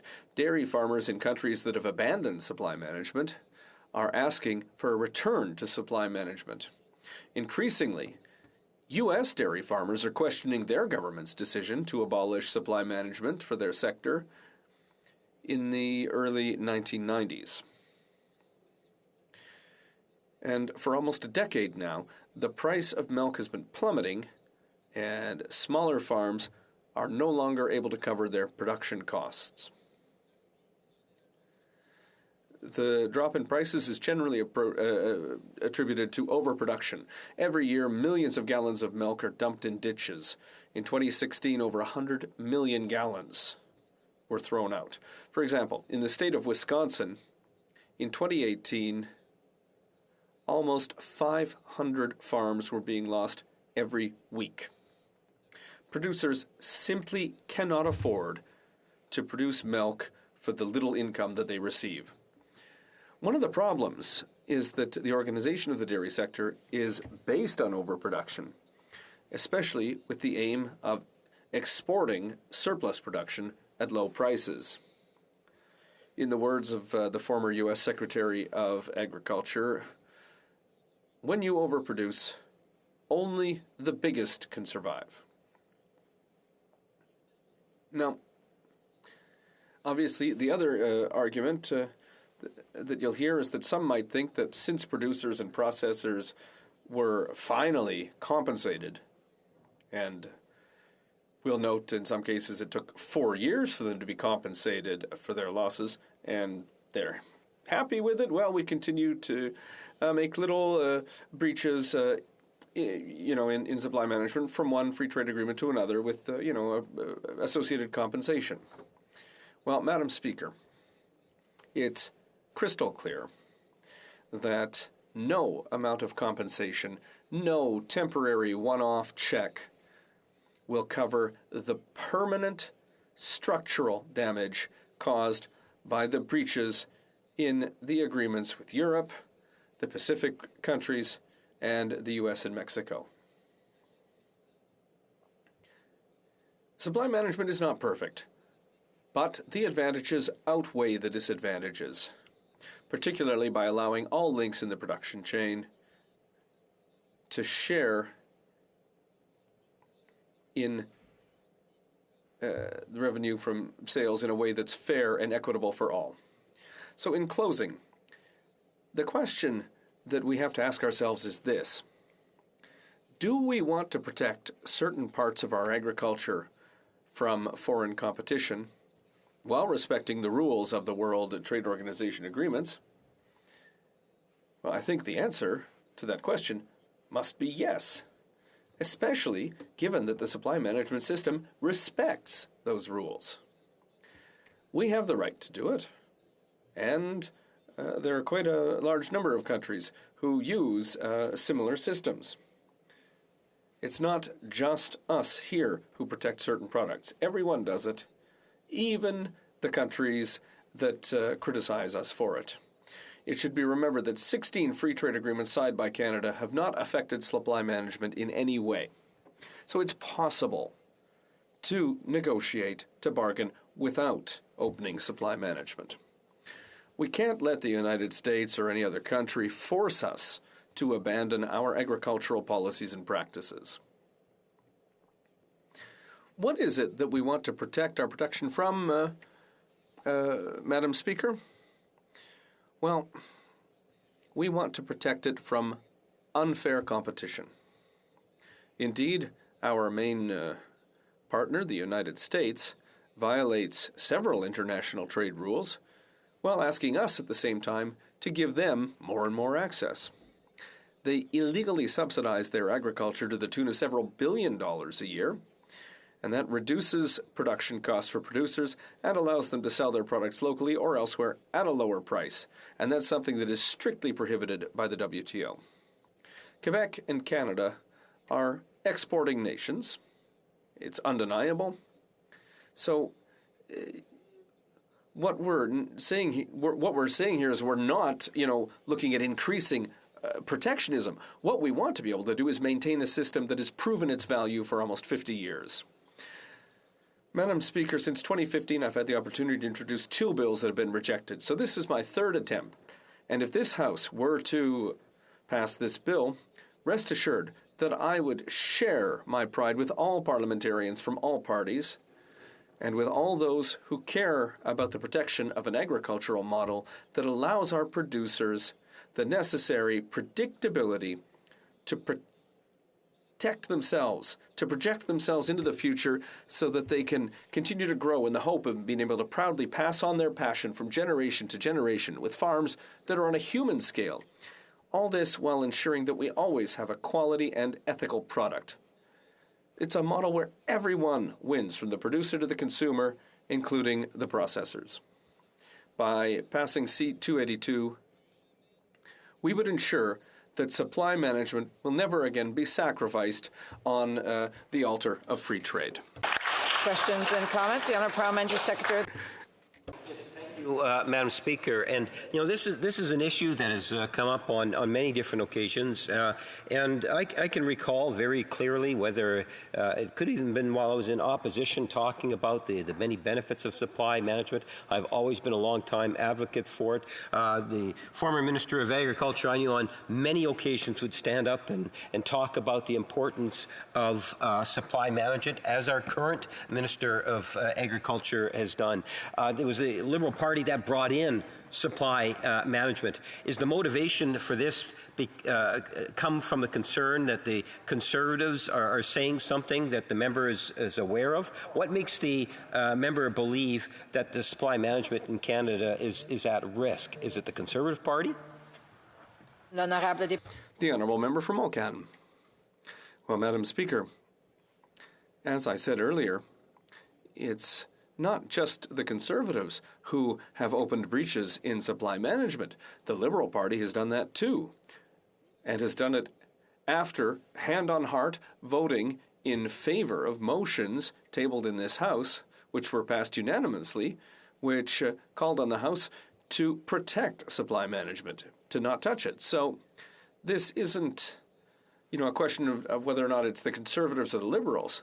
I think that the basic problem here comes from the fact that there are farmers across Canada who have differing opinions, and the government thought that by opening certain markets they could sacrifice another sector. Unfortunately, I trust that the Conservatives will act differently, because their leader said recently that it would be an aberration to have to buy up all the quota that it would cost $1 billion, and that supply management must be maintained. Madam President. Thank you, Madam Speaker. And I'd like to thank my colleague from Quebec. I think really what's so important in this discussion that we need to remember is that our supply management sector has worked.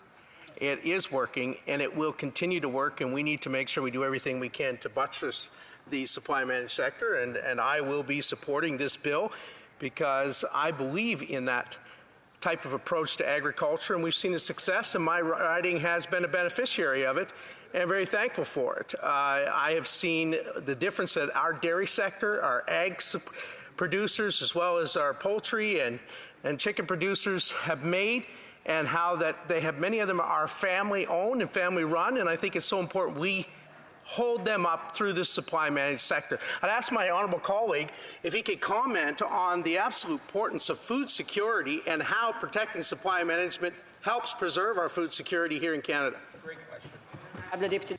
The Honourable Member from Mulcannon. Well, absolutely, Madam Speaker. We saw throughout the pandemic that the sectors under supply management didn't have shortages that we saw in other food sectors. And so for food security, and what I would call food sovereignty or food autonomy, it's absolutely essential that this system, this model of supply management be maintained. The Honourable Member for Berthier-Maskinongé.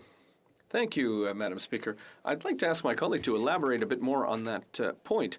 When we talk about supply management and food security, how could we also, and maybe it's something we could do, export this model to other countries so that there is a solid base of local food around the world? Thank you. The Honourable Member from Montcalm has 1 minute to answer. Well, the supply management model is a collective, cooperative model, and it allows producers and consumers, everyone benefits from it. And what's really important when it comes to defending supply management, and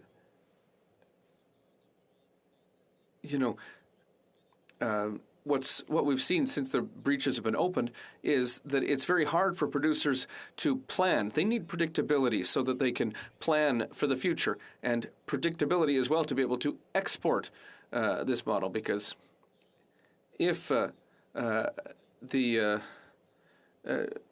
G7 countries keep cutting it, how could we convince others of the viability of such a model? The government House Leader. Thank you, Madam Speaker. It's always a pleasure to be able to stand up and provide comment on the issue of agriculture, but there's really two issues that I'd like to address in this legislation. One is the issue of trade, and the other is the issue of supply management, which is more direct with the legislation itself. First of all, we need to recognize, Madam Speaker, Canada is a trading nation. We are very much dependent on trading. We have the world's best products from coast to coast to coast. And we need to be able to export our widgets and our commodities and our resources. It generates a phenomenal amount of wealth for our country. And it's one of the reasons why Canada is one of, I would ultimately argue, the best country in the world to live. Hear, hear. We can do that because I believe that we have set forth over the years a path that allows us to have what we have today, good, solid trade relations with countries around the world. We need not only to maintain those connections, but we should be looking at ways to expand them, Madam Speaker.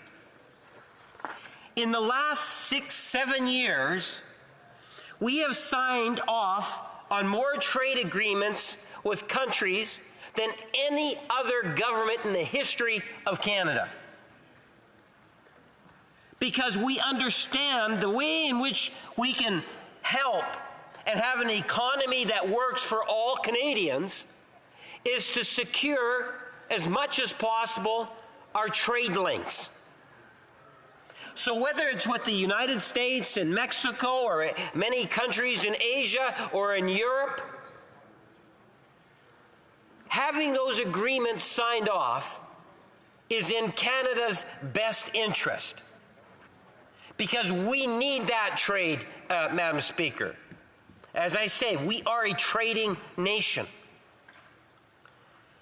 Recognizing agriculture and the significance of agriculture is something that we have not lost on. We've recognized that for generations. In fact, it was a Liberal government that brought in supply management, Madam Speaker. That's right.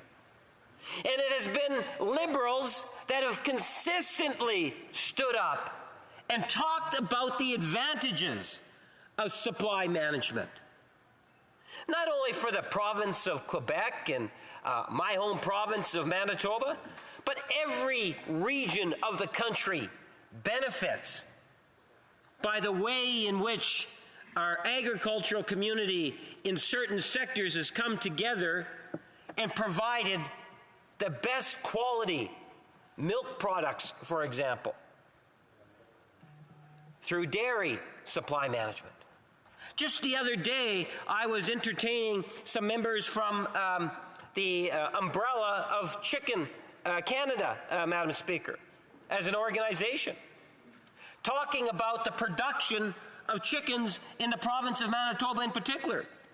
I've had the opportunity to visit the hatchery, where a hatchery can tell you within a couple of hours how 10,000 eggs are going to hatch, and how those eggs or those hatchlings will go from that particular plant to a chicken farm, where they'll be placed into a barn. And they might sit there between, I think, the 28 days. I think that's what KFC is. But anyway, 28 days to 40-some days.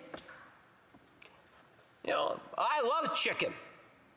And I would ultimately argue, you want some good chicken, you come to Canada. That's where the best chicken in the world is, Madam Speaker. I've seen it firsthand, from the hatchery to where the chickens are growing to where they're actually being processed. You know, in the province of Manitoba, you take a look at it and you will see thousands of chickens being processed in a day. And yeah, there are some chickens across the way, I would suggest. Madam Speaker, I can tell you that that is a very important industry, as other supply management areas are. It provides assurances in terms of quality. That's why I can say with confidence the type of quality product that Canada has and we're able to supply to Canadians in our grocery stores. Even in some situations in more direct fashions, Madam Speaker. I've also had the opportunity to visit dairy farms. I think, Madam Speaker, that there's a high level of interest in terms of how it is we as parliamentarians can ensure that that quality product remains for our consumers. We are very much concerned about food security and the role that supply management plays in food security. But we also recognize the true value of those trade agreements. And if you listen to the Bloc, one might question whether or not, to what degree they even support trade agreements. It's almost, they believe that a trade agreement is as simple as just saying, here's what we want, sign here to another country. You know, Canada, and it wasn't, just last week. Last week I was in the Philippines and I met with one of our trade commissioners. And I pushed that Canada, I'd love to see a bilateral trade agreement between Canada and the Philippines. Agriculture is important. I know that. The President Marcos has actually taken on the portfolio of agriculture. As I know, agriculture is so critically important to our Minister of Agriculture, to our Prime Minister. And any sort of negotiations that have taken place, we always consistently have been there to protect the interests of supply management, Madam Speaker.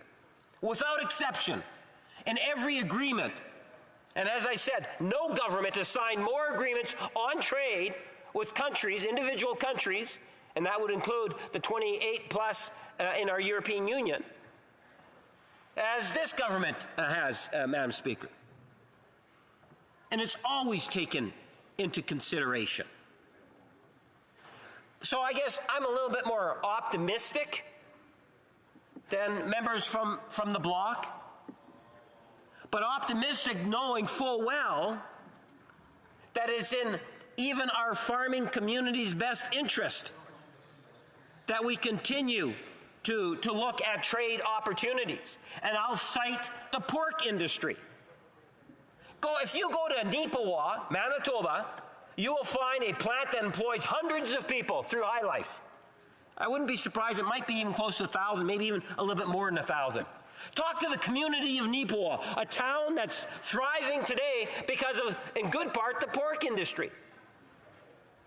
There's no supply management there. But if you take a look at the pork that it's exporting, it's actually going overseas to Asia. So that production has increased over the last number of years, and we are receiving the benefits, tangible jobs, whether it's on the farm or in the processing plants. And those jobs are contributing by buying, whether it's real estate to vehicles, providing all sorts of supports to our communities. And then the product is actually sold in Asia. And that's why I say, as an example, that trade is absolutely critical to Canada, as is supply management. And what the Bloc have failed to demonstrate is how this government has missed on the issue of protecting Canada's supply management, because the numbers have actually gone up overall. And that is the case, Madam Speaker.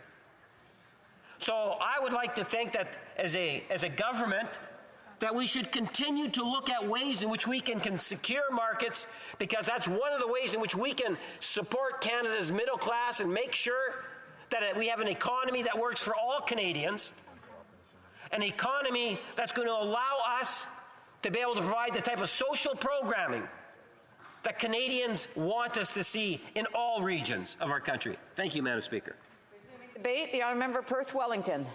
Thank you, Madam Speaker, and it is indeed a great honour to rise in the House today to contribute to the second reading debate on Bill C-282, an act to amend the Department of Foreign Affairs Trade and Development Act supply management. Now, Madam Speaker, it is a particular honour anytime I get to speak to a bill where I can highlight the work that the hardworking farmers and farm families in Perth Wellington and across Canada are doing to not only feed Canadians, but to quite literally help to feed the world.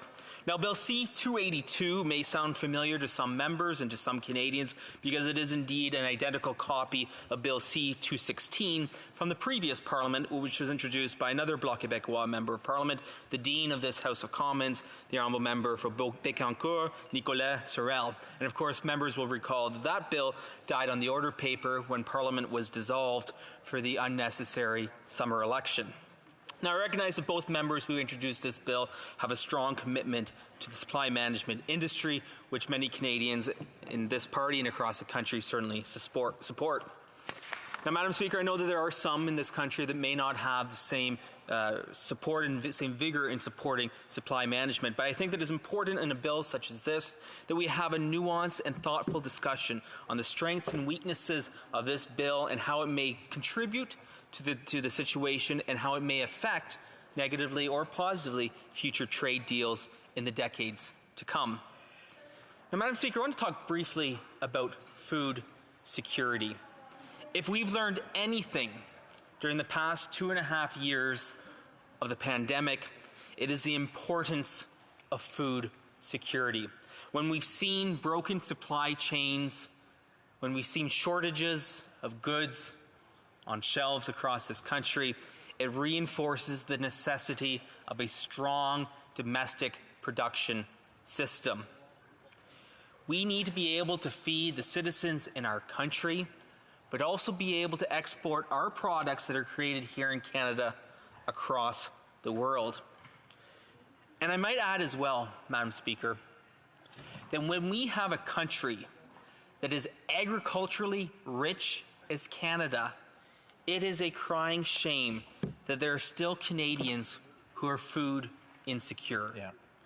no Canadian, no person living in this great country of Canada should be food insecure when we have the great natural benefits of our food production system here in Canada.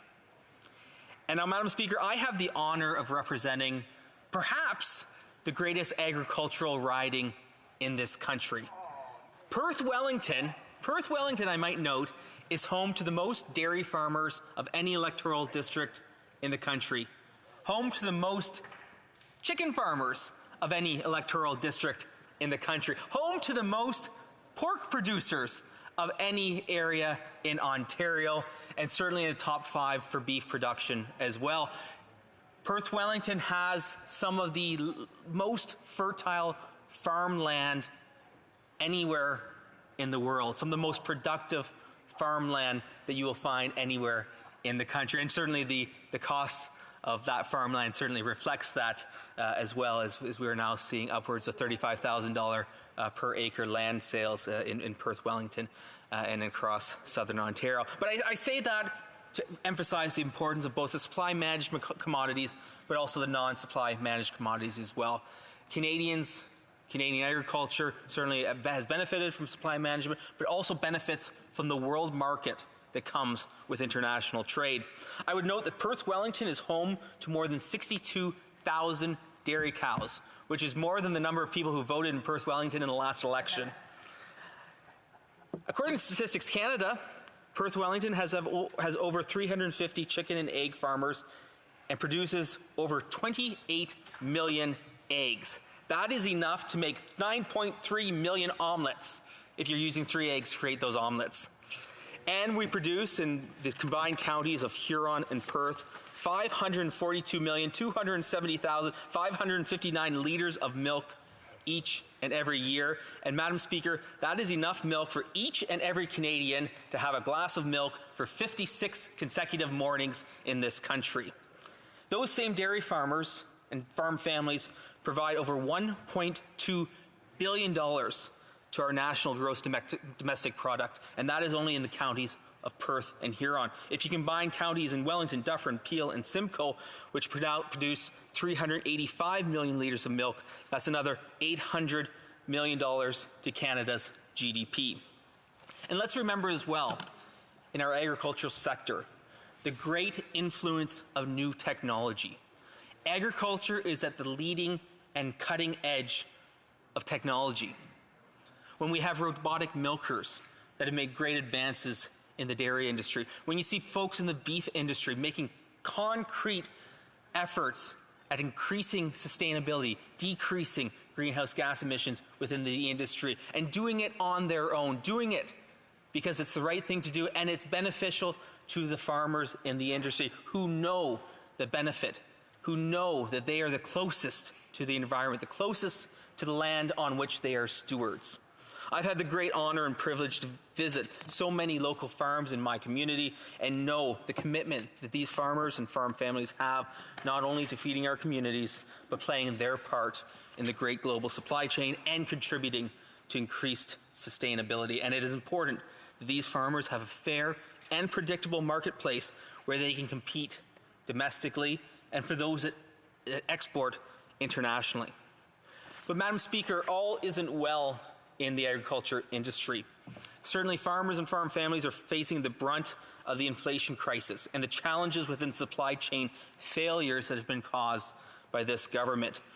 Fuel, heat, feed, fertilizer, equipment, all of these costs are increasing at a rate that is not sustainable.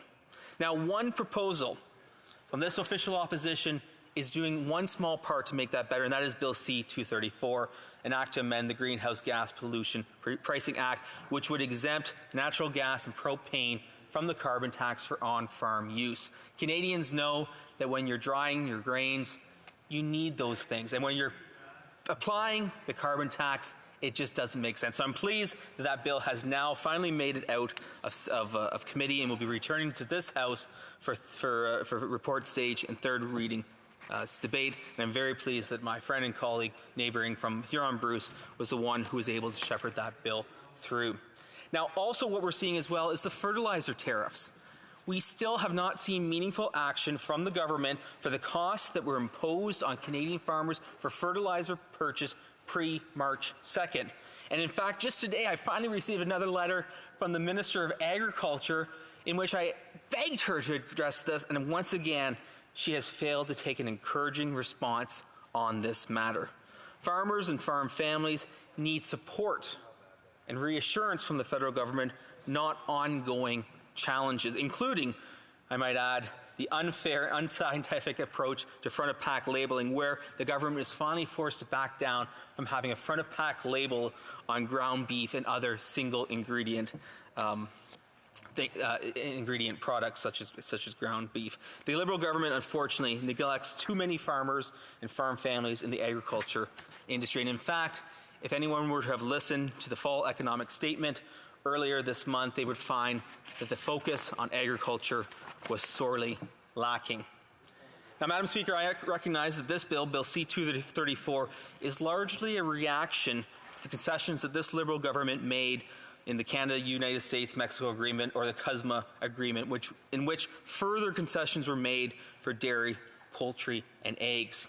I would note that it was under our Conservative government, under the strong leadership of the former minister, the member for Abbotsford, that Canada committed to trade deals with dozens of international countries, where we expanded our foreign markets, all while ensuring that the supply management industry was properly protected. Madam Speaker, and that's the approach the Conservative government has taken in the past, and one that would be taken in the future. Certainly this bill has some challenges in how it would be implemented, how it would be dealt with at the negotiation table, but certainly that is something that at the committee stage of this bill that can certainly be considered. Now, Madam Speaker, I recognize that my time is dwindling, but Madam Speaker, I think it's important that this bill be given a thorough examination at the Standing Committee on Agriculture and Agri-Food, and recognizing that my time is dwindling, I shall move on to the final point, and that is the importance of our agriculture and agri-food industry that not only feeds our country, but helps to feed the world. Thank you, Madam Speaker. Resuming debate, the honourable member for Cowichan Langford. Well, thank you very much, Madam Speaker. And I'd like to, first of all, offer my congratulations to the member for Montcalm for bringing forward this bill for us to consider. And I also appreciate having this bill because it also allows me to talk about my riding and the long and storied and very rich agricultural history of the Cowichan Valley. We have multi-generational farms that live there, and Madam Speaker, for Cowichan tribes, in the Hulkaminam language, Cowichan actually means the warm land. We're blessed with a beautiful little microclimate in the Cowichan Valley. We get copious amounts of rain in the winter, but we are absolutely blasted by the sun in the summer, and it allows for a very unique growing climate where there's a very strong connection between local farmers and the population that they grow food for. And supply management. I am very lucky to have a number of dairy farms in the Cowichan Valley, a number of egg farms, and I have to say, Madam Speaker, that in my 7 years as a member of Parliament representing that amazing riding, I would be remiss if I didn't point out how welcoming supply managed farmers in my riding have always been to me. They have always extended the courtesy of an invite so that I can go and tour their farms to see actually how modern they are, how efficient they are, and how the supply management system is able to give them a good income and also allow them to plan for the future, because that's a real strength of the system. It is a system that rests on 3 key pillars, and it was brought in because I think a lot of farmers back in the 1970s and before, they were suffering through very wild price fluctuations, especially on commodities. And it was really hard to try and plan for the future. Many farms experience that to this day. If you don't know what your income is going to be in the year ahead or the years ahead, it makes it that much harder to do financial planning around the farm, and that's critical. If you want to stay competitive, if you want to have an edge, investment in that technology and machinery is absolutely critical. And supply management has always allowed farmers to do that. And that's why when you go to some of the dairy farms around the Cowichan Valley, you can see they are actually serviced by remarkable robotics. And it's quite incredible to see the level of technology that is on display. So those three pillars, Madam Speaker, production control, pricing mechanisms, and import control. And just like a three-legged stool, if you weaken one of these pillars, the whole system is at risk. And it really does need all three to work in tandem and harmony, and to also be strong. Now, under our system, we haven't had so much trouble with production control, which is issued through quotas, and certainly on the pricing part. The part that has always been targeted by governments of a variety of stripes is on import controls. And the way we do this, Madam Speaker, is we have tariff rate quotas. So we do allow imports of certain dairy products, eggs, poultry. They can come in at a certain rate, but once they go over the maximum amount that's allowed, a huge tariff is placed on that. And that really is to protect our homegrown system, because I'm sure if you ask any Canadian, their preference would be to always have locally sourced food. And I think it's a point of pride that we develop a system where our farmers can not only thrive, but also produce that good local food to their local communities. So, and that, I think, brings me to why C-282 is before us. I can understand why this bill was brought forward. I was here in the 42nd Parliament. I do remember hearing the news of, how the TPP had been negotiated, the CETA, and also later on in CUSMA. And each one of those agreements started carving out more and more of our supply managed market and allowing more and more foreign imports to come into Canada. And this was despite repeated pleas from the industry to the Liberals to leave their sector alone. And so we have a bill that's going to now specifically address that and really curtail the ability of a foreign affairs minister to negatively impact. And I've also, Madam Speaker, I've been very curious to see where the Conservatives will land on this bill, because in the previous Parliament, when C-216 was brought before this House, I believe the Conservative caucus was split. About a third of them supported it, and 2/3 were against. And I can understand the awkwardness for the Conservative Party, because at one time they almost had Mad Max as a leader, the famous man from Beauce. Gosh, yeah. That was almost the leader of the Conservative Party. It went down to, I think, the 13th ballot. Absolutely. And of course, Maxime has always been very vocal in his opposition to supply management, which is a very curious thing given the region that he comes from. And it may explain why he's no longer here as a member of Parliament. But it will be interesting to see when this bill comes to a second reading vote to what the blue team will be able to do on this. And just to read out a few facts and figures, Madam Speaker, last year Canada had over 9,000 dairy farms, and it's an industry that contributes 221,000 jobs, nearly $20 billion to Canada's GDP. We have over 5,200 poultry and egg farms. And one statistic that's always stood out for me, Canada, with a population, I think around 36 million people now, we have over 1,000 egg farms here in Canada. In the United States, with 10 times the population, they only have just over 100. So that shows you the differences in the systems. We have a system that has allowed 1,000 egg farms to thrive on a population that is 1/10 the size of our southern neighbor. And we know the state of Wisconsin produces more milk than our entire country combined. And farmers there, unfortunately, have suffered negatively from wild price fluctuations. And I know from talking to farmers that many of our southern neighbors do look north in envy of the system that we have in place here. So, and Madam Speaker, you know, with C-216, of course, that bill was successfully referred to the Standing Committee on International Trade. It was reported back to the House, but unfortunately, in 2021, we had to deal with an unnecessary election, and that had the effect of killing the bill outright. So I hope we have enough runway for this bill to make a longer push this time. I'm certainly going to be giving my support for it to be heading to committee, just as I did proudly last time. And really, if you look at the mechanics of this bill, you have to take a look at the Department of Foreign Affairs, Trade and Development Act. And in that section, Section 10, Madam Speaker, it basically spells out all of the functions, the duties and the powers that the Minister of Foreign Affairs has.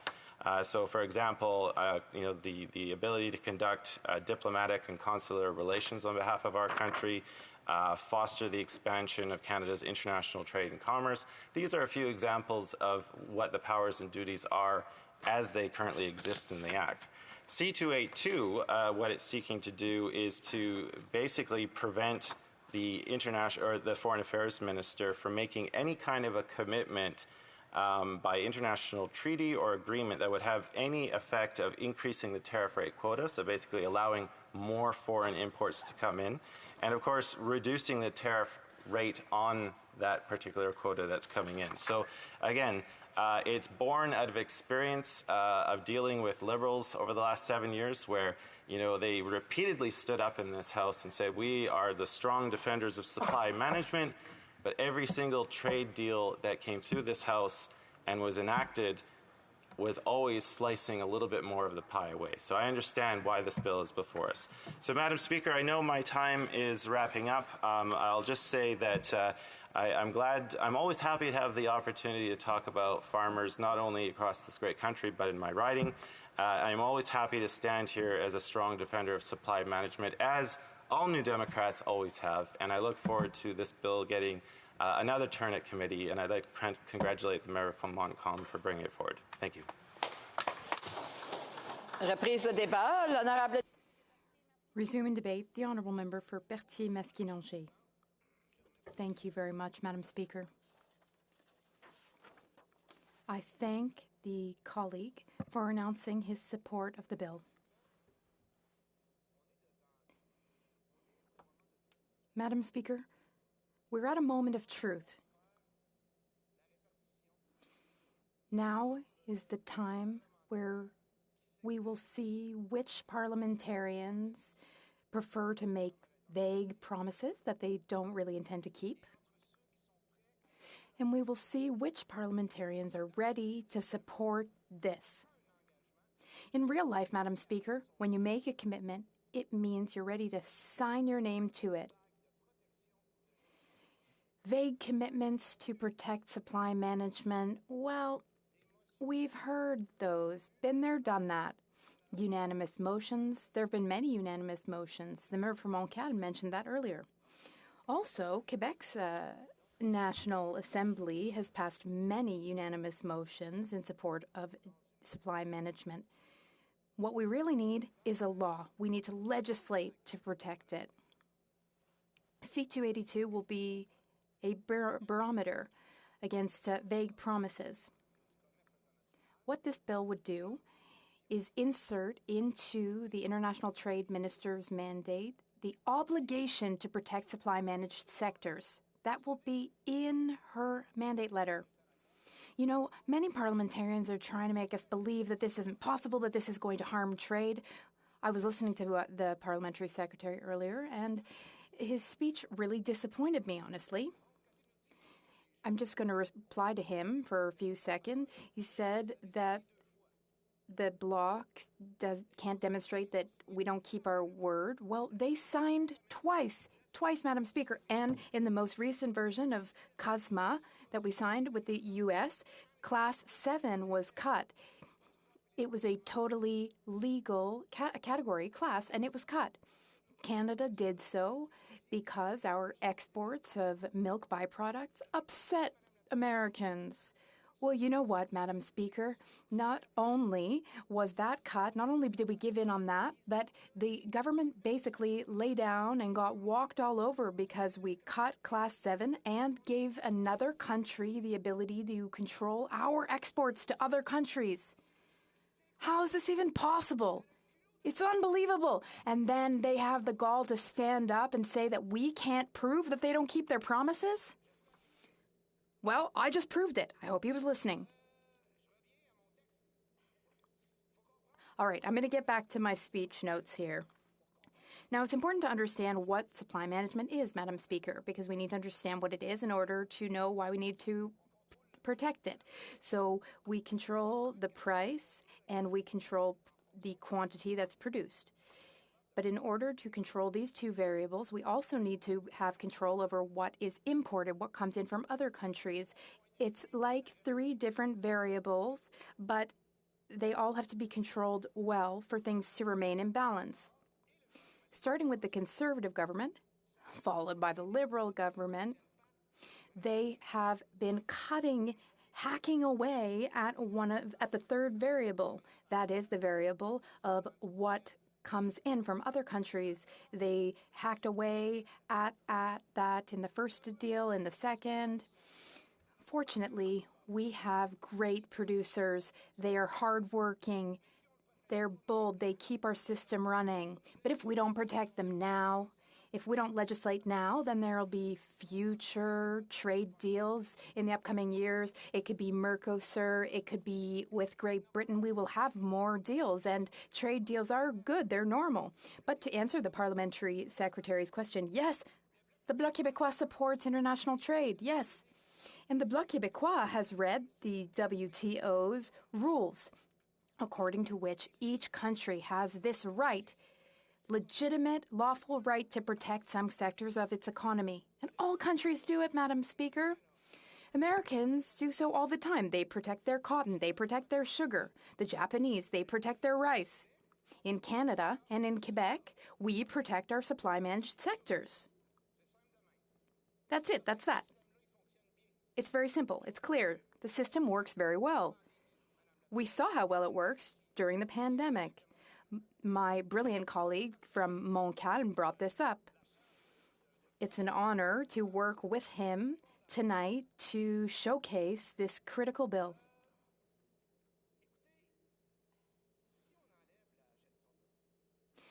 If we get rid of supply management, the parliamentary secretary and the government, they have two choices, as I see it.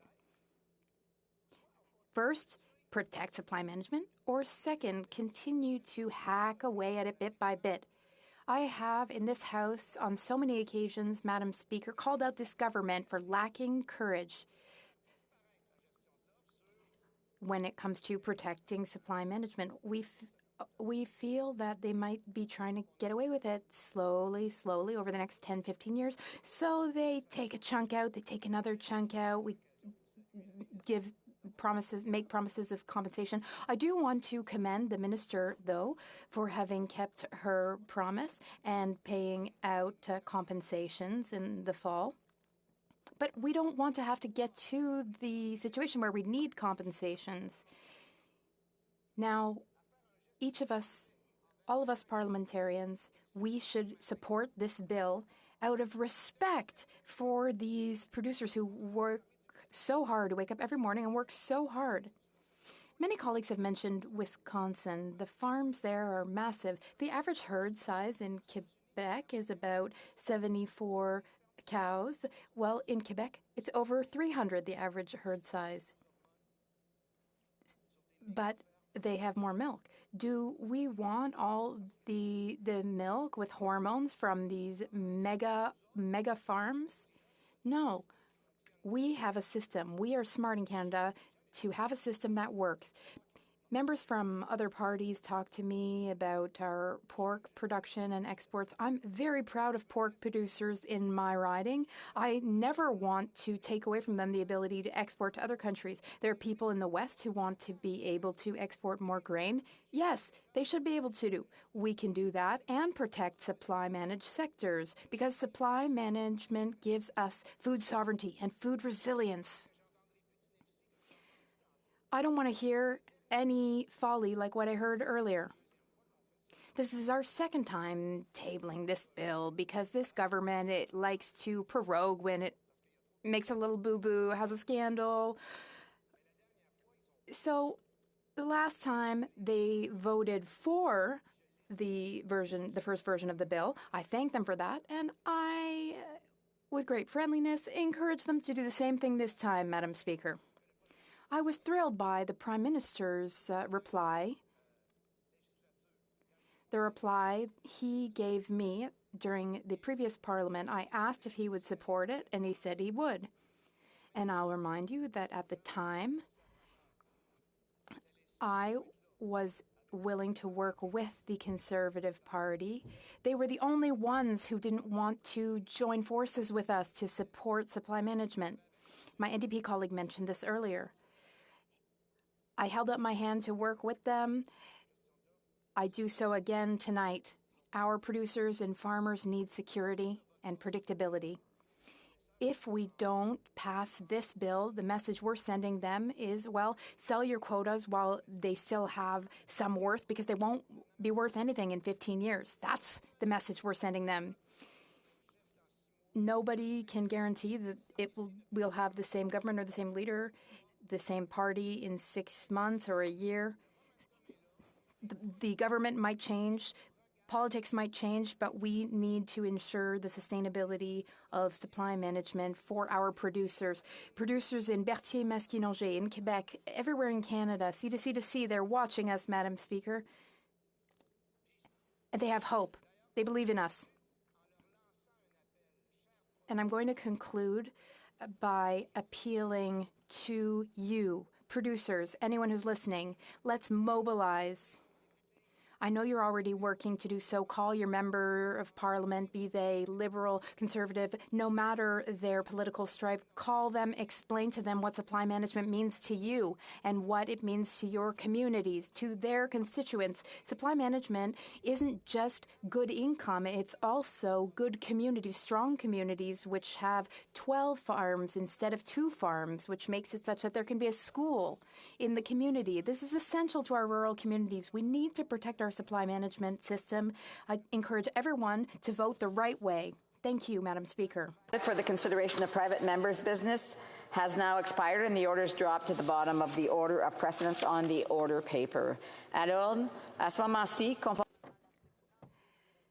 Pursuant to Standing Order 38, a motion to adjourn the House is deemed to have been made and adopted. The motion is thus that the House do now adjourn.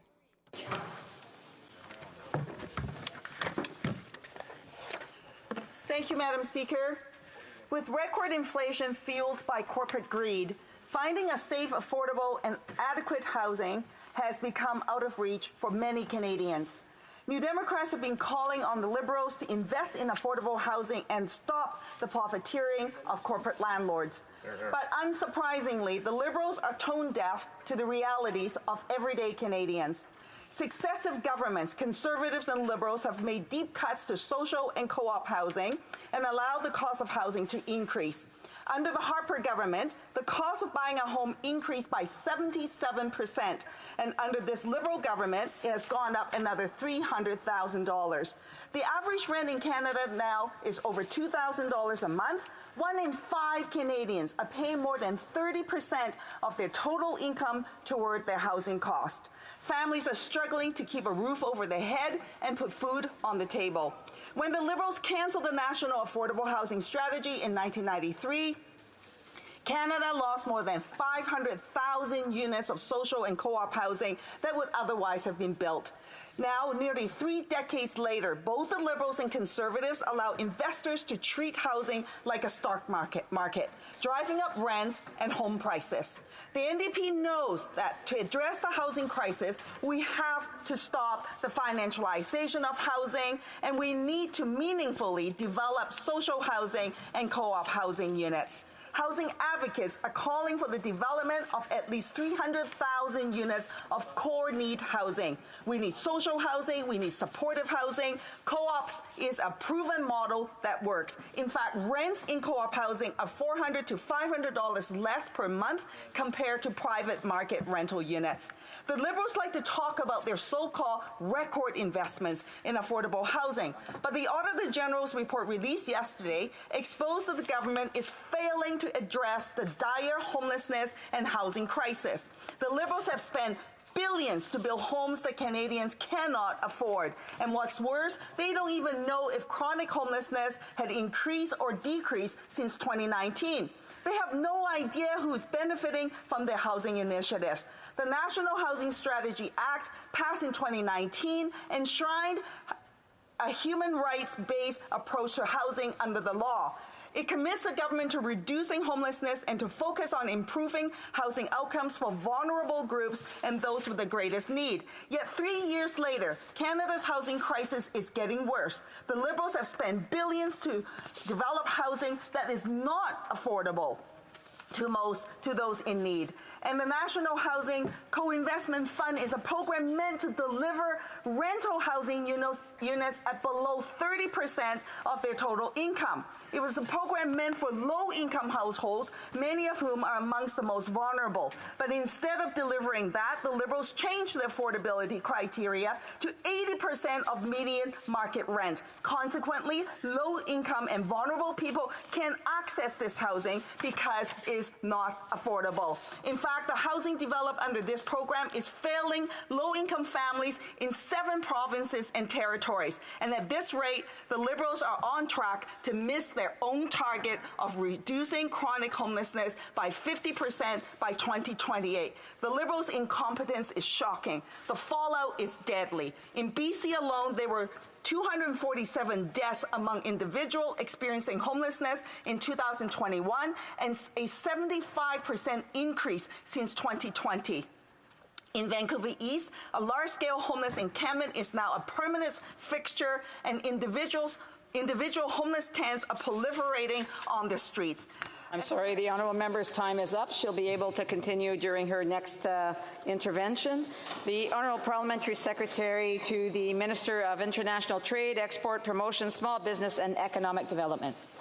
Thank you, Madam Speaker, and I want to thank my colleague from Vancouver East for the question and for her advocacy consistently on this very pressing issue. There's no doubt that housing affordability is one of the most pressing issues in the country right now, especially for the most vulnerable, as she articulated. Everyone needs and everyone deserves a safe and affordable place to call home. There is no space between our position and the position of the member opposite on that front. What I will take issue with is some of the points that she made with respect to social and co-op housing. We know that, in fact, we made an additional investment of a significant investment of $1.5 billion in the last budget, committing to building more units. We talked about historic investments in cooperative housing. I believe the member opposite is fully aware that the Minister of Finance herself grew up in cooperative housing and is deeply committed to expanding the supply of such housing. This housing includes our commitments to the Rapid Housing Initiative. We announced the details last week in terms of an expansion of the RHI. That program has consistently exceeded its targets since we introduced it in the early days of the pandemic. It has quickly yielded more than 10,000 new units for people who need them the most. And when we talk about people who need it the most, we're talking about women-focused initiatives focused on racialized persons, marginalized persons, Indigenous persons, and seniors. Those are important objectives to address the vulnerabilities that have been highlighted by the member opposite. These new steps to boost housing affordability are critical, and we intend to continue in this vein. The 2022 budget reallocated $500 million of funding to launch a new cooperative housing development program, as I mentioned, which is about expanding co-op housing. That includes $1 billion in loans to support co-op housing projects. That's the largest investment in co-op housing for more than 30 years. So there, again, is no disparity between the position of the government and the position of the NDP on this particular issue. This investment alone will yield 6,000 new units. All of this activity is building on our efforts and our successes in the housing sector thus far. It is clear there is a housing crisis. We saw that when we were first elected in 2015. We we immediately took steps to prioritize housing. We have since created and repaired 440,000 homes. We've taken historic steps to ensure that everyone in this country has a place to call home. That includes people across the spectrum of housing need. And I can give you some examples, Madam Speaker. Canadian Forces veteran Bill Beaton, who went from being homeless to living in a veteran's house, a supportive housing facility constructed with funding from the National Housing Co-Investment Fund. People like Leanne Leger, a recent university graduate able to make a home for herself in Whitehorse thanks to the first-time homebuyers incentive. And people like the residents of Cohere housing community, which is in the member opposite's own riding of Vancouver East. That's a 26-unit affordable housing building created through the Government of Canada's bilateral housing agreement with the province.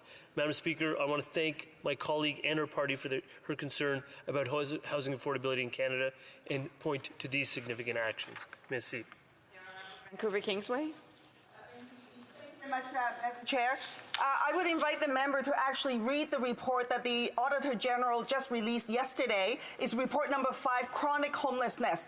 The situation about the government not knowing what's going on, and that is they don't even know if it's actually meeting the needs of those who are homeless, is actually from the Auditor General. The Auditor General also indicated that the government is not going to meet their own targets. This is not just me talking about it. This is the reality from the Auditor General that's bringing this issue up to the government's attention. Madam Speaker, we're upon another cold, wet season. It just snowed outside in Ottawa. Vancouver snowed last week. And so enough excuses, enough talking points. People are dying on the streets. Housing is a basic human right. Let's get on with it. The Liberal government needs to do their job and build the housing to house people so that they can have a roof over their head and a safe place called home. Just want to remind the member when she's banging, it provides difficulties for the interpreters, especially like when it's near the microphones. So the Honourable Parliamentary Secretary. I'm going to pick up on something that the member just mentioned, and she mentioned in her first intervention as well, that when we enacted legislation that furthers the National Housing Strategy 2 parliaments ago in the 42nd Parliament, we did enshrine housing as a human right. And again, that is a critical component of our government's prioritization of housing. Also, agreement on the idea of removing profiteering from the housing sector and stopping to treat it as a commodity. The Auditor General's report is an important report. So is the initiative we've taken to end homelessness and set targets. Meeting those targets are a priority for our government. We will review that report and respond to it accordingly. We've continued to prioritize housing throughout our mandate. We have a plan to keep it that way. That is why we expanded the Rapid Housing Initiative, because we believe a safe and affordable place to call home is the right of every Canadian. Merci beaucoup, Madam Speaker. The Honourable Member Spadina, Fort York. Madam Speaker, in my question on September 28th, I pointed out to the government that in Restaurants Canada's annual report, over the last 12 months, 43% more restaurants had closed than opened. Additionally, the Business Development Bank of Canada and Industry Canada reports that our nation's small and medium-sized enterprises, SMEs, are responsible for 10 million jobs in our country. Like all SMEs, restaurants help to employ 88.3% of Canada's private labor force. However, all is far from well. In August of 2022, for the first time in history, there were over 180,000 client visits in 1 month to the Daily Food Bank in Toronto. In pre-pandemic times, just to put it in context, they would have had 60,000 client visits. Then if you fast forward to January of this year, 2022, with the increases in inflation, there were 120,000 visits. And as mentioned earlier, in the most recent reported figure of August, that number has tripled, pre-pandemic of 60,000 to 180,000 client visits in 1 month.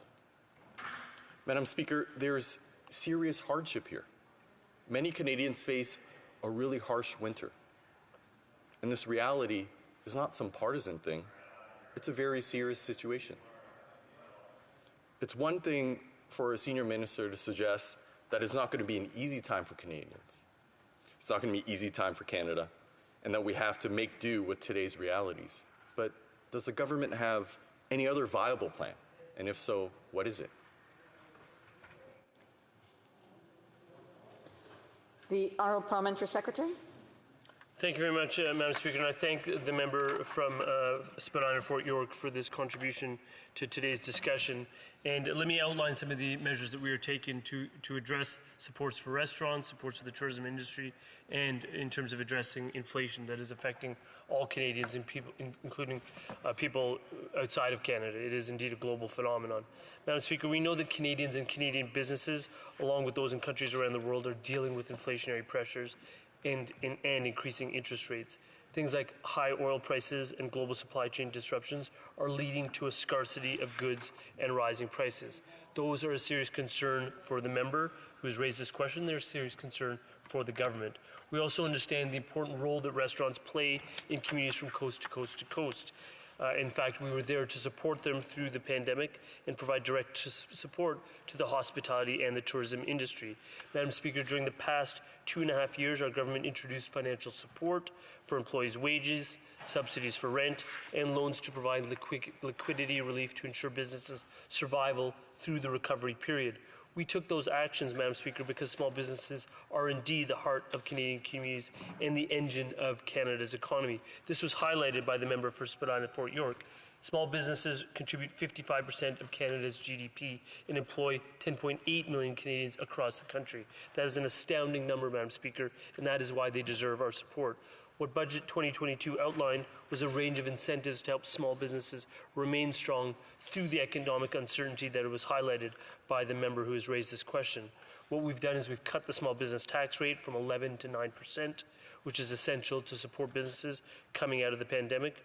We're working to deliver lower credit card fees to reduce this burden on small businesses. We've stated quite clearly in the fall economic statement, if a negotiated solution is not reached, we will table legislation to regulate that sector and regulate those fees.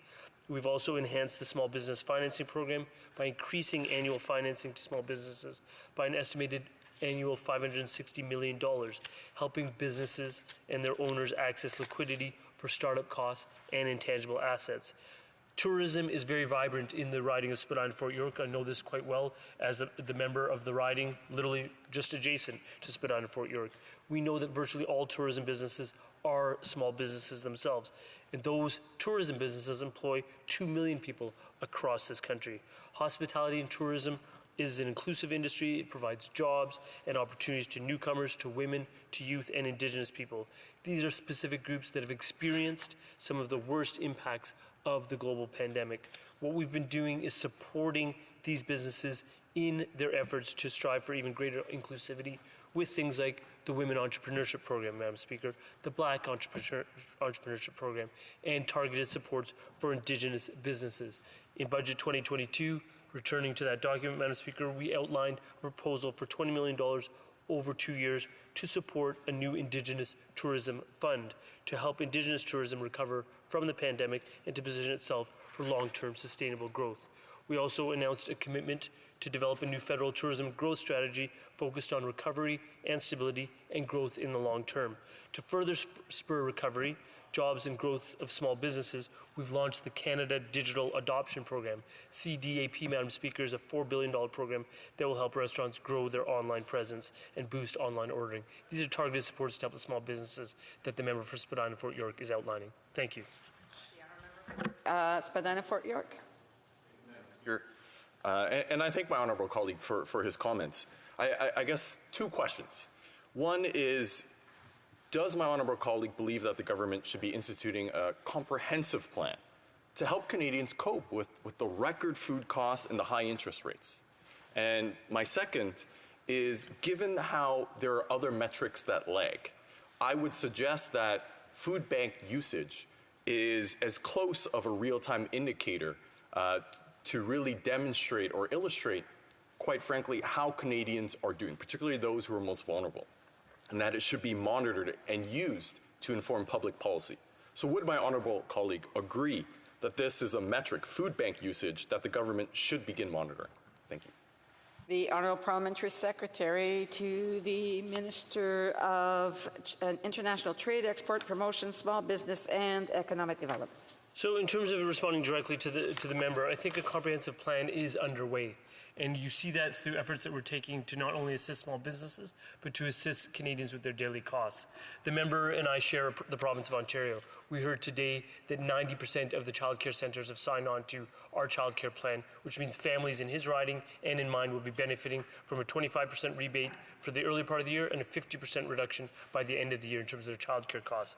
We voted on an HST GST rebate, which will help 11 million Canadians deal with the rising cost of food. Is it an important metric, the food bank usage? Absolutely it is. We can't turn away from the rising cost of groceries and the impact that's having on Canadians. But what we're doing through targeted measures, such as the GST rebate, such as a housing benefit, such as dental care for young people, is providing relief to those who need it the most, along with the supports for small businesses that I outlined earlier. Thank you, Madam Speaker. The honourable member for Calgary Centre. Well, thank you, Madam Speaker. I'm responding today. On June 3rd, I asked the Minister of Natural Resources in this House a question about Canada's role in providing the world with energy solutions. I pointed out that this government's failures in having Canadian resources delivered to world markets, and my question was one of long-term impact. And a result of this government's constrictive policies on Canadian resource development and delivery to world markets. Canada's role in providing the world with energy security. The minister told me I was wrong. Wrong. Wrong in pointing out that hundreds of billions of dollars of investment projects have left this country since the government was elected. Wrong that government-funded delays on resource development projects have left Canada with a reputation as an unreliable place to invest. Wrong in indicating that their flagship Impact Assessment Act, the famous Bill C-69, has led to more uncertainty in the process of having projects approved. Wrong in protesting the constraints on Canada's signature contribution to reduce worldwide CO2 emissions by exporting the world's cleanest natural gas to world markets, and in the process displacing coal burning for electricity production in the developing world. Wrong in actively working to get Canadian resources to world markets like Germany, which were thrust into the arms of Russia as they filled the void left by Canada these past 7 years. This led to a transfer of hundreds of billions of dollars of wealth from democratic countries to authoritarian regimes. The most problematic, of course, being the funds flow to Russia to wage war against our friends in Ukraine. The government has made this bed, and now they are saying that it would take too long for Canada to provide solutions to the obvious problem. Well, I'm not wrong. This government has failed the world by constraining clean Canadian energy development for the past 7 years. Failed the developing world in providing clean Canadian energy to a growing world demanding more energy.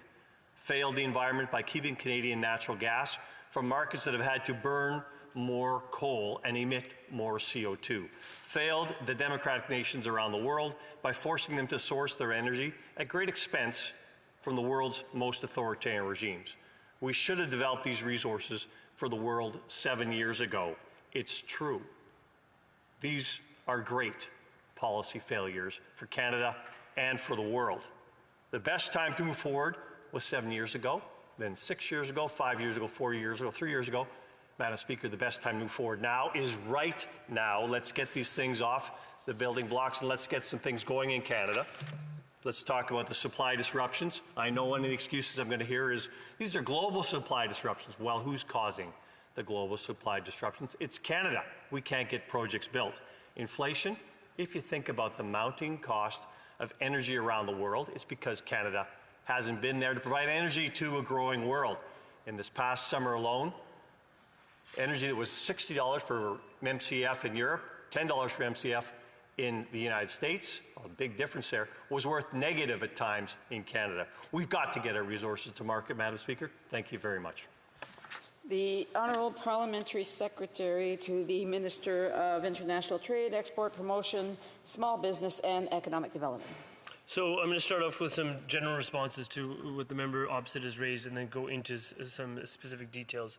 So first of all, in terms of investment not having occurred in the last 7 years, that is categorically incorrect. The largest foreign investment in Canadian history was actually in the Kitimat facility to develop liquefied natural gas to address clients in Asia, particularly the transition off of coal for India and for China. That's a $40 billion investment in the province of British Columbia that was widely supported in this House. Secondly, in terms of assisting our allies, I'm sure the member opposite knows, because he's a wise individual who contributes well into the debate in this chamber, about the $2.6 billion hydrogen energy deal that was struck with our German allies as recently as about a month and a half ago off the coast of Newfoundland as the proposed site of the project. And there's an intense activity on hydrogen and hydrogen cell technology in his own province of Alberta, which I'm sure he's quite familiar with.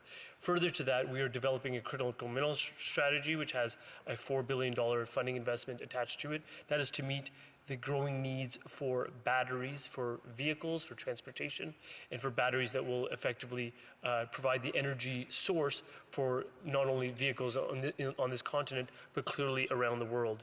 But lastly, I would just say, and this is a source of dispute between our two parties, but we are not going to apologize, nor should we ever, for the fact that energy projects, energy investments, issues that relate to getting Canadian energy abroad always need to go through an important regulatory permitting requirement, which relates to the Impact Assessment Agency. And that program is focused in on environmental sustainability, and it's also focused in on Indigenous reconciliation. Those are two things that no one should need to apologize about. Those are important priorities for our country, as they should be. With respect to what we are doing, the minister, the member opposite predicted it, but I am going to talk about the fact that this is a global problem. I am going to talk about the fact that what we're being faced with is a instability that as a result of a pandemic that is also coupled with the fact you have an illegal and barbaric invasion of Russia into Ukraine that is destabilizing Europe and our European allies. We are there to support our European allies. That is critical. We'll continue to support our European allies with good Canadian clean energy. We're always willing to entertain projects that meet our permitting process, that meet our sustainability requirements, that meet our ambitious targets that are being discussed right now as we speak at COP27 in Sharm el-Sheikh, because those are very, very important. With respect to what's been happening in Europe, what we need to do is understand the impact that the conflict has had of Russia's invasions of Ukraine on Ukrainians themselves, thousands of whom have been killed or wounded, but also understanding that what we've been doing is working consistently on energy project and a number of other projects to assist our allies and work in conjunction with our American partners. And that includes sanctions, aid, and encouragement for of Ukrainians vis-a-vis the Ukrainian diaspora here. But the member opposite would also know, and I'm sure he appreciates this, is that what we've done is to meet some of those needs, we've increased our oil and gas exports this year by the equivalent of 300,000 barrels per day. That is a direct attempt to meet some of the energy needs that are required by our allies. It's also important to note that this unjustified invasion has been a wake-up call to the world, that what they need is to move away from the very authoritarian actors that he mentioned and move towards more stable sources and stable locations for energy. Canada is ready, willing, and able to meet those needs, but we will meet them in an environmentally sustainable manner that also addresses things like Indigenous reconciliation. Thank you, Madam. The member for Calgary Centre. Well, thank you, Madam Speaker, and I appreciate my colleague saying those words, but those are just words, and I tell him again that he is making some of that stuff up, as so many of his members on the other side of the House do. And the actual fact around LNG development in Canada, we had 18 on the West Coast and 7 on the East Coast. We were going to develop LNG in this country. Now we have 1 being developed with 3 more that potentially might get developed. 7 years later, in the interim, the United States has developed 7 fully developed, exporting to the world, 20 more in the process of being approved. We are a laggard. We have punished the world by not getting our environmental solutions to the world. We're also a better producer of this resource. So any feigned attempt to pretend that we are actually moving forward on this from his government's perspective on a project that was approved long before his government actually got into office and it's taken this long to get to actual development is pretense. And I need to call it out for what it is. I've got lots more to say, Madam Speaker, but I know my time is limited. So thank you very much. The Honourable Parliamentary Secretary. Well, unsurprisingly, Madam Speaker, we've got a strong difference of opinion on this side of the House. One is not making stuff up. I don't do that personally. Our government doesn't do that as a matter of course. What I'm talking about is investments that are being made in energy in this country, investments that are being made towards sustainable, green and cleaner energy. Those include things like renewables, solar, wind and geothermal. Those include even initiatives to export Canadian know-how in nuclear technology around the planet. The member in his first intervention talked about the unfortunate situation where the Germans are burning coal. That is a very unfortunate situation.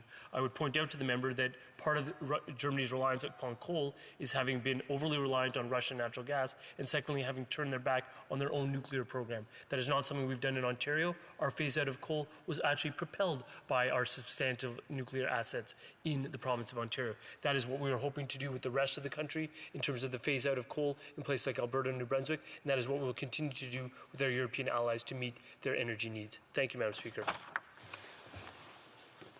La motion. The motion to adjourn the House is now deemed adopted. The House stands adjourned until tomorrow at 10 a.m. pursuant to Standing Order 24-1.